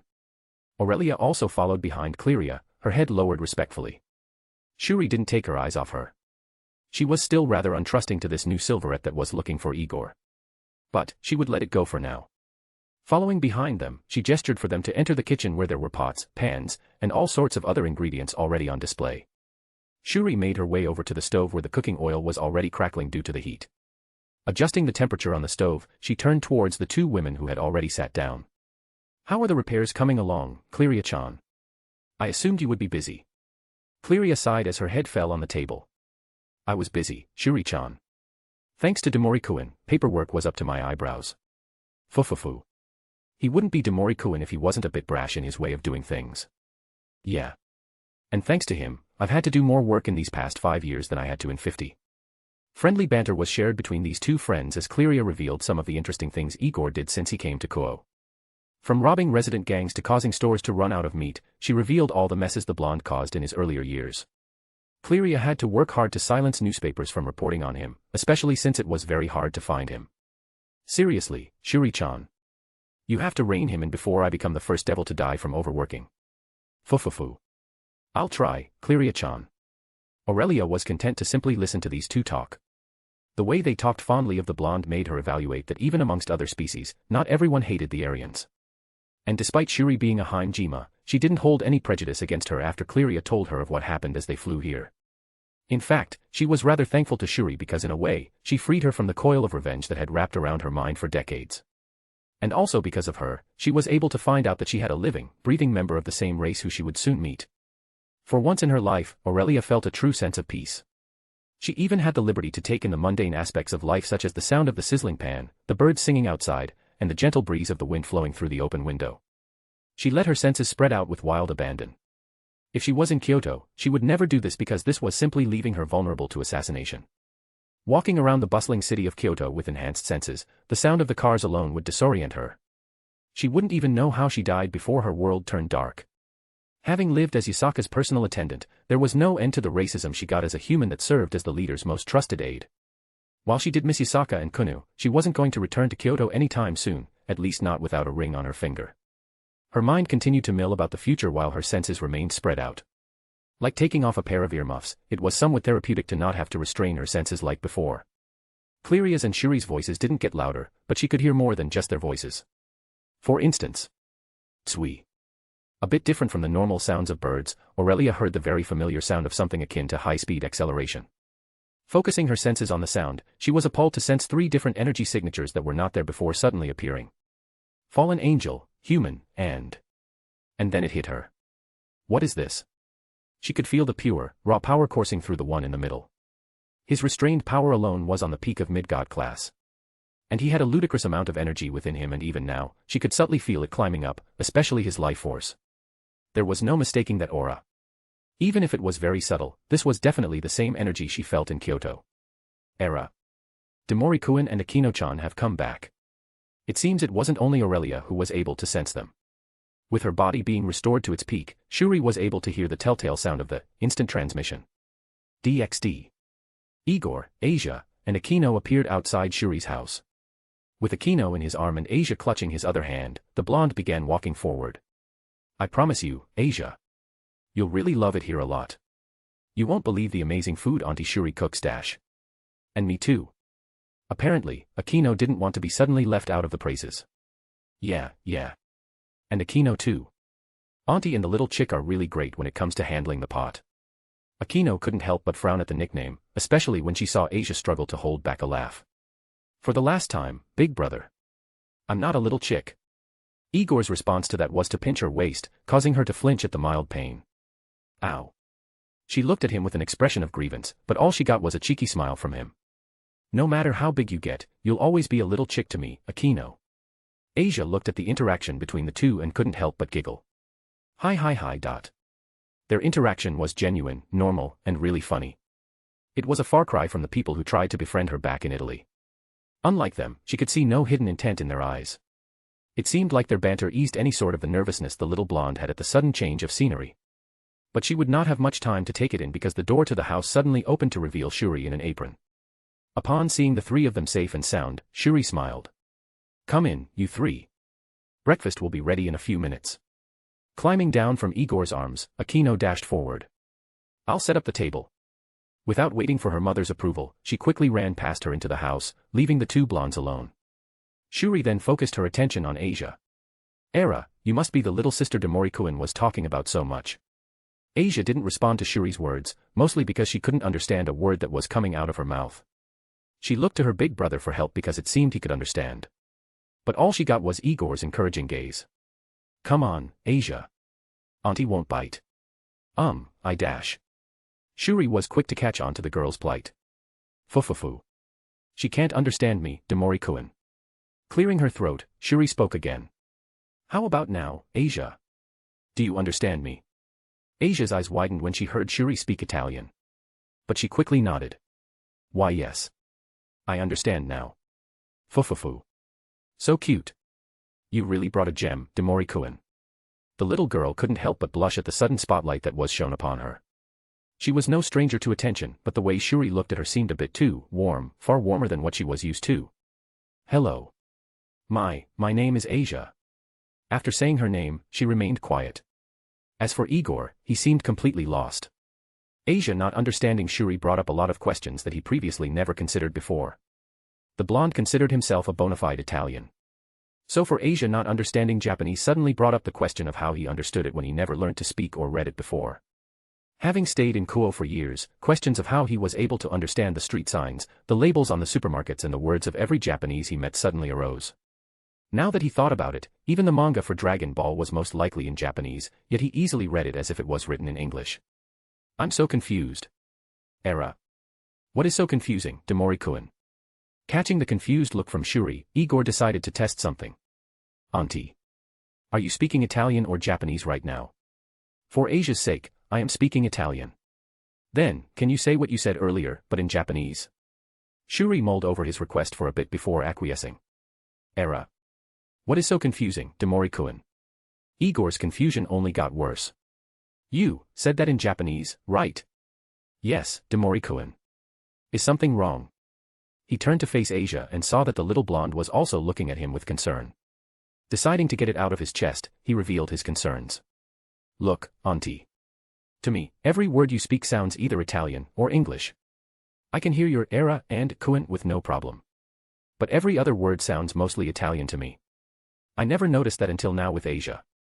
It makes me wonder how I never had problems understanding a language. While no one here had the answer, a third party did. Alerted by the sound of footsteps, all three of them came face to face with Aurelia and Cleria. Being an Aryan herself, Aurelia would be able to explain. Greetings, Lord Demori. This one's name is Aurelia. As for your confusion, this one will be able to resolve it. DxD. Grigori, Underworld. Barakiel was sitting alone in his office. With wooden flooring and furnishings, only the walls were painted a peach-white color, giving off a rather normal and professional atmosphere. But right now, the curtains were closed and there were bottles all over. Slumped on his chair was Barakiel, who appeared to be a total mess. Gone was his coat, leaving him with only his wrinkled black shirt and trousers. His eyes were dark and lifeless, his hair and beard uncombed.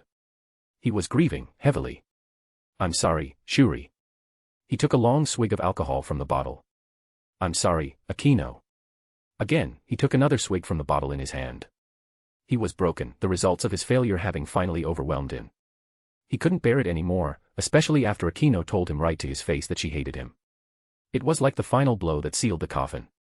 For the past half an hour, he'd been drowning his sorrows in liquor, something he had never touched for decades, until today. These bottles of alcohol were all the gifts he received from Odin and a few warriors he used to spar with whenever he got the time to visit Asgard. These gifts that were received during happy and satisfying times were now used to drown the sorrow in his heart. He felt like a complete and utter failure. It wasn't so much that his wife died with his daughter nearly following, but that he actually swallowed his rage. He was the lightning general, a cadre of Grigori. He survived hundreds of wars and witnessed thousands. He was a warrior that even Asgardians acknowledged as a friend. Yet when his family was touched, he shied away from the thought of exacting revenge. The thought alone aroused his rage and frustration. Rayera. Crash. Throwing away the bottle in his hand, it crashed against the wall with glass shards and liquor splattering all over. His face was buried in his hands, grief and hatred becoming the only things that accompanied him. In that brief moment of self-loathing, a thought entered his mind. Alicia. The only person that came to mind in his time of great sorrow was the woman who so easily proclaimed her love for him. He wanted to see her, to feel her warmth. He already lost everything and he was in danger of losing himself. There was nothing more that he wanted to do than to see her. It was to the point that it had become an instinct. He could go to his brothers, but he didn't want them to see him like this, to see him, so broken. Without hesitation, a teleportation circle formed underneath him before he vanished. Vuong. Anne. Today is Friday and thank you for the continued support. It is greatly appreciated, especially the comments I receive from all of you. If you're interested in reading ahead, here's the link, patreon.com/holygambler. Chapter 100, Chapter 100. The only person that came to mind in his time of great sorrow was the woman who so easily proclaimed her love for him. He wanted to see her, to feel her warmth. He already lost everything and he was in danger of losing himself. There was nothing more that he wanted to do than to see her. It was to the point that it had become an instinct. He could go to his brothers, but he didn't want them to see him like this, to see him, so broken. Without hesitation, a teleportation circle formed underneath him before he vanished. Vuong. DxD. Greetings, Lord Demori. This one's name is Aurelia. As for your confusion, this one will be able to resolve it. Oh, okay. I'm listening then. Igor focused his attention on this random woman. From an objective standpoint, he could admit she was very pretty. Long silver hair, blue eyes, and a slim yet proportioned appearance. What he was most interested in were the calluses on her hands. From how deep they looked, he could guess that she wielded a bladed weapon like a sword or dagger. Aurelia didn't notice his eyes focus on her hands nor respond immediately to his question. Rather, she was taking in his presence. There is no mistaking it. She could feel it, almost as if it was an instinct. She could recognize her own kin very easily and Aurelia had no doubt that Igor was a pureblood like her. Comparing his stature to her people, he seemed to be 13 years old. But taking account into what she felt through his life force, he was almost 9 years old. It astounded her that he could get this strong without having tapped into the experience of his ancestors. But right now wasn't the time to figure that out. Not wanting to let the silence stretch longer than it already did, she addressed his concerns regarding his ability to understand foreign languages. Lord Demori. The ability to understand other languages is a key trait that even normal humans once used to possess since time immemorial. Is Lord Demori familiar with the Tower of Babel? Igor was slightly put off by her eloquent language. It didn't sit right with him that a woman who clearly gave off the feeling of a fellow warrior was speaking so poshly. In his mind, only sissies, politicians, and non-combatants like Cleria could afford to spend time learning big words for simple things instead of doing push-ups. But he shrugged it off. Can't say I do know that story. Very well then. This one shall be brief in her explanation. A long time ago when men shared a single language, they came together to build a tower that could pierce into the heavens. But She cast a glance to Cleria who was preparing for the pain before changing her words. But the Allfather was less than pleased at their actions. So he halted their progress by scrambling the language, making them all speak different languages without being able to understand one another. This is not recorded in normal books, but the Allfather went a step further and separated them by dividing the once single landmass into 7 continents. But there was one clan that did not participate in building the tower and spoke out against it. The Allfather spared the clan and gave them the blessing of understanding all scripts and languages. That clan was called Aurelia and their descendants were called Aryans.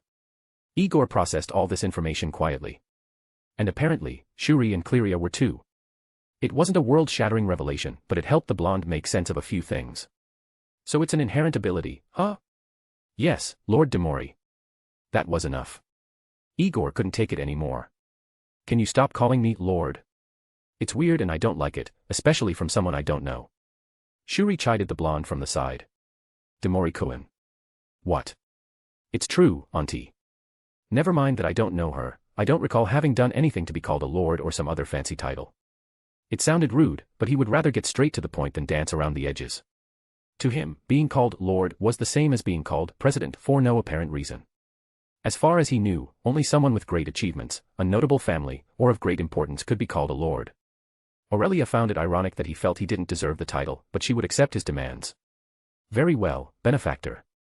This one will respect your demands. Igor looked at the woman before deciding to offer another alternative. Can't you call me by name? You're older than me, so calling me by name is better. Apologies, benefactor. But calling you by name would be immensely disrespectful in our culture. She chided herself for almost referring to him as husband. In their culture, a woman calling her husband, the head of the house, by name was disrespecting his authority, his standing, and the spirits of his ancestors who were always with him. Although they weren't married, Aurelia would aim to correct that very soon. Igor gave up on trying to convince the other woman otherwise. He could smell the food from the house, and judging from Asia's strengthening grip on his hand, she was either hungry or anxious, or both. But he was now genuinely curious as to who this woman was beyond her name.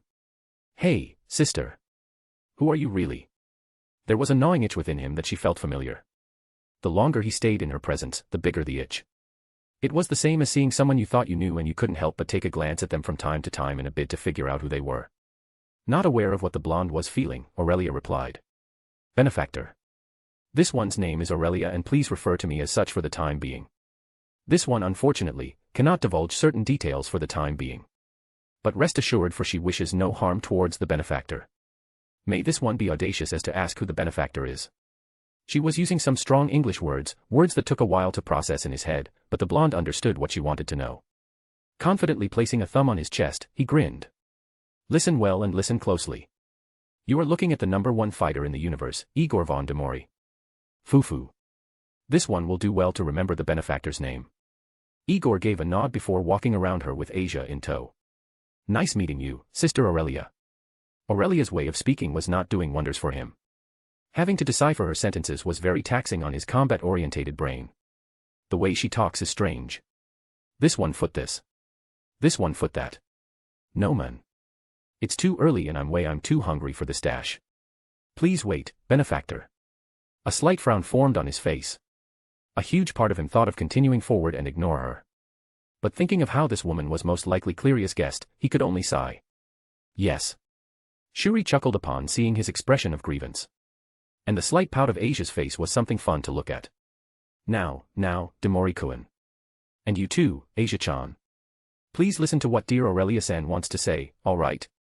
Meanwhile, I'll fix your plates, pardon me. I'll fix Asia-chan a plate. I'll have a pot ready for you, Demori-kun. And with that, she sashayed her way around them and entered the house. Igor couldn't keep his eyes off her, his mouth open like a love-struck teenager. The moment he heard pot, her status in his heart had immediately been elevated to goddess. With her having promised to fix them some food, the blonde's patience bar was recharged. Turning towards Aurelia, he was a bit more amicable now, something Cleria was thankful for. She didn't understand why Aurelia was being so long-winded with someone who she should be straightforward with. But she didn't raise her question and was fine with being an observer. As for Aurelia, couldn't let him leave without confirming her suspicion. And she had a way to do it. May this one ask if the benefactor is familiar with the name, Drachenberg? Igor tilted his head in confusion. What does Dragon Mountain have to do with this? Cleria widened her eyes with shock. She was in awe of what she had just witnessed. Many supernatural species had the ability to automatically speak any language without any problems. It was an intrinsic ability that worked with nearly any speakable language, except Aryan. If an Aryan spoke Aryan, no other race would be able to automatically translate the language. All they would hear was nonsensical gibberish. When Aurelia spoke, she spoke using Aryan, and the blonde easily understood and replied to her in Aryan, and from the looks of things, he did it subconsciously. If she was 99% sure that Igor was a pureblood, then now she was 100% sure. With that discovery, Aurelia couldn't help but smile a bit more genuinely. Apologies, benefactor. This one will reintroduce herself properly this time. This one's name is Aurelia von Drachenberg. Oh. Okay. The two women were surprised at his mellow response, especially Aurelia. Only Asia continued to stand silently on the side. From her experience, getting involved in the adult stuff would only make her head hurt. Aurelia remained unresponsive. She simply didn't expect for him to show a complete lack of interest at all. Did this one perhaps dash? She was suddenly interrupted by the sound of frantic footsteps. It didn't take long before Igor was directly in front of her with an inquisitive gaze. Why is your last name Drachenberg? You don't feel like a dragon. Aurelia quipped back. This one is afraid the same is true with the benefactor. Your last name is Demori, yet you most certainly don't look anything like a keeper of fate. Heh. The blonde backed away from her personal space with confusion on his face. Keeper of fate. Doesn't my surname mean dwelling? Publicly, yes. However, this one believes that Lady Shuri is done with her preparations. Igor could admit he was slow, but not so slow that he wouldn't notice how the woman was paying him back for how he brushed her off previously. But instead of getting angry, he only grinned. Very funny. Sue. In a flash, he appeared in front of her with his fist barely a centimeter from the side of her cheek. To his amazement, Aurelia didn't flinch in the slightest, nor did she react in surprise. Ocean Blue stared into Cerulean, one gaze as steady as a mountain and the other, challenging and daring. For a whole 5 seconds, neither side moved. Aurelia was still standing respectably with her hands held in front of her while Igor was in midair, his body slightly horizontal from having jumped forward with his fist outstretched. Igor's grin grew wider and wider when he felt how her magic power was supercharged to hit him with what he guessed would be some sort of ice or water-based magic. It was a standoff, and with each moment that passed, his thoughts about her improved drastically. Landing on the ground, Igor didn't tear away his gaze from her. Humph, looks like those calluses aren't for decoration. You speak like a snowflake, but you certainly aren't one. I like that. Retreating with his hand stretched behind his head, he grabbed Asia's hand before he walked away without turning back. I like you. We'll continue our talk when I'm done. With those words, he retreated into the house with Asia following silently. When the duo disappeared, Cleria let out a breath she didn't know she'd been holding. Aurelia. I'm so sore, Cleria couldn't quite believe her eyes. Aurelia stood ramrod straight with her face maintaining its black visage. But when she strained her eyes, she could make out something she thought she would never see on the straight-laced woman. Is that a blush? Anne. If you're interested in reading ahead, here's the link, patreon.com/holygambler.